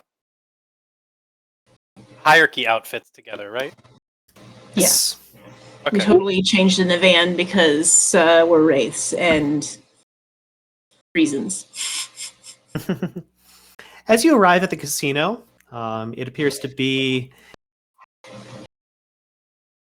in a very Legionnaire type of build and construct. The structure is built on the soul stuff that is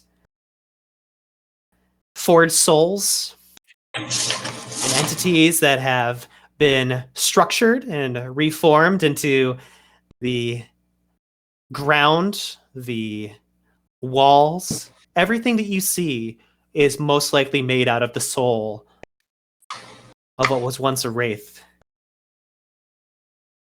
To the south of your caravan, you will see 3 smugglers playing cards together, as if waiting to be hired for a job if needed. To the north, you will see some heretics gathered together. It looks like they're having a discussion. And the entrance of the casino is now before all of you. So, with that in mind, what would we like to do now? How much? Well, it might be worth hiring those.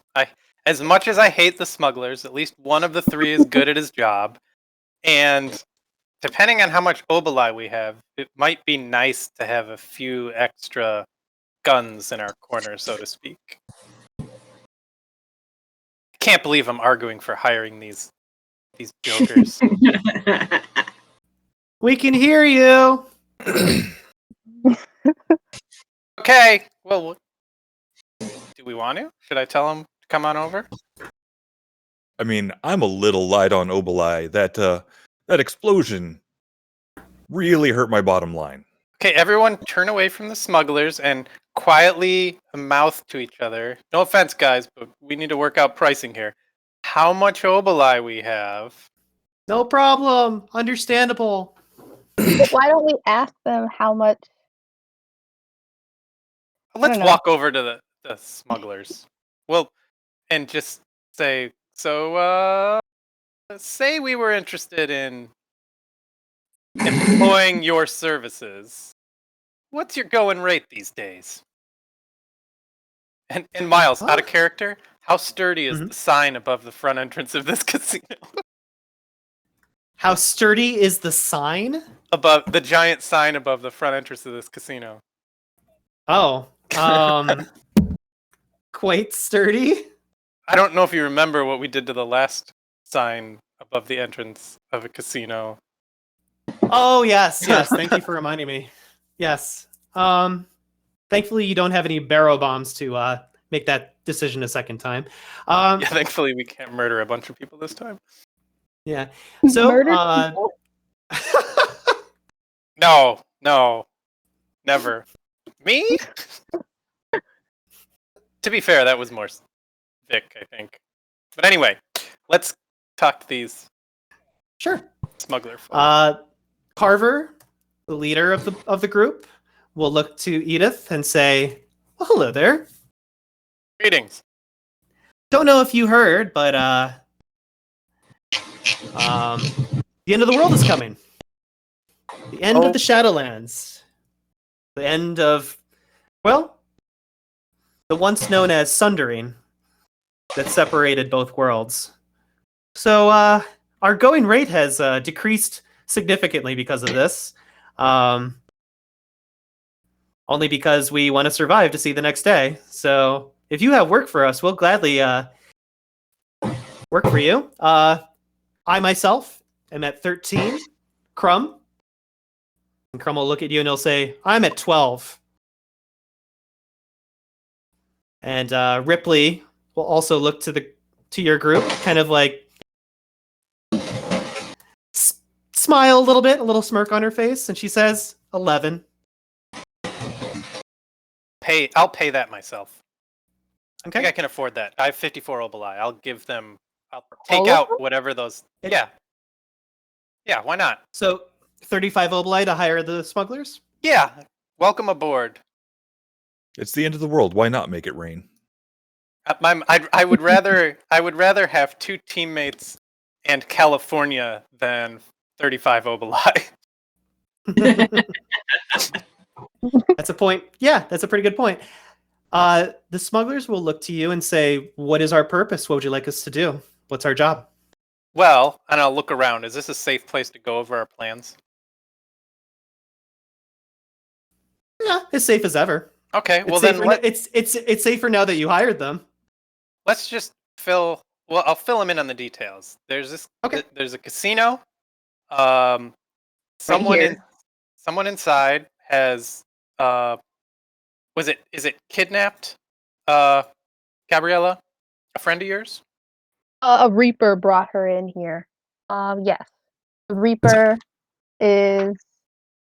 I'm gonna pronounce her name wrong again. Rois. Yes? Yes. And my friend's name is Prerna.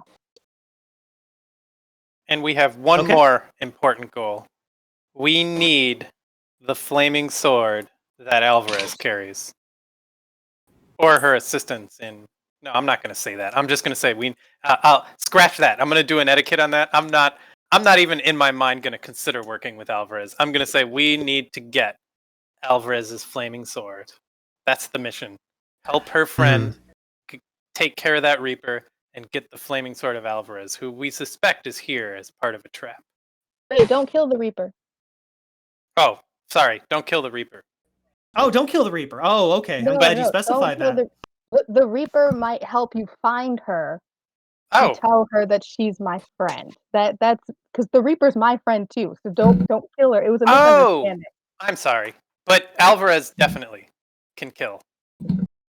I thought we were gonna try and see if she would No. work with her. Oh, No, okay. I'm not. You're going to have a hell of a time convincing me to take that route. She's my Okay. she's my mentor's enemy. He specifically told me open season on Alvarez. So that's the mission. Excellent. Side note, Jay, just so you know, Mm-hmm. Alvarez is your Contact. check. Yes. So you may use that to your advantage if you wish to. Just throwing that out there. You don't have to if you don't want to, but she is one of your contacts if you want to use that. Oh, she. I thought Alvarez was a he. No, Alvarez is female. Well, I do in fact have Alvarez as a 3-point. Is it 3-point? Pretty sure 3-point contact. Yep. It's a shared 3-point between your contacts. Neat. Just a heads up. Yeah, I have. Oh, yeah, there I highlighted the word G because I'm good at that. My note says Alvarez met you during your supposed registration with the Grim Legion shortly after your infancy. So, yeah, blah, blah, blah, blah. I would. So the smugglers Alvarez. will look to the smugglers will look to your group and say, "We're in. We got nothing better to do except for wait for the world to end. So we will happily join you." Excellent. Says Alvarez can provide me insight intelligence on the hierarchy and their methods under the impression that you will use such information to safely avoid such areas. As a shipwright, blah, blah, blah. Oh, repairing weapons, armor, and various other tools. For a minor price, she is willing to provide her soul forging skill work to use. She may also be used to appraise various exotic items that you bring her. So, that's the information that I have. All right. Are you guys ready to enter the casino? Yeah. Sure, why not? I think. Are we ready, guys? Yep. Yeah. By the way, Honor, could you give me a perception and alertness roll?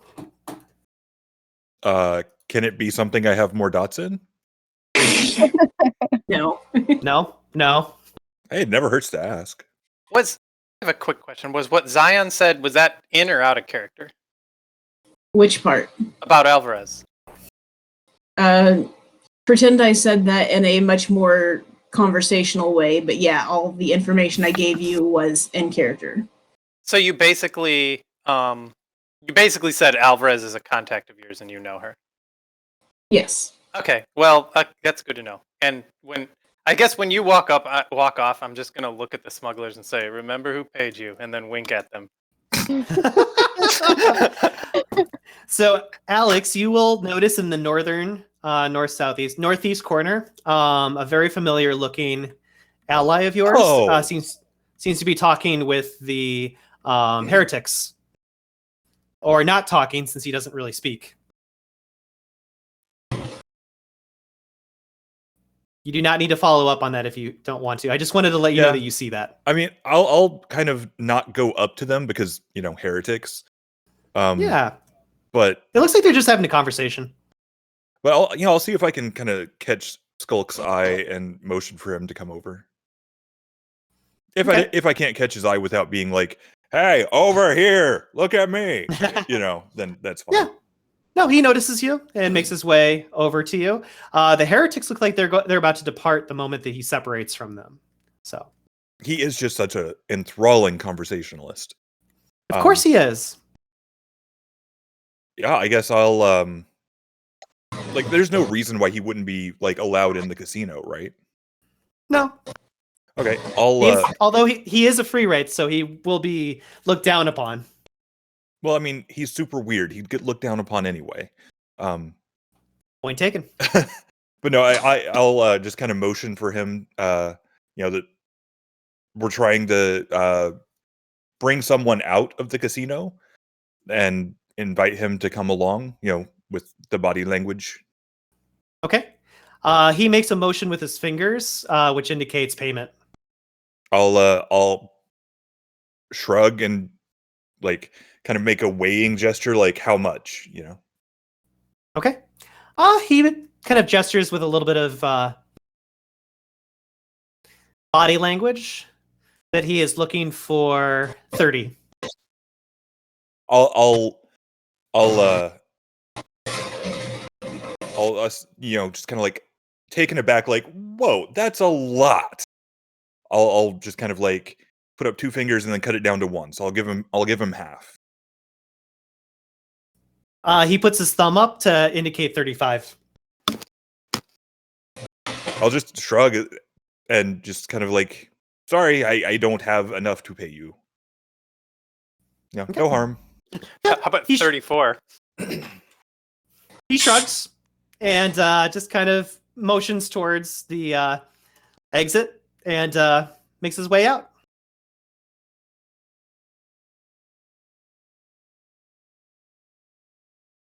All right. These prices have gone up. I wonder why.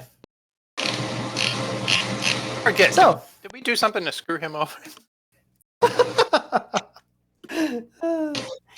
So we're going into the entrance of the casino then? I think so. All right. I'm actually, now that there aren't heretics, I'm just gonna come up here and see what's on this side of the building. Okay. As far as you can tell, just more kind of seeing if Roll20 will cooperate with me. More of an open alleyway. You go up to a water fountain that is designed again with the soul stuff that exists in the underworld. But yeah, nothing of notice, just the other side of the building. Okay. I'm going to turn my head to Gabriela and be like, just so you know, or just want to point out, I didn't talk to the strangers this time. And you notice how we're not getting killed. I'm just going to slap Honor on the shoulder as a screw you. To be fair, Okay. there's a big difference between talking to strangers outside a casino and talking to strangers in the middle of a nihilistic labyrinth. Plus, I think he knew him, so I don't think it's really a stranger in this sense. Did he know them? I don't think he knew them. Yeah, I He know knew them. the I knew these guys and girls. Sorry. Yeah, I know that at least Carver was in the bar that got kind of demolished. Right before everyone started trying to kill me. I've met everyone we spoke to except, I think, the guy who wanted 30 oboli. I'm going to look for not friggin' Archibald. Ad is her name, Alvarez. Alvarez. Or Alvarez, Okay. but I can't remember what she looks like. Yeah, Like on. Although, is that fucking Archibald right there? that is. Motherfucker. Walk up. Everywhere. It's like, you said my name. Really going over here. Yes. Wait, is that Alvarez? Nope. That is a very familiar looking character, though. It really is. I can't remember who it is. Yeah. You see him touch his helmet the moment you guys enter. Dang it. I don't think it's one of my contacts, because I have Uriah, I have Cowrie, I have Cirith. We just saw Cirith. Alvarez. I think that's all I have for contacts. Smugglers are going to spread out a little bit, but keep an eye on your group to see your actions. Was that a sneeze? Yeah, sorry. Okay, just making sure I understood. This guy looks familiar too. Don't know why.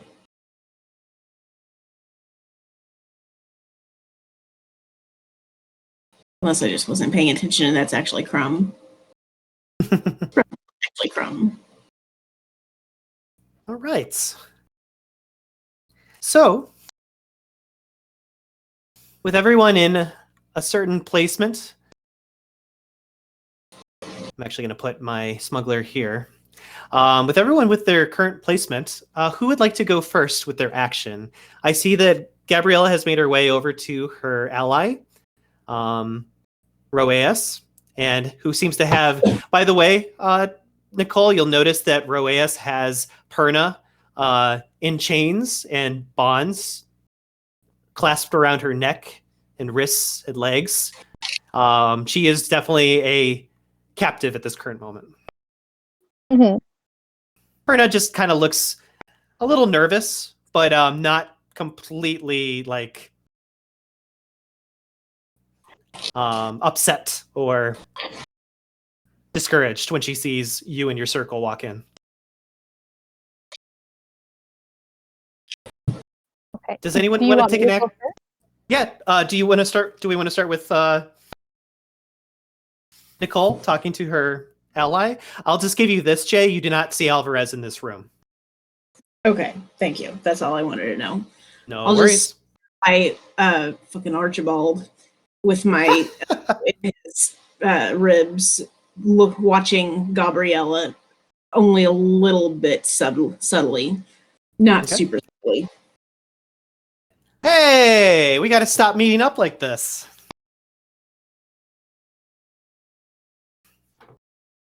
Have a seat. Take a load off, Annie. Your name's Annie, right?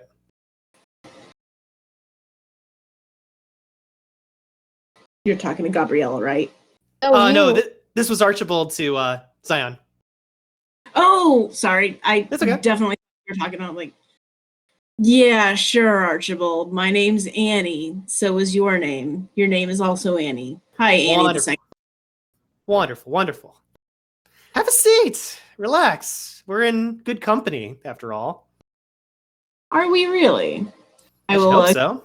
seat and still keep my body more or less angled halfway between Archibald and Gabriela so I can keep an eye. Certainly. Archibald will look to you, kind of lean forward with a serious tone in his voice. I noticed you guys have some new friends amongst you. That's good. That's good. You're going to need them.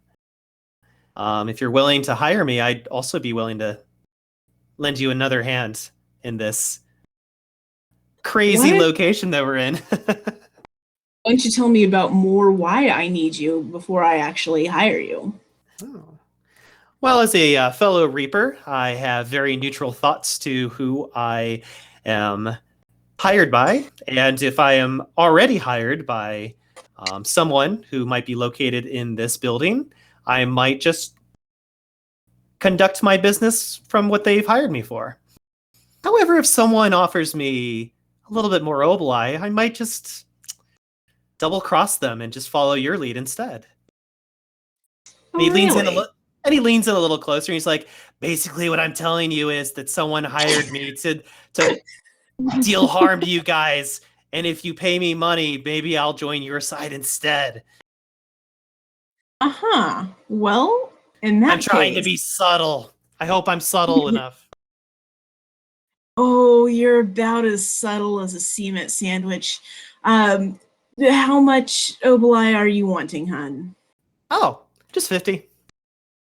Just 50? Just 50. Second, while I look at how much oboli I even have, because I feel like that might be more than what I have. Meanwhile, John, is that on my character sheet? That'd be my inventory. It's under inventory influence. You have 54 oboli. Oh, this motherfucker. That is going to knock me out of most of my money. Is there any chance you would be willing to consider just a little bit less? If that was the case, then I will take your oboli and I will leave the building, and I will not fulfill the instructions of my other clientele. Well, it'll be like I just walked away from the deal. If you meet me at 50, though, you get me as an ally, and I could be useful in combative situations. Well, I do at least have new weaponry, so I'll get fine. 50 OY, and I will beg my cohorts for additional cash in the future. You jerk. And then I'm just going to pretend to do that whole handshake with money in it and then just kind of smack him in the chest with it. You got yourself a deal. Pleasure doing business with you. And with that in mind, I will now sever the contract that I formerly had. You now have me as your ally. Congratulations. And then he continues drinking as if nothing had really happened in the room. You don't even know if he was telling the truth. You don't even know if he was telling the truth about a contract or not. He's just kind of play acting as Archibald. I assumed as much, but you know what? Better to pay him a little extra money to confirm that he's fighting for us than to just lose all that money altogether. Right. So, going back to Gabriela, Roeus will look to her and say, "Hey, good to see you again." Hey, yeah, it's good to see you too. Let me turn her on roll 20 so everybody knows what she looks like. I'm actually going to activate both Roeus. And I'm going to activate Perna, who is her captive right now.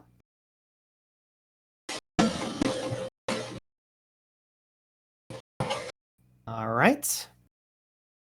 And then I have a quick question. Yes. This character down here, is that one of the mercenaries or is that Christy? That is Christy. I'll pull up a chair next to her and, chat with her. Noted. So, Roeus looks to Gabriela and says, "What can I do you for?" And she's smoking her apparatus as per usual. I think there's been a bit of a misunderstanding. Oh, has there? Do tell. A bit. Do you mind if maybe we could step outside and talk? I understand that you may need to take your active here with you, if that's... Unfortunately, I am under orders to stay here at the current moment, Gabriela. I see. However, are you hoping to relieve your friend here from bondage? You do know she's my friend. Of course. That doesn't change the order of events, though, in accordance with Stygia. Stygian orders do come before friends, unfortunately.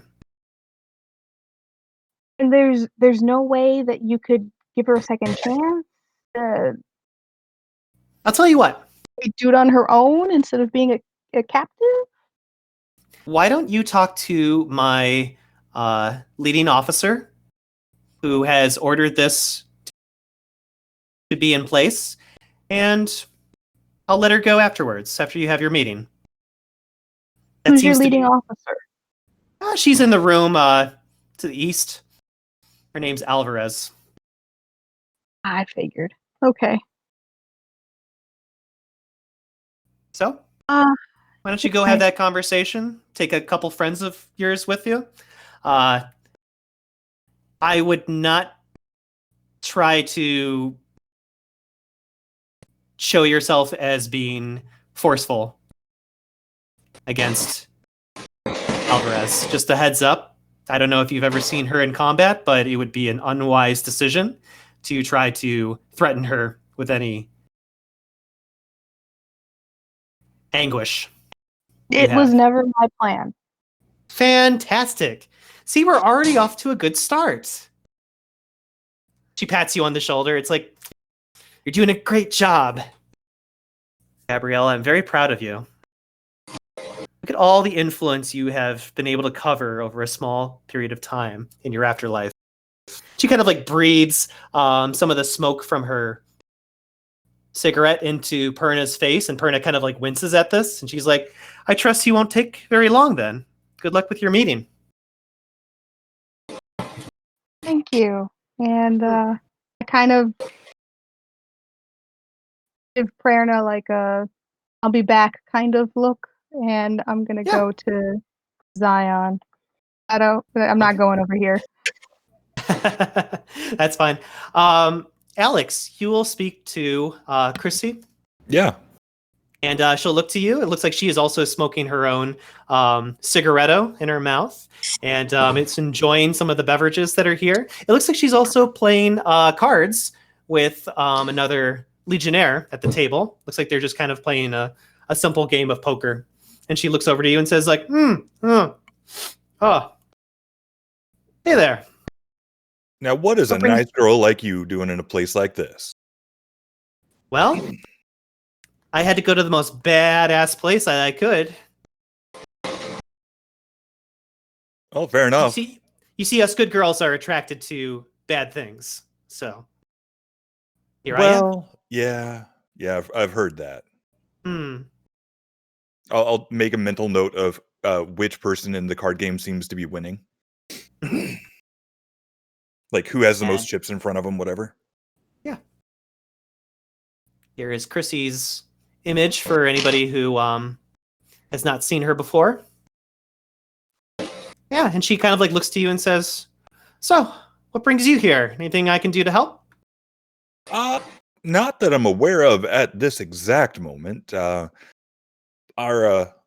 friend, I'll just kind of nod in this general direction. I suppose has some conversation to be had with one of the higher ups in here, and you know, sounds boring. Well, at the moment, it is boring.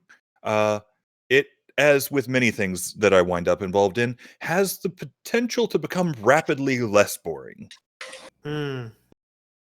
See, that's what I like about your circle. Everything just gets so interesting so fast. At least that's what I've heard. Yeah. From some of my friends here. Yeah. I mean, it's never our fault. To be perfectly clear, we are always the most boring of individuals, as you know.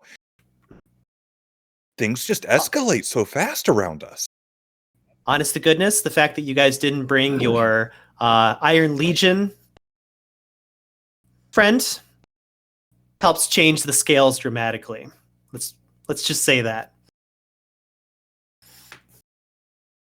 Out of character, who is that?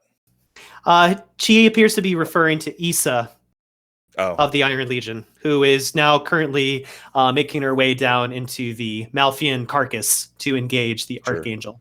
Mm-hmm. Yeah, I will admit she is definitely on the more exciting side of things, but if everything goes to plan, she won't die. Carver kind of sits at the table. Hey, deal me in. I want to play too. I got some mobility to spend. And Chrissy will look at you, Honor, and say, do you want in? Play a hand with us? Of course. I never pass up an opportunity to throw my money away. Okay. Edith, what are you doing in this scene? Conceivably, I'm waiting to hear what Gabriela has to say about the situation. Okay. Go ahead, Gabrielle, whenever you're ready. And I am trying to keep an ear out to this conversation up here, like Gabrielle and all that as well. But okay. Christy looks at you and says, "Do you want to switch spots with me? You look pretty distracted." I mean, if you wouldn't mind. No. Go on then.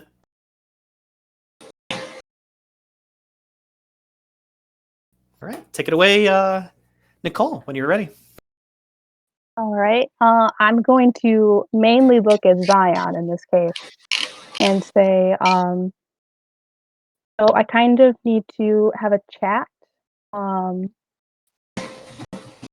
Your contact, and I was wondering if you would like to come with. Just you, because it's a chat. And then I just look at Edith. You know what? I will join you. I say hi to Archibald because I recognize him. Hi there. I'm under employment right now. And he kind of like elbows Zion a couple times to be like, huh? We are one big happy crew. Just gonna side-eye him and sigh. Well, he's with you, then he can come with, I think. Sure, I'll come along.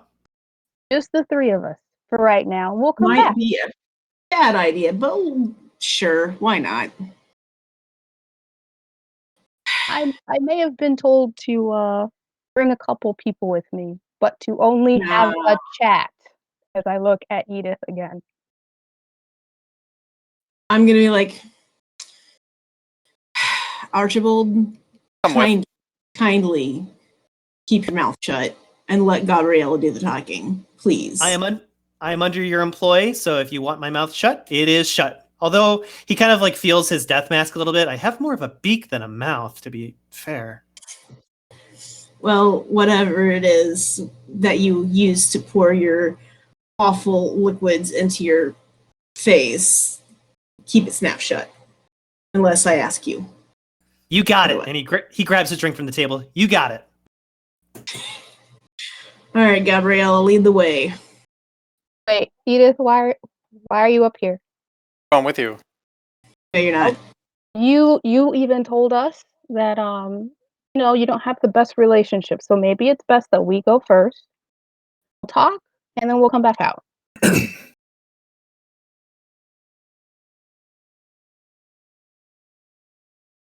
Don't you agree? Fine. All right. Rob, give me a perception and alertness as our characters start to make their way over to the west side of the casino. Oh, wait, we're supposed to be on the east side. West. I do this all the time. I meant the west side, right here. Oh, okay. Okay.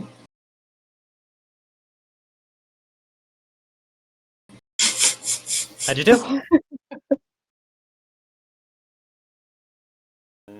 No success. Zero success? Zero success.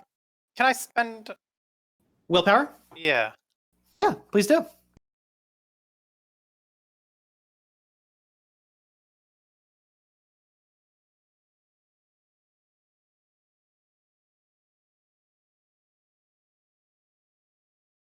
So one success overall. Okay. I assume ones don't cancel on a willpower reroll. Not on a willpower reroll. Okay, then I got 1 success. Okay. You will immediately notice as they're making their way over there, one of the legionnaires in this room. I can find him.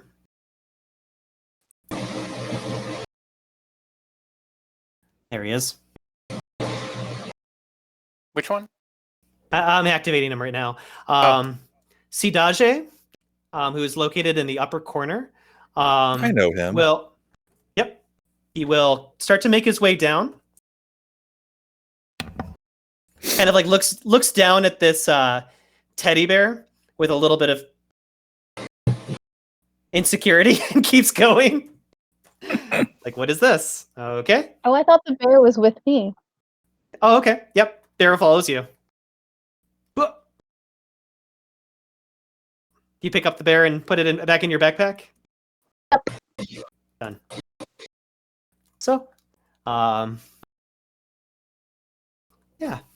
Edith will see this very familiar looking legionnaire following up behind them as if, to kind of take up the rear of whatever is about to happen. So Edith is allowed to react to this as she wants to. The smugglers are also taking note of this too as he starts to make his way. Is there anything Edith wants to do before they walk into the next scene?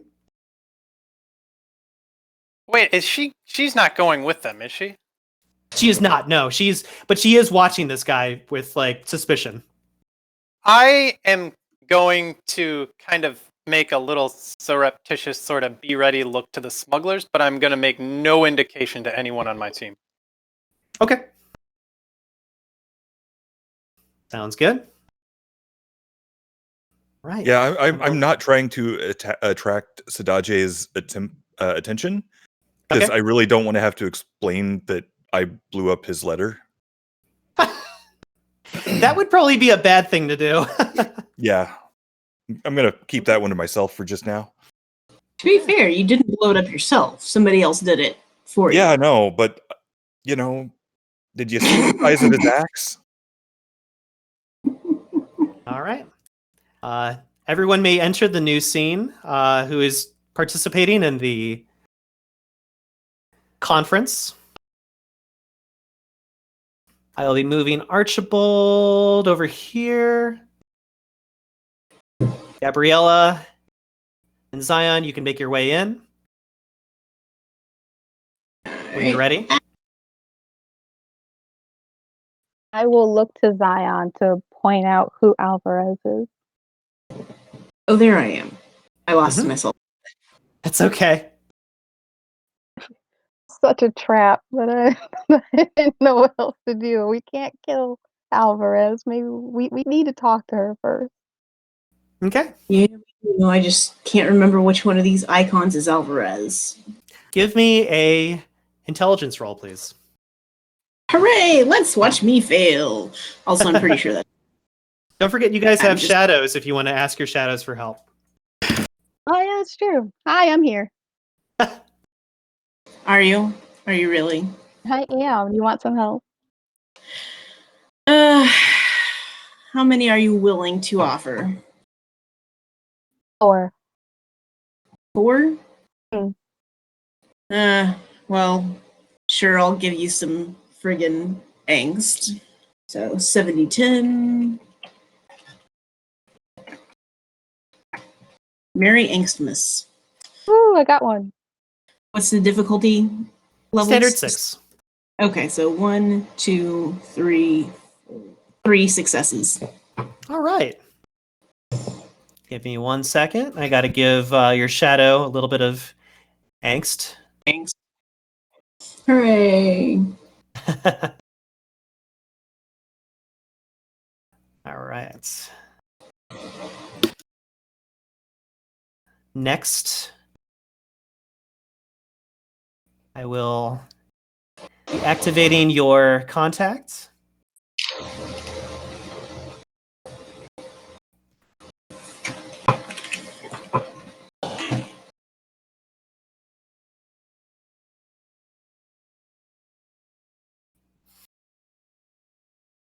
Alvarez will stand up as soon as she notices you enter the room. This seems to be one of the larger areas of the casino, full of tables to gamble at and play games, roulette tables, cards, etc. She just kind of like walks over to you in a slow stride. You can hear her armor clicking and clacking as she takes her time pacing towards you. You get a sense that inside of this room, you are surrounded by the Armada itself, Zion and Gabriela. You are completely surrounded by 7 Armada members. One of them does not look like a Legionnaire at all and is standing all the way far to the north. You do not recognize this character whatsoever. But everyone else in this room appears to be a member of the Armada. They are heavily armed, heavily armored, and they look very organized and could easily take out you and your crew if they wanted to. But they're just standing at attention and awaiting Alvarez's orders. As she notices Zion, she just places her hands on her waist and looks to you and says, well. We have Zion and one of her circle friends. I guess the other 2 were too shy to make their way back over here. Unfortunately, for a conversation. I knew it. So they're cowards, is what you're saying. No. I wanted to have a nice chat in peace, and they didn't. So I made them sit in the corner. While this is happening, the archer, who is sitting in the corner of the room, will look to Archibald and point at the pole, the long, tall pole that he is holding at his side, and like kind of motion to it as if to say, "Let me see that, please. I want to check it." Archibald will hand over this long metal pole to him. He'll look at it, doesn't seem to understand what its purpose is, and just hands it back to Archibald serendipitously. And Archibald just kind of shrugs and says, "Thank you. Okay." Next, I'm going to have Alvarez take her helmet off, since it's only the 2 of you. Oh, yeah. Underneath her armor, Gabriela, you will see a very badly charred and burned visage of a wraith. And she will look to the 2 of you, almost with no eyes in her sockets, and just gazes at the 2 of you. "So where do we stand, Zion? You obviously came here for a reason." Well, there is much going on, and it seems that my home, my fetters, will be destroyed by an archangel in the very near future, and thus destroying me if something isn't done. And seeing as I am strangely enjoying, or at least not wanting to let this particular unlife go, I am here trying to make, California not get destroyed forever and ever. And it seems that we might have a reasonable chance of maybe not defeating, but at least delaying the Archangel with a flaming sword. I believe I heard may have been in your in your Possession. Possession. Thank you. Mm-hmm. And we were simply hoping that we would be able to get this from you so that we could, not let California be destroyed. Or see if you were willing to maybe help us to make sure that California is not completely destroyed. If you do not want to be separated from your sword, if you wanted to maybe team up to make sure that not a lot of wraiths perish. That would also be helpful to me. Do you have any proof of this arch angelic that you speak of? That is a very wild claim that you've made. I'd like to see proof or evidence, please.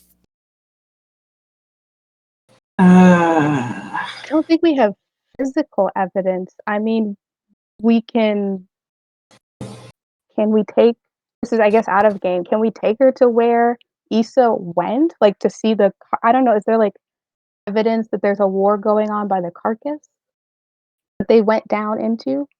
It seems like she wants you to provide her evidence right here and now and is not willing to leave this site, because you get a sense that she has every intent to take Edith and possibly you, Gabriela, into custody. Why does she hate me? I don't even know what I did to her. Because you're unregistered. I technically have papers right now. She knows that's fake. Well, I mean, so am I, but she's my contact. So you want me? So you want me to believe you out of faith, basically? Out of character question for you, Myles. Absolutely. The mask that we showed Issa, etc. Do you think Yes. that would be sufficient evidence for Alvarez? That will prove that there is corruption happening in the capital of Stygia and will probably upset her, and she'll probably want to leave for Stygia to reclaim the capital from whoever's taking it over. So you'd be informing her that the Death Lords have been compromised, and she'll want to attend to that next. So it's a good way to get you out of the situation. But she'll most likely want to take Edith and Gabriela with her to Stygia, get them registered. What if I show her the drawing of the labyrinth door? Like, does that mean anything to her? Okay. She looks at it and she says, I don't understand what this is. It's a very nice piece of art, but it does nothing for me. Well, are you aware of Velasco? She wasn't the one that gave me the quest for Velasco. That was Calorie. So yeah, I will just ask her if she is familiar at all with Velasco. She'll look at you and say, the name has come up every now and then. He is known as a collaborator with the hierarchy. Very, very sufficient use of Arcanos to assist with our needs, but nothing more. He is a character of interest and is basically what we call an untouchable. We don't screw with him, and he doesn't screw with us. A very powerful asset to Stygia. I have a hunch that he has something to do with the tainted wines that have been killing off people, and I also feel like that probably has something to do with the Archangel, but out of character, my brain is blanking on what proof it was that convinced us in the first place that there was an Archangel coming up, besides the feeling that the ground was less stable than it was before. Okay. Gabrielle, I'm looking through my notes to see if there's like... I'll tell you what. I mean, have you heard anything from the heretics, like within the area, and the fact that they have been worshiping this Prometheus, and then Helios in one area and Prometheus here? I don't associate with that scum. well, we don't either, but sometimes you get your information, and sometimes it has to do with them. So, I would like to offer a deal. What would that be? How about we put your faith in a game of chance. Pure luck. You and I play a hand of poker. If I win, I get to take you and your friends to Stygia with me. For obvious reasons. If you win, you get my sword. You get this flaming sword trinket that I got off of a renegade scumbag hoping to overthrow the Empire. How does that sound? I have Wait, luck. we get the sword and we can also leave without being harmed and take prayer now?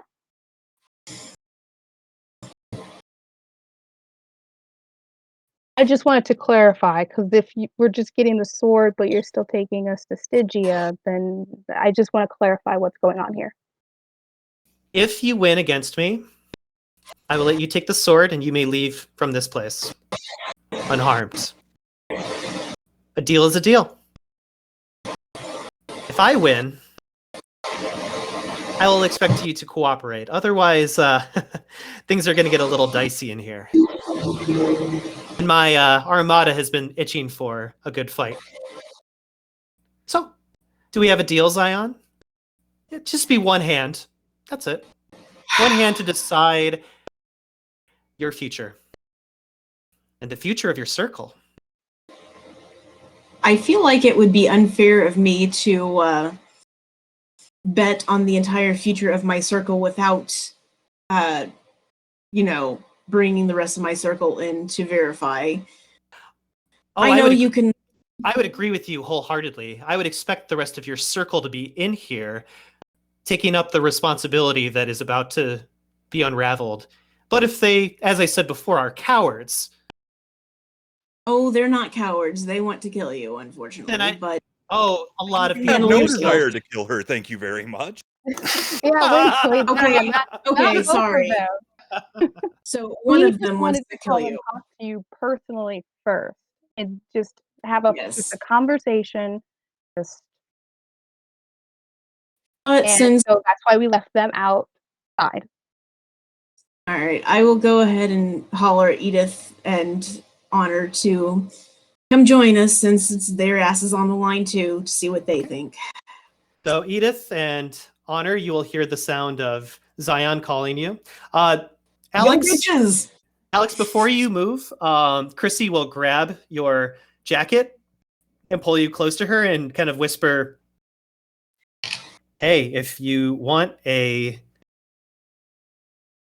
assist, now's the time, man." Yeah. I was about to tell you before I got up. You know how those things tend to kick off real sudden like? Mm-hmm. I would very much appreciate your support. Should things completely outside of our control clearly escalate. Well, if you help me with my game here, if you catch my drift, maybe I can allow the winds to shift in your direction for you. And she just kind of like pats the table as if leave some mobile here so I can keep playing. Yeah. I guess I'll put down 15. Okay.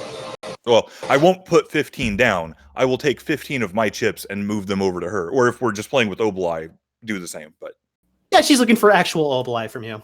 Yeah. So yeah, I'll just do it in the form of like not just say, okay, here's money to be on our side, but just kind of discreetly like, hey, we're playing poker. Money's changing hands. It's fine.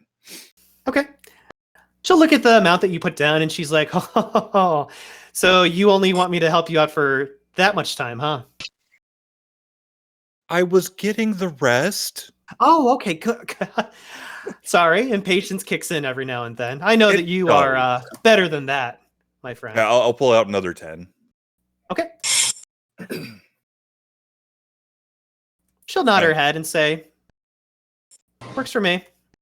I'll just say, don't worry, the next time we play cards, you're going to take me for the rest of it anyway.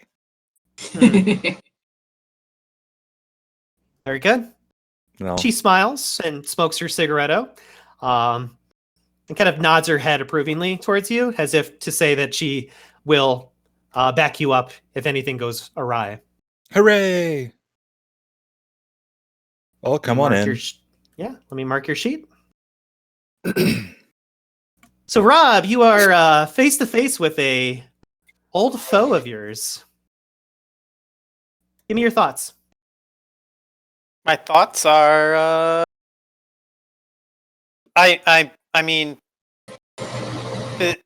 I'm curious to see what's gonna happen because right now I need to let this play out a little before I see my opening. Okay.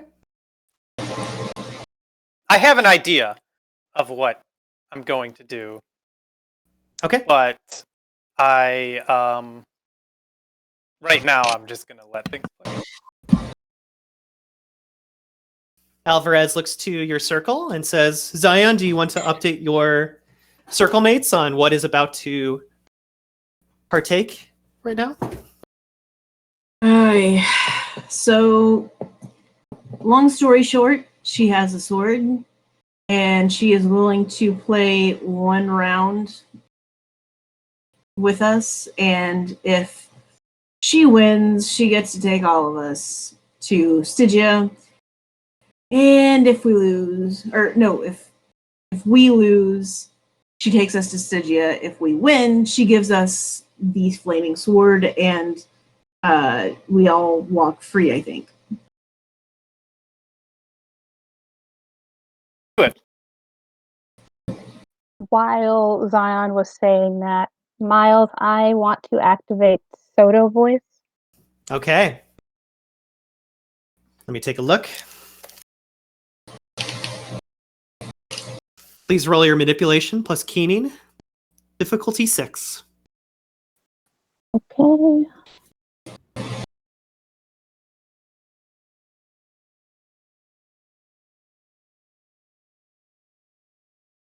Yes. How'd you do? Hold on, exploding 10. Okay. Difficulty 6? Yes. Okay, 1, 2, 3, 4, 5, 6. Does the 1 cancel or no? Yes. On an Yes, it exploding does. 10? On exploding 10s, it does, yes. Oh, okay, so wait. 1, 5. Okay. So your Soda voice will activate. No one will be aware of you using any powers within this room unless they are looking specifically for that. But right now, doesn't seem to be the case. Rob and Jay, I need you to give me perception and occult. Perception and occult. 60-10. Hey, Shadow. 3 dice. 3 successes. Well, Okay. double check. Can I still give you that now? I can give you that. Yeah, you can have 3 dice. Woohoo! 90 10s. Have that delicious angst. What's the difficulty level? Just 6? Standard 6. Well, I only got 1 success, so hooray. Okay. 1 second. I need to feed your shadow another angst.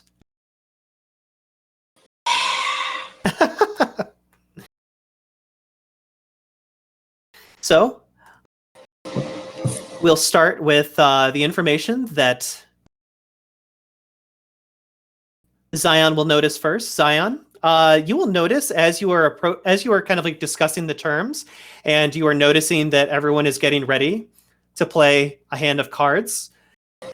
The dealer, or the person who possesses the cards that you will be playing with, has some very interesting looking tattoos all along their arms. And those tattoos seem to be moving around and shifting and kind of going in different directions every now and then. Sounds familiar. Yeah. I'm going to Edith. Edith will immediately identify this dealer as a fatalist or a oracle. This might even be the oracle from another casino, Rob. Oh, yeah. Which means that the game is going to be tremendously against you as far as luck goes. This is a high-level oracle, and she will probably use her level 5 power of fatalism to make the game go in Alvarez's direction and have her win. I think I have the level 5 fatalism too. Can I push things in the opposite direction? You can contest your luck with her luck. Yes. And that's exactly their luck, sorry. That's exactly what I will be doing. Okay. Can I help? You may assist. Yes. Good. You can give. Please. You can give Edith a bonus die to this roll. Before I go into this, yeah, go ahead. How much pathos am I spending to do this luck? Luck is 2 pathos and 1 willpower. Do you have the willpower to spend for this? Yeah. Oh shit. No. Oh, come on. Wait a minute. Come on. I thought I had how much I've only used 1 willpower this session. Yes, you did. I thought I had 3 left. You used so you were at 2 willpower. I'm sorry, you were at 3 willpower left. You gained 1 back when we went on our dinner break, and then you used another one recently to re-roll 3 dice. So you're down to 1 willpower. You said I had 3 willpower. I spent 1. I gained 1 back. I should either have 2 or 3, I think I should have 2 left. Because you, okay? How did I would have had to use multiple to be down to 1, right? So when your character, I've used willpower once in this game, right? Mm-hmm. Mm-hmm. And if I gained 1 back, I would have had 3, which means I would have spent 1 to be at 2. Okay. And if that's the case, then I will spend a willpower for this. Okay. I hear you. Let's do that. So out of character, would the using your powers of manipulating luck be considered cheating if it were exposed, or is it just kind of hey, I didn't change the cards, the luck just happened that way? We're gonna find out, aren't we? Well, I'm trying to figure out what I'll be doing in this game. There's a reason I asked how much pathos I'll have. So well, and I guess I'll ask ahead of time. So, Honor is already hearing cards and thinking, yes, I have larceny and manipulation. This seems like an easy thing to win. Is there any reason I wouldn't be able to do that? What are you going to be doing? I don't understand what he's planning to do. Well, I was just thinking, just being generally a card cheat, Okay. Right now it seems like Zion is going to be the one sitting down to play gotcha. a hand of cards. Yeah, so there wouldn't be anything that you would be able to do to kind of assist with that. But there is definitely some fatalism going up in the air to sway the cards in people's directions. So it'll be a showdown between my Oracle and Edith with a +1 because Gabrielle will be assisting. So does that make sense? Yeah, that's what I had thought originally, but then I thought Jay said something about we're going to play cards, so I wasn't sure where that was going. So okay, I'm tracking. Well, I thought we were playing cards. To be fair, the circle is affected by this one game of cards. So I don't suppose there's any way that I could use my knowledge of cards and through manipulation and larceny to kind of figure the odds and signal to Zion as she's playing. You could. It might be very distracting for her if you decide to do that, though. I'm just letting you know. I'm definitely at least going to be keeping track of kind of how the luck is going. Okay. Sounds good. I can arrange that for you using what's going to happen. So Zion, go ahead and make your way to the table to play a hand of cards. Which table are we going to? This one? Yep, the table where Alvarez is sitting. Yep. Okay. Sit on that seat. Yep. Dealer will come forward. I'm going to roll for the dealer, or the oracle, see how well I do. Okay. I'm going to re-roll my 10. Okay.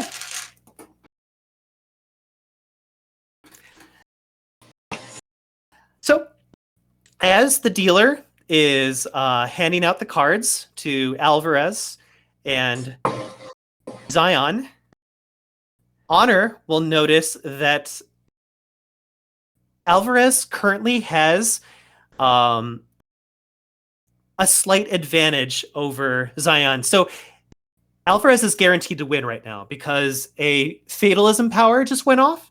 And you can tell just by looking at the cards that she's been dealt, even though you can't see what those cards are, you get a sense from what's being manipulated and what's in play right now that she is going to win no matter what because of those cards. No one's looked at their cards yet, by the way.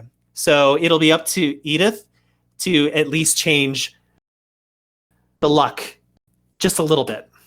Does that make sense, Alex? Yeah, I don't know what I can do with that, but yeah. So what that tells you is that the Oracle's power has activated. They have used their level 5 fatalism of luck to cause Alvarez to win, no matter what. I get it. So, I just, like, in character, I don't know what Honor could do. Okay. That's fine. Out of character, I understand the mechanics of the situation. I'm just trying to think of how to use them. Yeah. Rob, when you're ready, I need your wits plus fatalism. T6. And plus, am I getting +1 for assistance? You are, yes. And yay, Shadow. If I get this sword, we're going to take it and finally do the heroic sacrificial act that you so want me to take. Well, that really sounds like you could use, well, I don't know, a lot of dice, doesn't it? I could give you 4. 4? Yeah, you've got yourself a deal. Excellent. And so, let's see. Difficulty 6. I'm going to roll right now. Okay. Get ready for the biggest botch you've ever seen.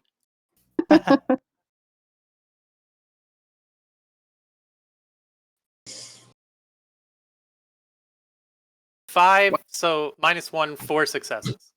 Can you All reroll right. that 10? No, it's against wits. I only have 3. Wait, if I have to have 4 in a stat to explode. You have to have right? 4 in you have to have 4 in wits to explode your 10s. Yeah, so I don't get to explode 10s. Okay. 1 second, I need to feed your shadow. Nom nom nom nom nom nom.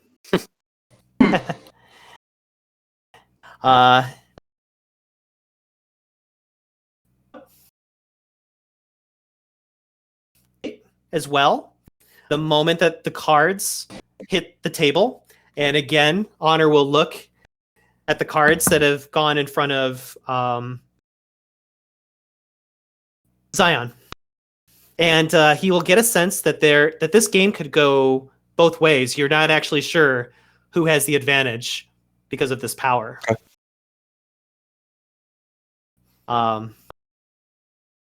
Zion, do you look at your cards? Do you look at your hand? Out of character, I don't know how poker is played. It's okay.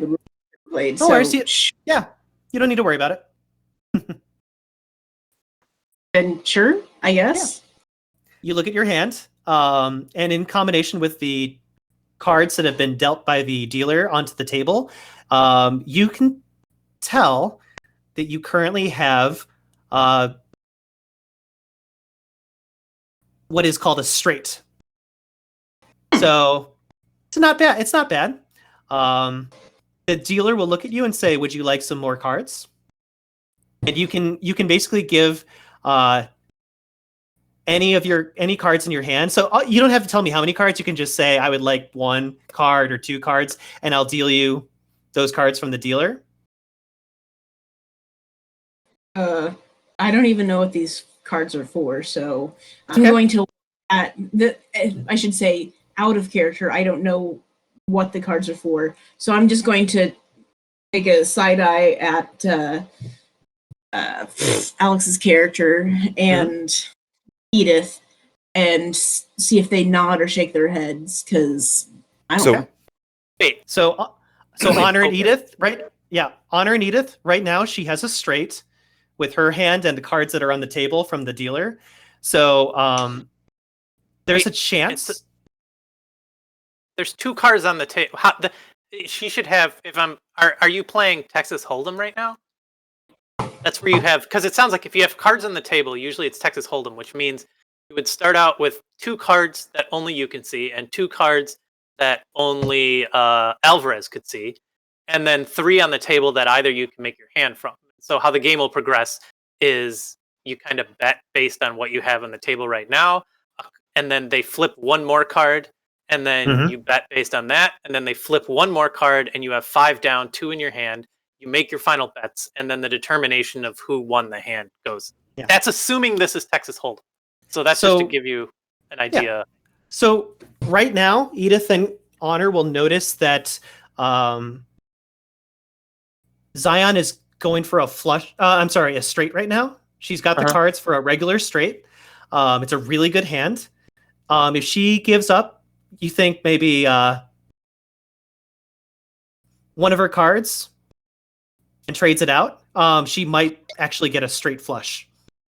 Yeah, that was my question, because I guess I'm kind of at this point, since you're changing cards and you have cards on the table, I'm thinking it's more like Pineapple or Omaha. Yeah. So, so I was going to ask, like, first off, is it a high straight or a low straight? And then how close is she to a flush? She is very close to a straight flush. You get it. You get a sense that she might actually get it.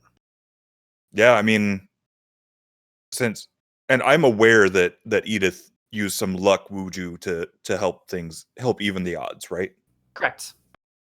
So I'm going to assume. I'm just going to assume that they're basically nodding, like just a 1 nod, and take that as trade 1 card. Correct. Yeah. So I will take my 1 card that looks kind of out of place, and then grab 1 from the top. Okay. Dealer will place the next card down, and you have a straight flush, Zion. Hooray! And Alvarez will look to you and say, well, I'll go first. She puts down 4 of a kind. I will put my cards down and show her my straight flush. Okay. You'll see the Oracle take a step backward in shock and awe that this has occurred. And you will be the victor in this poker game. Thank God. Smile at the Oracle. I will smile politely. By the way, Rob, you beat me by 1 point. I figured it was close. Nice. Yes, it was. It was very close. I figured it had to be close when the only thing that could possibly beat that hand is a royal flush. So it was funny because I don't know how well Myles knows poker. So if I was like waiting for him to say, "I got a 4 of a kind, I won," and it's going to be like, "Wait a minute." So Alvarez will detach the flaming sword from her waist buckle, places it on the poker table where you guys are playing, and hands it off to you and says, "You and your friends are free to go. I will give you 24 hours, and we will not intervene with your activities." Appreciated. Yeah. Hopefully after Good luck with your archangelic quest that you're talking about. Thank you. Yeah. I will pick up the flaming sword, and is it actually actively flaming right now? It is not actively flaming right now. It appears to be the hilt of a sword that doesn't have a blade to it. It's just an empty hilt of a sword. Okay. I will assume that it takes some sort of something to activate it, but I will hold it. I even have a bag. Or am I just like stuffing things into my own corpus? You can attach it to your it has a clip, so you can attach it to your clothing if you want to. I will do that then. Okay. Okay. Alvarez will not. Yeah. Good. Alvarez will put her helmet back onto her head, and she'll nod her head to you and your circle. Well, Alvarez, it was frankly terrifying doing business with you, but hopefully next time we meet, it will not be quite so terrifying. And hopefully, there will be a next time in terms of not dying because California is about to go under and, make me go into a harrowing. So you might never see me again. You never know. Indeed. Yeah, there's no chance that California is going to have issues with fire in the future. While we're on the topic, do you or any of your other circle mates have evidence of this archangelic Armageddon that's going to happen? I'm open ears. Obviously, at this point, I'm not going to seek you out, so we might as well talk information. I don't think we have any hard proof of it. Edith or Honor, do we have any hard evidence of this? Out of character, I'm blinking. It's okay. Character, I don't think I have anything like evidence. Pull up my inventory. But anyway, I'm just like, no, just speculation, I guess. I do have further information that I also don't would not be. Well, I also have information that you will likely doubt, but it seems like the heretics may have control of Stygia. You might want to get more information from other sources as well, but I figured in good faith, I would at least tell you that I have heard that rumors of Stygia being under control of the heretics, and might want to check that out further. Do you have any evidence of that? Because that's a very outlandish claim that you've made. More speculation. More speculation. Okay. My brain is trying to think of the word that is not direct evidence, but circumstantial? Yes, circumstantial evidence, but the evidence is not something we want to give up or show at the moment just because we want it Okay, let's go. And I'm taking it with me. That's fine with me. I don't care. Our evidence has left the building. Yeah. Alvarez will look to Zion and Gabriela and kind of like chuckle to herself. You've got quite an ornery character there amongst your ranks. I'll give you that. She is a giant pain in our ass, yes, but little spitfire of sorts. She's useful. So anyway, I just figured I would at least tell you what I know, and it is up to you whether or not you want to listen to it, believe it, any of that. But I just wanted you to have that information in your head so that should the time come, you cannot tell me that I kept something from you in good faith. I appreciate that. I'll tell you what. I will allow you and your friends to use one of the reception rooms that we have in the casino here. If you wish to have a meeting to discuss your plans to take out a megalith Plasmic, yes. So I will inform one of my legionnaires to unlock that room for you, and you'll be able to use that for any meetings that you have. Plus, you bested me in a good game of cards, so it's the least I could do. I appreciate that. Of course. Well, I will go ahead and take my leave, and I'll just go over there to check out this room that you're talking about. Sure. And go from there. All right.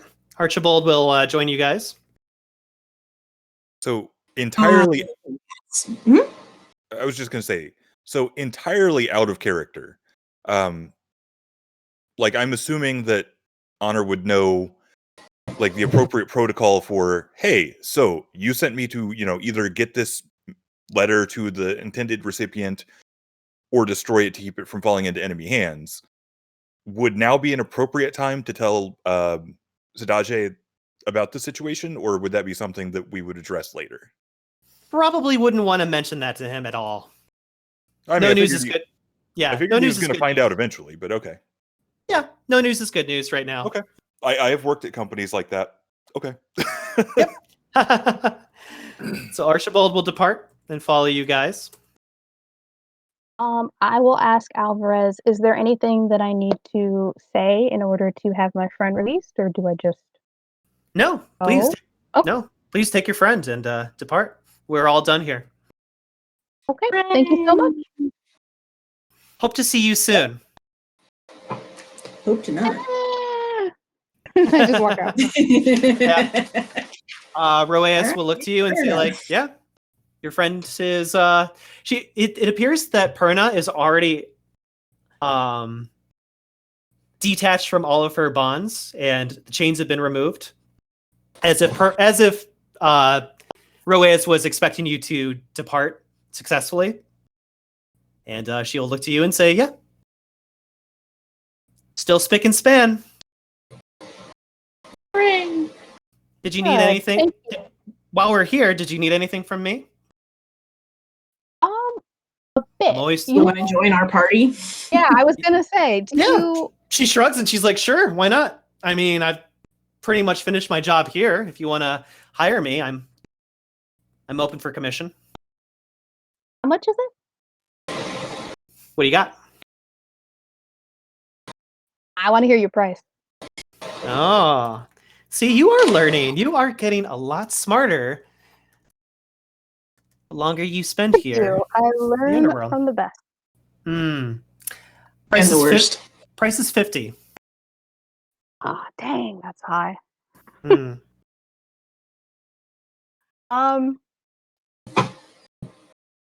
You know what? We're gonna need all the help we can get. I give her 50 oboli. Fantastic. You're also learning that you should take me on my offers the first time you hear it. She accepts your oboli and says, you got yourself an ally ready to stand by you. Okay, and I will motion for both Roeas and Prerna to follow, unless Prerna has somewhere else to go. She'll join along. I'm just subtracting your obelisks from your inventory right now. Mm-hmm. I take it you guys are heading to the chamber that Alvarez allowed you to use. Yep. I'm going to make a pit stop to have a little chat with Christy. Sure. Basically, I'll just kind of walk up, sidle up beside her and say, so, unexpectedly, things did not get out of hand. Oh. I'm still under your paycheck right now. And my game here has concluded, so did you need something else? And, if you're interested in joining us, we'd love to have you. Okay. I'd be more than happy to. I do know that you get bored, so. I get very bored very easily, so I'd be more than happy to hear the game plan. And she heads up to the conference area. Smugglers are still on standby. Archibald's going to head up too. Ye old drunk ass. Hey, he kept his mouth shut the whole time. Yeah, something I told am me so he's not proud as of pink as him. you drunk he is. What is Edith doing? Just waiting for the rest of my team to finish up with Alvarez. Oh, they already did a long time ago. Okay. Well, I didn't. So where did they go? We I went don't into know. the room Well, up here. yeah, What room? as I'm talking to Christy, as I start to turn and see that Edith is apparently deeply engrossed in looking at her navel, I'll kind of tap her on the shoulder and be I like, wasn't in the room when "This you way." talked about that. No, I Oh. was right across the table from you when I was talking to Christy. Oh, I thought that was a private conversation. Okay, I'm gonna say to Carver, I want What's up? if he wouldn't mind for him to come with me to the room, but I don't want to out all of their positions, so maybe he should just come with me and then he can relay the information to the other two later. Sounds good. I'm gonna Can't keep all your eggs in a basket after all. I'm gonna pat Archibald on this on his shoulder and say, "Good job." Oh, thank you. That means a lot to me. Especially coming from you. Okay. There, and I'm So, at least not on the table. We have a collection of allies and sellswords who have been hired in one room. They kind of look at each other, size each other up, and they kind of look to your group for instructions of what's going to happen next. I don't really want to be the leader, but it seems that I have kind of inadvertently become the leader. Is this correct? No. No? Oh, good. Edith, you're up. Okay, excellent. So, basically, we've accomplished our first mission here. Okay? We have that we need to go further. Now, the mission going forward, and anyone else here who is involved in planning, feel free to stop me if it doesn't sound correct to you. But now that we have the sword, our mission is to get it to the people who are fighting the Malfian. To get to that fight, to go through the carcass into the labyrinth to where the rest of the group and Issa are fighting this thing, and bring this weapon to bear against it. Hopefully, it'll stop it from destroying California. That's our next plan. We have the weapon we need. We need to leave here, get to the fight as soon as we can, because it is ongoing as we speak, and try to turn the tides against that and save California. Unless there's any other preparations anyone can think of before we go there.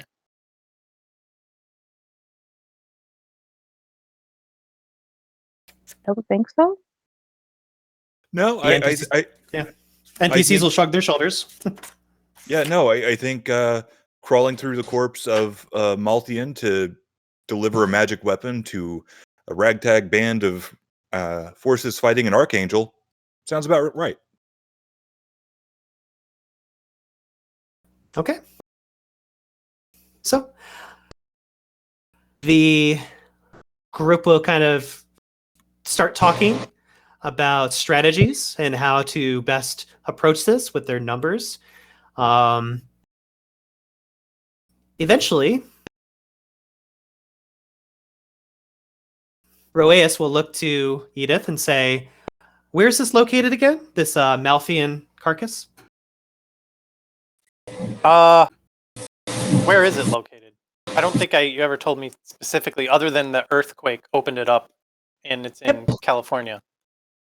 Where in California is it located? Yeah, that's what I'm. That's not what we exited through last time we went to Malthea? Nope. No. It was discussed by Issa when she was giving you your information at the last meeting. Was it an earthquake in LA, January 17, 1994? An earthquake in where? Is it LA? Maybe? Yes. That's what I wrote down. Okay, good. Yep, that's correct. It's an area called Northridge. Oh, there we go. Couldn't find it in my notes. Okay. Roeus will nod her head and say, "Yeah, definitely. That sounds doable."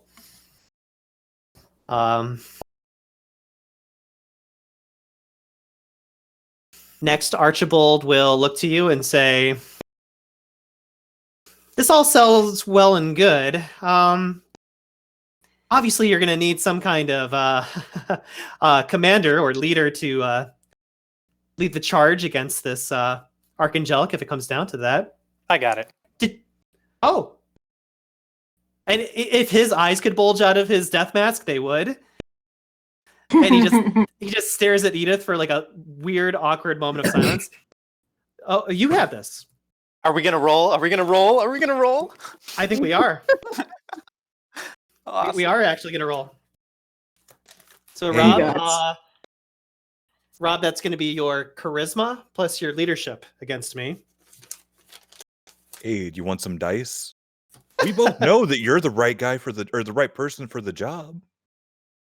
My own shadow misgendered. No. I'm sorry, I corrected I know. myself. I'm teasing. What are you offering? Well, I don't know. I mean, you definitely wouldn't want to leave it up to some drunk Yahoo, would you? I mean, this seems like kind of a 3, maybe even a 4 dice kind of situation. To be fair, Rob, I did defeat you last time when it came to leadership. Yeah, but that was a very different circumstances. Yes, it was. I've juiced up a little since then, but I'll take your 4. And I can explode these 10s. Here we go.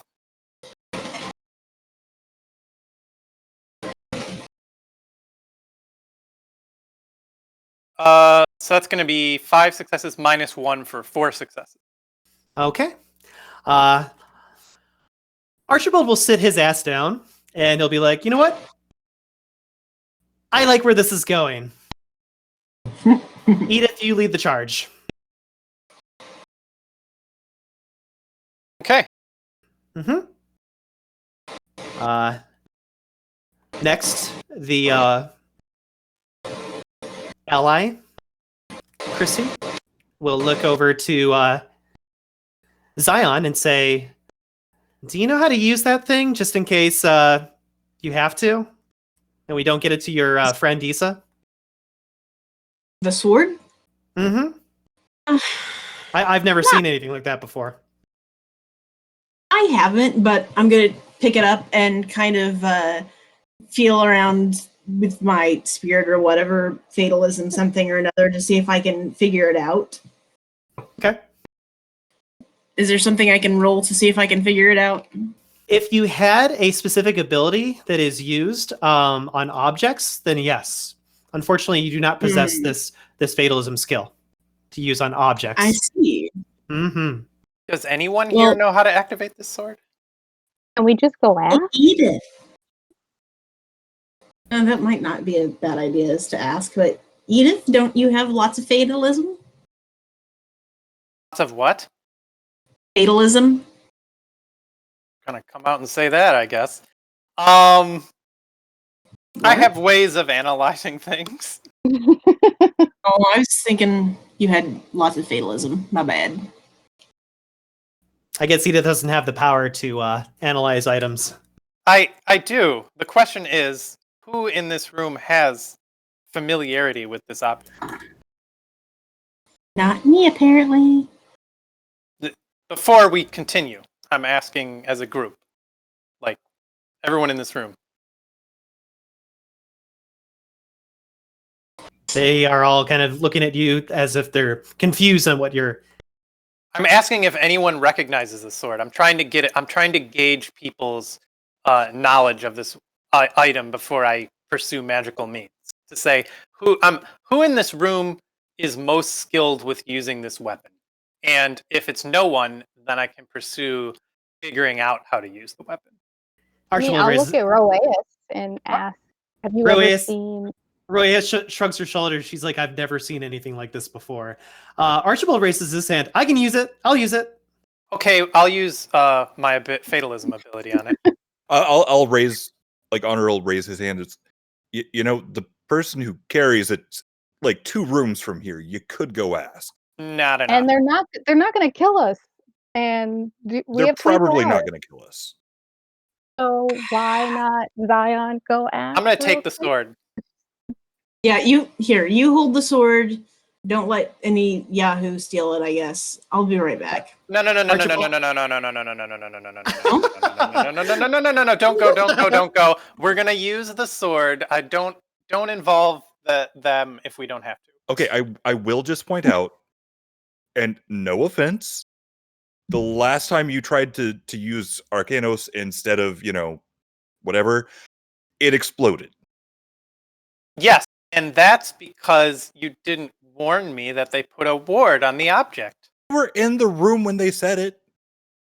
I think. Yeah, but the room got attacked. It was a very tense situation. I'm old. I'm hard of hearing. I'm hard of hearing. Archibald's Is there like, a ward or anything on the sword before they try anything? Yeah, Gabrielle, as you look at the hilt of the sword, it looks like a sword's hilt. There's nothing special about it at all. It looks like an old sword hilt. Well, too bad Sereth went back to Stygia. We could have asked him, but damn, I don't I have any. really don't understand why we just can't ask Alvarez. I'm saying. Alvarez has shown that she cannot be trusted. Because we can do this without her, and I'd rather not get her involved. She's just problematic to begin with. So I'm just going to go ahead and fatalism the sword. Okay. I'm going to quick read the sword to see how it is used. You will gain assistance from Perna, who also uses fatalism. She will assist you. I have fatalism. I will help. I assist. Okay. Let me pull up quick read for Rob. And Rob, that'll be perception plus fatalism, difficulty 7. And you get 2 bonus die because of the other oracles who are assisting. Okay. Here we go.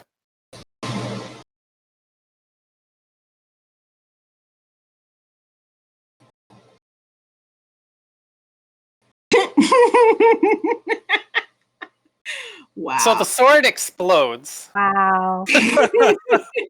Hey, Rob. Yes. Fate of the world? Yes. You might want to. Yes. Okay. out of character, can I just say called it? Just ask Alvarez. Edith's like, no! Or 13, high or low? well, statistically under is what we want to go with. Okay. Is that what you want to go with? I think once the fate of the world is called in, it's a group decision. But I'm going to say under. Is anyone opposed? I mean, you're not wrong. But also, my gut is higher. But I am not going to put my foot down in any way and be responsible for this mishap. Let's go with the statistical probability, even though I guarantee it's going to be higher. Well, it'll be higher unless Oh, sorry. It'll be higher unless we pick higher, then it'll be lower. Can I roll, use my fatalism to change luck a little on the second world roll? You cannot, no. Sorry. Okay, I guess we're picking under, because statistically it's most likely to be under. Okay. Roll so roll 1d20 for me, please, Rob. 1d10, right? Yes, please.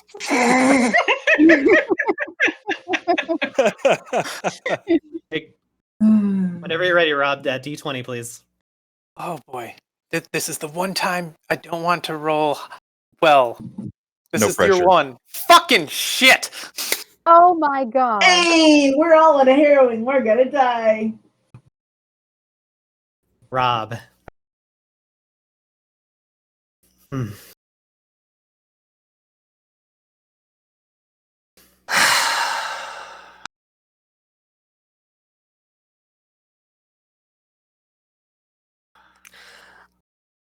I'm going to take a small break, guys, just 5 minutes. I'm serious. I'm going to take a 5-minute break and get some water. Feel free to take a break as well. But I need 5 minutes just to get some water right now. He should have seen this coming. I mean, he blew up the letter. I'll be back in 5 minutes, guys. Okay. Oh man. Oh, we're fucked. Wait, what? You were just trying to read how it works, right? So not to actually use it. What's the worst that can happen right now? The worst that could happen is that at least one thing I can think of is we misread but are convinced that a certain way is how it works. We give it to someone, they try to activate it and realize as they're standing in front of fucking fire god that it actually doesn't work, and then they get killed and he gets the sword. That's one possibility. Is Myles on right now? I don't want to give him ideas. What everybody's so concerned about. Look at Discord. I fixed it. Oh, there we go. Yeah, that's perfect. How can I not roll? It's like the one time I want to roll terribly. It's like, nope. Here's your nat 20, bitch. Oh, Sometimes God. it be like that. Well, I just like Myles just has no. He's like, my game is done. Everyone's gonna die. He just leaves and never comes back. Changes his name and moves to a cabin in the woods. He's not actually getting water. He's standing up against a wall, just banging his head on the wall. I No, he's wouldn't not be getting surprised. water. He's getting an entire bottle of whiskey. Oh boy. If it gives you any comfort, it was the right statistical call. Well, yeah. I mean, because okay, put it this way: if I pick under, is statistically the right thing to do, so you can't fault me for it. But and get it wrong, well, it is what it is. Get it right, it's great. If I pick over and I'm right, it's like, oh great, you were lucky. If I pick over and I'm wrong, you're like, you fucking idiot, you screwed us by picking the statistically worst possible decision. Yeah, no, you personally were screwed no matter what you rolled. Yeah, yeah. I got some music for you, Rob. Oh fuck.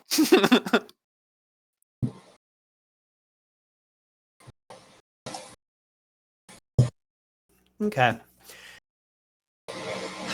So,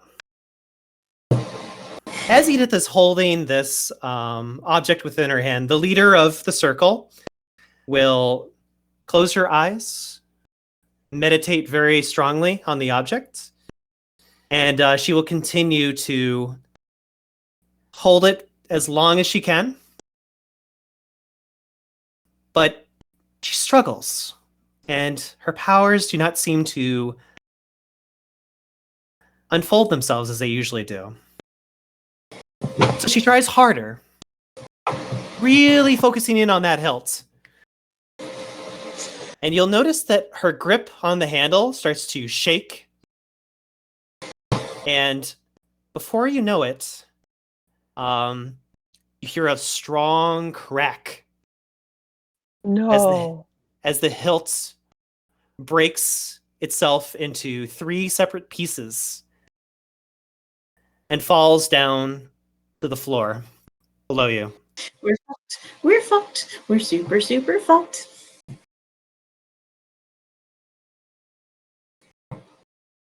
The room is absolutely silent at this discovery. And you will see Roeus look, and she stands up. She claps her hands together. All right.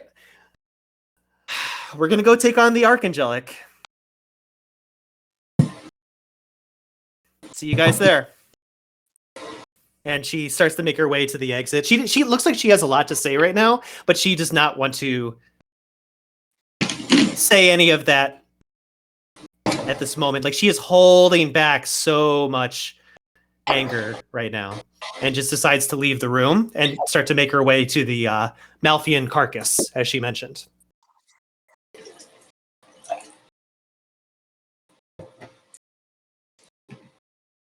Oh, hey. Archibald, on the other hand, is like, happening. Yeah, Archibald, on the other hand, looks at this and goes, I kind of expected that to happen, but whatever. Glad we chose you as the team leader. Next, Perna will look to Gabriela with like a small glimmer of hope, but very little confidence that things are going to go well for you and your circle at this point. Chrissy doesn't give a damn. She's very entertained by this and says, our chances just got lowered. Oh, this is going to be even more entertaining. Told you. And pulls out another cigaretto, and starts smoking it, and starts to make her way out with Roeas. What does the circle want to say to each other before exiting the casino? So, out of character. And yes. Yeah, I guess out of character. I know that Belfry is a artificer and Oh, you're breaking up. What did you say, Alex? You still there, Alex? I can tell that you're talking, but there's no actual voice coming from it. There you are. There he is. Okay, so out of character. Yes. I know that Belfry is an artificer. Mm-hmm. Well, I guess she poses an artificer, but she does alchemy. I'm a little hazy on exactly what all she does. Well, whatever. My question, I guess, is what are the odds of her being able to fix it and or improvise a fix? It will take time for her to repair such an artifact, especially a high-level artifact such as this one. By the time she is able to fix and repair it, California will already be 60 feet underwater. Okay. I knew that she was using, techniques alchemy that were like frowned upon. Yeah. So I wondered if maybe that would be faster, but she could do it. It would just take time.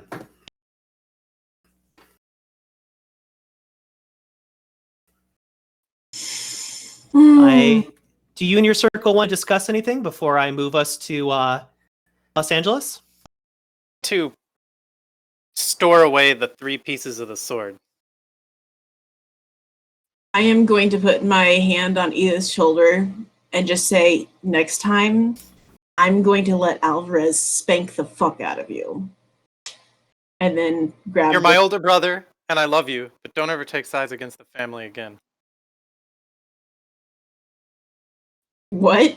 I said, Fredo, you're my older brother, and I love you, but don't ever take sides against the family again. Fredo? I understood that reference. I didn't understand it. I don't get it, but cool. Has nobody here seen The Godfather? It's appropriate to the... Yeah, no, it fits. It fits. Alex watches a lot of movies. I had a very sheltered upbringing, so I had never watched it.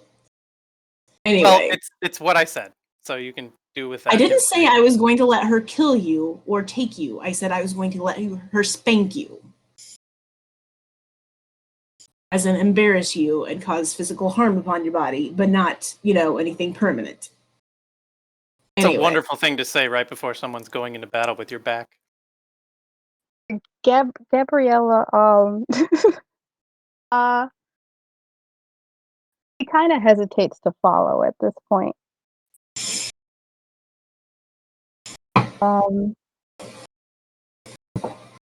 Crap, I think she kind of just lost hope and she's thinking about just going home to her fetter.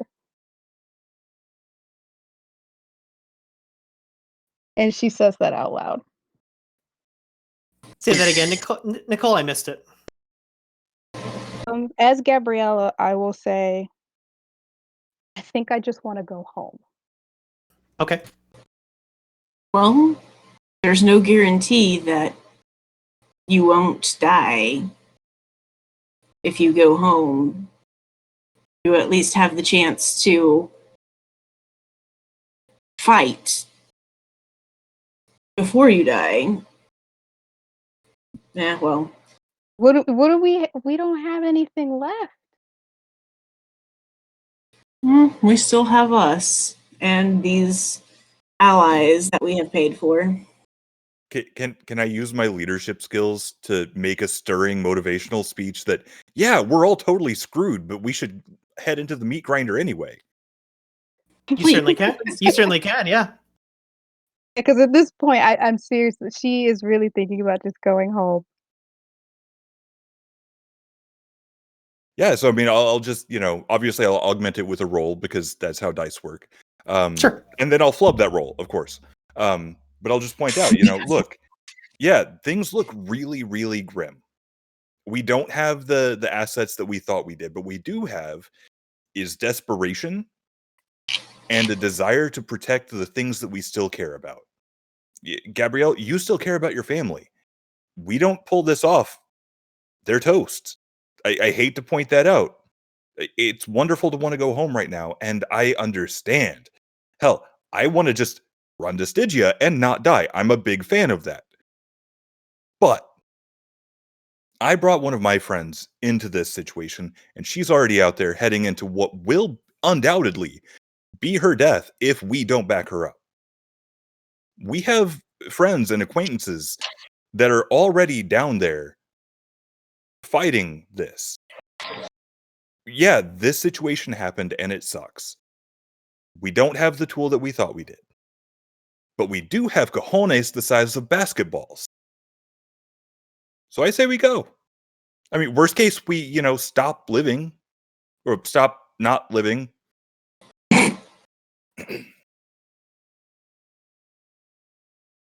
All that dice. And so I'm thinking that's like manipulation and leadership. But I don't know how roles work, so. No, I'll allow that. That makes sense to me. Because your character knows that it is hopeless at this point, so manipulation would be an appropriate use for this. I was already planning on going, so. Of course, I put that in Discord.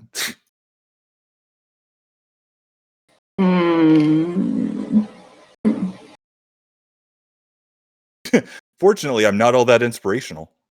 How'd you do? Difficulty 6. Correct. 3 successes. Okay. You seem to congeal the group back together as a whole. If anything, the circle itself, minus Perna, gets a sense that if this is to be the end, that it can be the end together as a circle, and going out fighting is a lot better than allowing yourself to burn up with the atmosphere. So whether Nicole's character was motivated by that is up to her.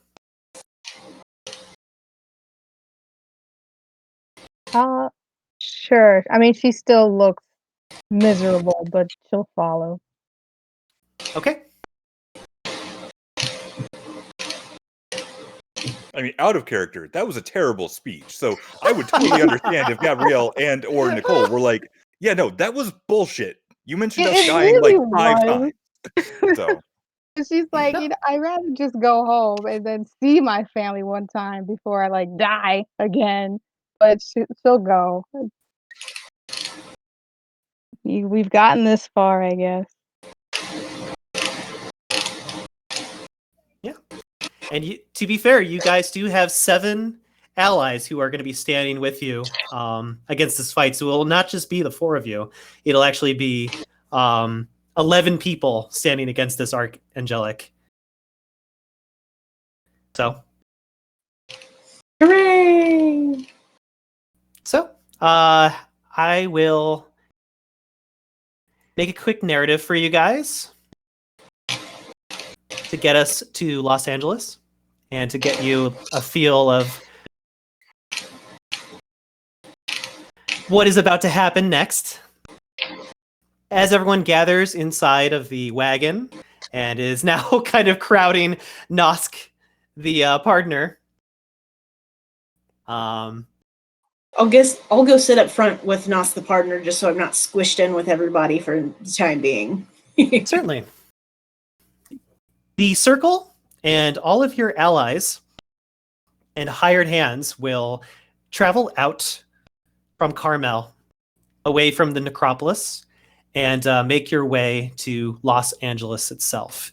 It is a 5-hour trek through the Tempest, but once those hours are up and getting closer, you'll notice that the earth has begun to shake unquenchably more than it usually does. The tempest winds start to transform into what seems to be a maelstrom. Thankfully, there are enough allies and individuals who have the powers of Castigate and Argos to weigh in against the maelstrom itself and protect the caravan as it travels all the way to Los Angeles. The power of the Tempest has now become unfathomable. It is not something you want to be standing out in unless you have a power to protect yourself against the winds of the maelstrom. As you guys approach Los Angeles, this beautiful, beautiful city, and make your way closer and closer to the Skinlands portion of this area, there is a mighty and tremendous explosion that occurs right in the town area. Very much so. Everyone who has their Argos activated right now knows that this is exactly the epicenter of where the earthquake had once occurred. It is exactly where the Malfian carcass is. And after this explosion, there is something foul and tremendously off-putting that occurs in the center of the city. And I will now transport everyone to that area and give you the rest of the dialogue. By the way, I'm going to see if I can add something. Yes, I can. I'm going to add something to Discord for you guys to make you feel better. Look, it's already playing Liberi Fatali. It doesn't get better. So I added that. Yeah, I added that on Discord for you guys.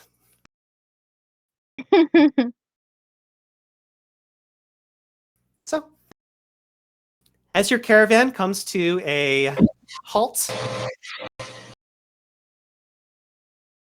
and you start to step out into the Shadowlands, which is now almost breached into the Skinlands itself, you will see your footsteps begin to tread on the blood that has spilt all over the land of Los Angeles. For the first time ever, you are now stepping on the physical. And you see the bodies of animals and humans alike rotting and decaying underneath the wake of this now covered in blood Malfian corpse. And the foul, absolutely disgusting and wretched, almost embryonic kind of material in front of you starts to move and shift, and almost like something inside of a call trying to rip its way out. And you will see what appears to be two very sharp slashing motions appear on the almost gelatin-looking material in front of you. And out from the embryonic sac that I mentioned earlier will emerge none other than the Archangelic itself, which I will now place on the screen. There we go. And I will reveal to all players to look at.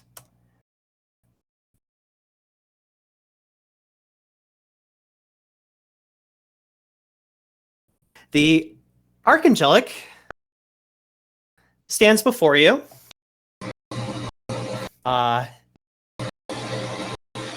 Unaffected and unscathed, untouched by the blood that is down below its feet. This Archangelic does not appear to be male nor female.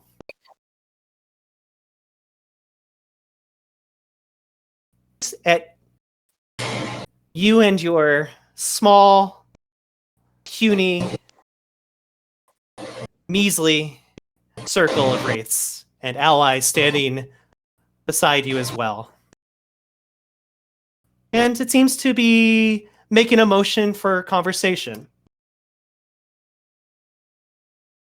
And looks at your circle, and you feel a sense of despair begin to swell within you. And in a very heavenly, powerful, calm, unapologetic voice, this entity will look down upon you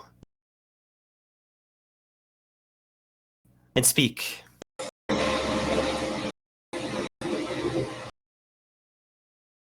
So, you too rise into the world of possibility, sallow ones. If you are here, does that mean that you have come to upset the harmony of my good will?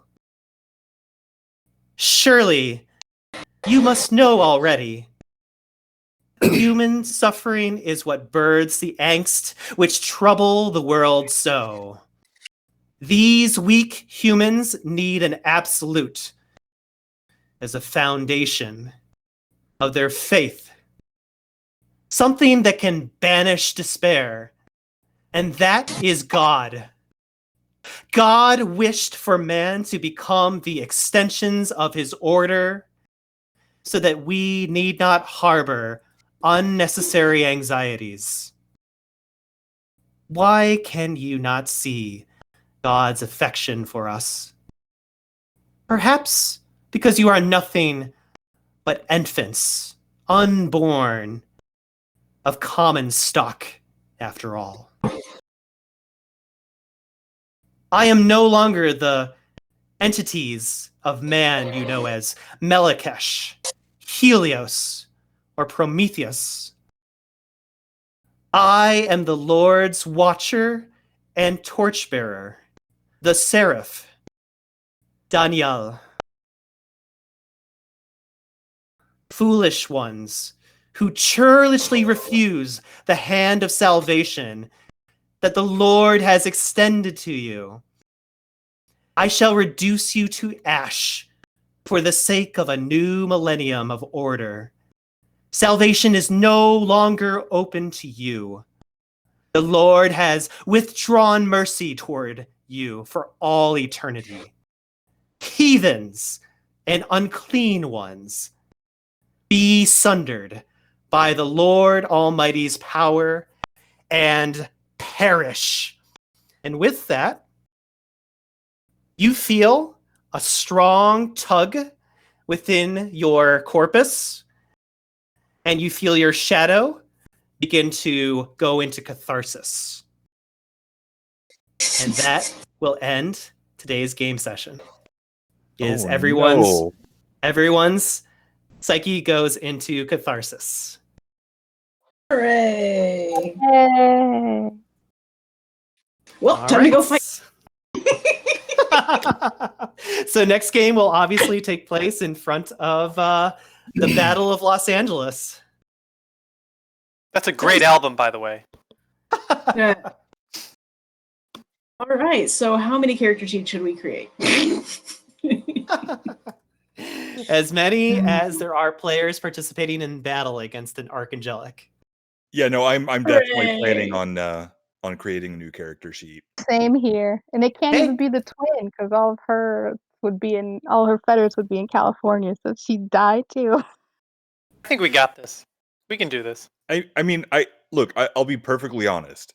Out of character, I wholly regret even trying to give a speech to inspire people to stick around. That was a great and I'll tell you why it's a great speech. Because it's the speech that the bumbling hero gives at the end of every movie. Like, where he's the hero, but he's really kind of like not the knight in shiny armor. He's more the clumsy everyman who you identify with, and he always gives a speech that's like inspirational, but at the same time it's kind of clumsy and not effective. That's kind of how I felt that went. Yeah, no, that's fair. I definitely had it in my head as like the cheesy B movie where, he gives the terrible speech that absolutely should tell everyone, no, pack up and leave town now. But somehow because plot, everybody's like, oh, we can do this. And then through the power of friendship, they actually win. Alex, your entire existence is the B movie. It really is. Anyway. Any player noms for tonight that I should be aware of? Alex for his fantastic hero monologue, rousing speech. Okay. Any other players? Sorry. Go ahead, Rob. I'm gonna give a nom to. Well, I think there was basically phenomenal role playing all around, but I'm gonna give a nom to Zion for being so frustratingly good at being Zion. In that, there's like a lot of times where her straightforward way of like talking with people, where I'm always on the edge of like. It's a whole talking to strangers thing. I'm on the edge of like, is she going to reveal something I don't want Alvarez to know? And I was really tense and panicking during that scene because I know like the straightforward way Zion has of talking had me like on the edge of my seat. A loose cannon in that way. So to that sense, and I think the game got pretty tense. And sometimes I think when players are sort of butting heads, it's a tense and it's a hard thing to handle in game. And I thought Zion did particularly well, so you get my nom for all of that. Oh, thank you. Awesome. Any other player noms I need to be aware of? I would actually say Edith. Like Rob, obviously things didn't go to plan, but like your willingness to just go all in on how I envision Edith behaving in that situation. I respect that. Like that's not an easy thing to do. It's easy to kind of like metagame and be like, okay, no, this is a bad idea. I should probably let somebody else. Like, no, I really thought you handled that very, very well. So. Thanks. Yeah, I was also gonna nominate Rob, especially because of that ending where you had two of your circle mates telling you don't do it, and you still wanted to do your own thing, and so I don't know. I just thought that was pretty great. I mean, it went horribly wrong, but it was really great. So I like that, and so I give you the nomination. Thanks. Okay. So I'm hearing 2 nominations for Edith Herrington. So Rob, you will receive the player nom for tonight. I mean, I would also give an honorable mention to Nicole and Gabrielle for like actually doing that thing that nobody ever does in game where it's like, no, my character is done with this group. There is no reason for me to be here. I'm out. Like that is not something I've seen in like roleplay, but of course. So I need Alex, Nicole, and Jay to roll 1d10 for me. Okay. What? Heck? For some reason, my R and O were temporarily not rolling. Not pressing. Alex, you will get my staff nom for tonight. the sheer tenacity of your character when it comes to reading a scene and trying to kind of like place yourself in a location where you can best utilize not only your own skills and abilities, but also just kind of almost have like a bird's point of view of like everything that's happening around you. Really fascinates me. I really like how you've kind of caught on to how the politics of this game works and how Obelai and money seems to do the trick in case, you don't want to try to persuade people. Just give them some money. But there were just a lot of moments that I noticed that you were just becoming uncontrollably like wanting to just jump out of your shell and kind of like just make things go in the favor of the players. So I liked that scene with you in the casino because that was like at an epitome of I want to do something. And the GM is like, I'll allow you to do something, but unfortunately you can't interrupt the luck that is happening here, the powers of fatalism. But I loved how proactive you were at like, I want to just be a part of this scene. If something were to go wrong, I want to be able to help make things right. I was also very, very actually motivated by your speech. I know that you don't give yourself credit for it, but that speech was very, very moving, especially after seeing how Gabriela had lost hope for continuing on. I thought your speech was very appropriate for that, and you will get my staff nom for tonight. So I definitely appreciate that. Yes. I'm assuming, given that we were rolling before that it was kind of up in the air, that basically all of us did a really great job. And so I would honestly give that staff nom over to Nicole or Gabrielle, because like the stuff I did was out of character. Like, to me, somebody being willing to have their character just be like, I'm done with the party. We're all done. Okay. We're done. That is a bold role-playing move that I have not seen before. So. Okay. Nicole, do you accept the staff nom away from... I appreciate it, but I mean, so I guess I should explain the reasoning, like why she wanted to give up. I mean, I don't think I should take the nomination. I'm sorry. I don't. I appreciate it though. Like she did want to give up, and she still kind of does. It was more of like, at that point, she had to make the decision that she keep you guys alive with her sister, and so that's why she was giving up in a sense that like she didn't want to kill you guys. So she was just going to go and try and find her sister to see her one last time.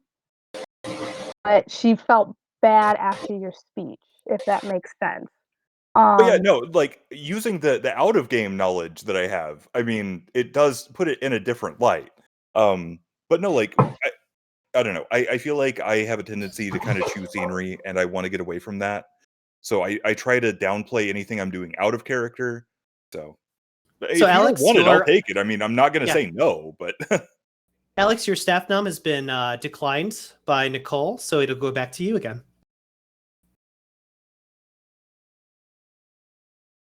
Done deal?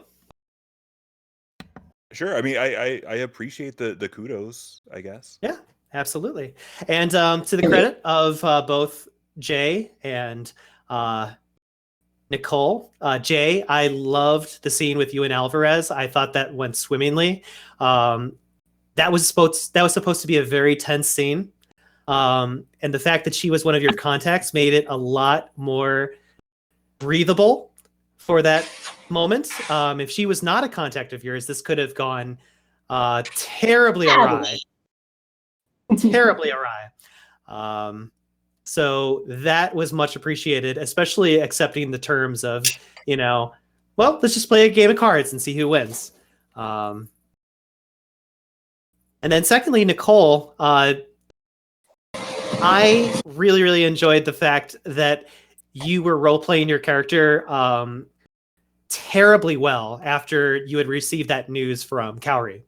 That was well noticed by me, and I'm glad that your circle mates also noticed that you had fallen into despair after receiving that news. And that was very admirable to be able to keep that up for the rest of game. And then Rob, oh my God, Rob. Where to start? But yeah, I was very, very surprised to see that go the way that it did. And I almost have a feeling that we're going to be eliminating the Fate of the World dice after this game, because we may not want to use that ever again.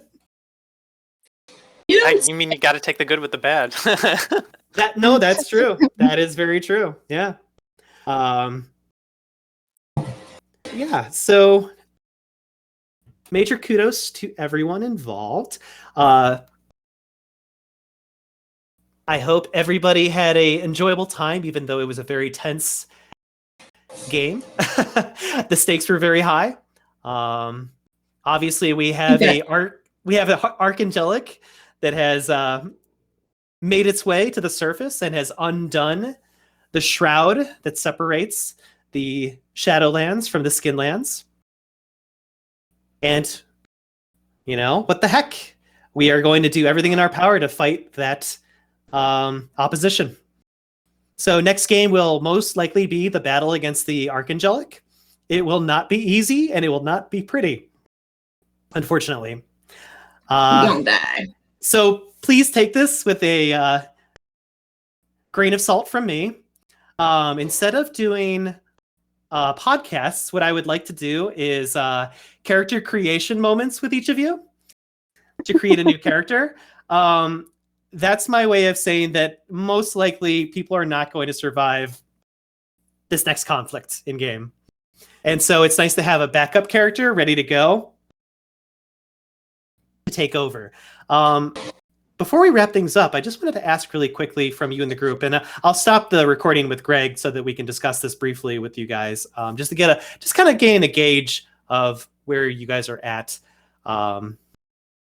with the story itself.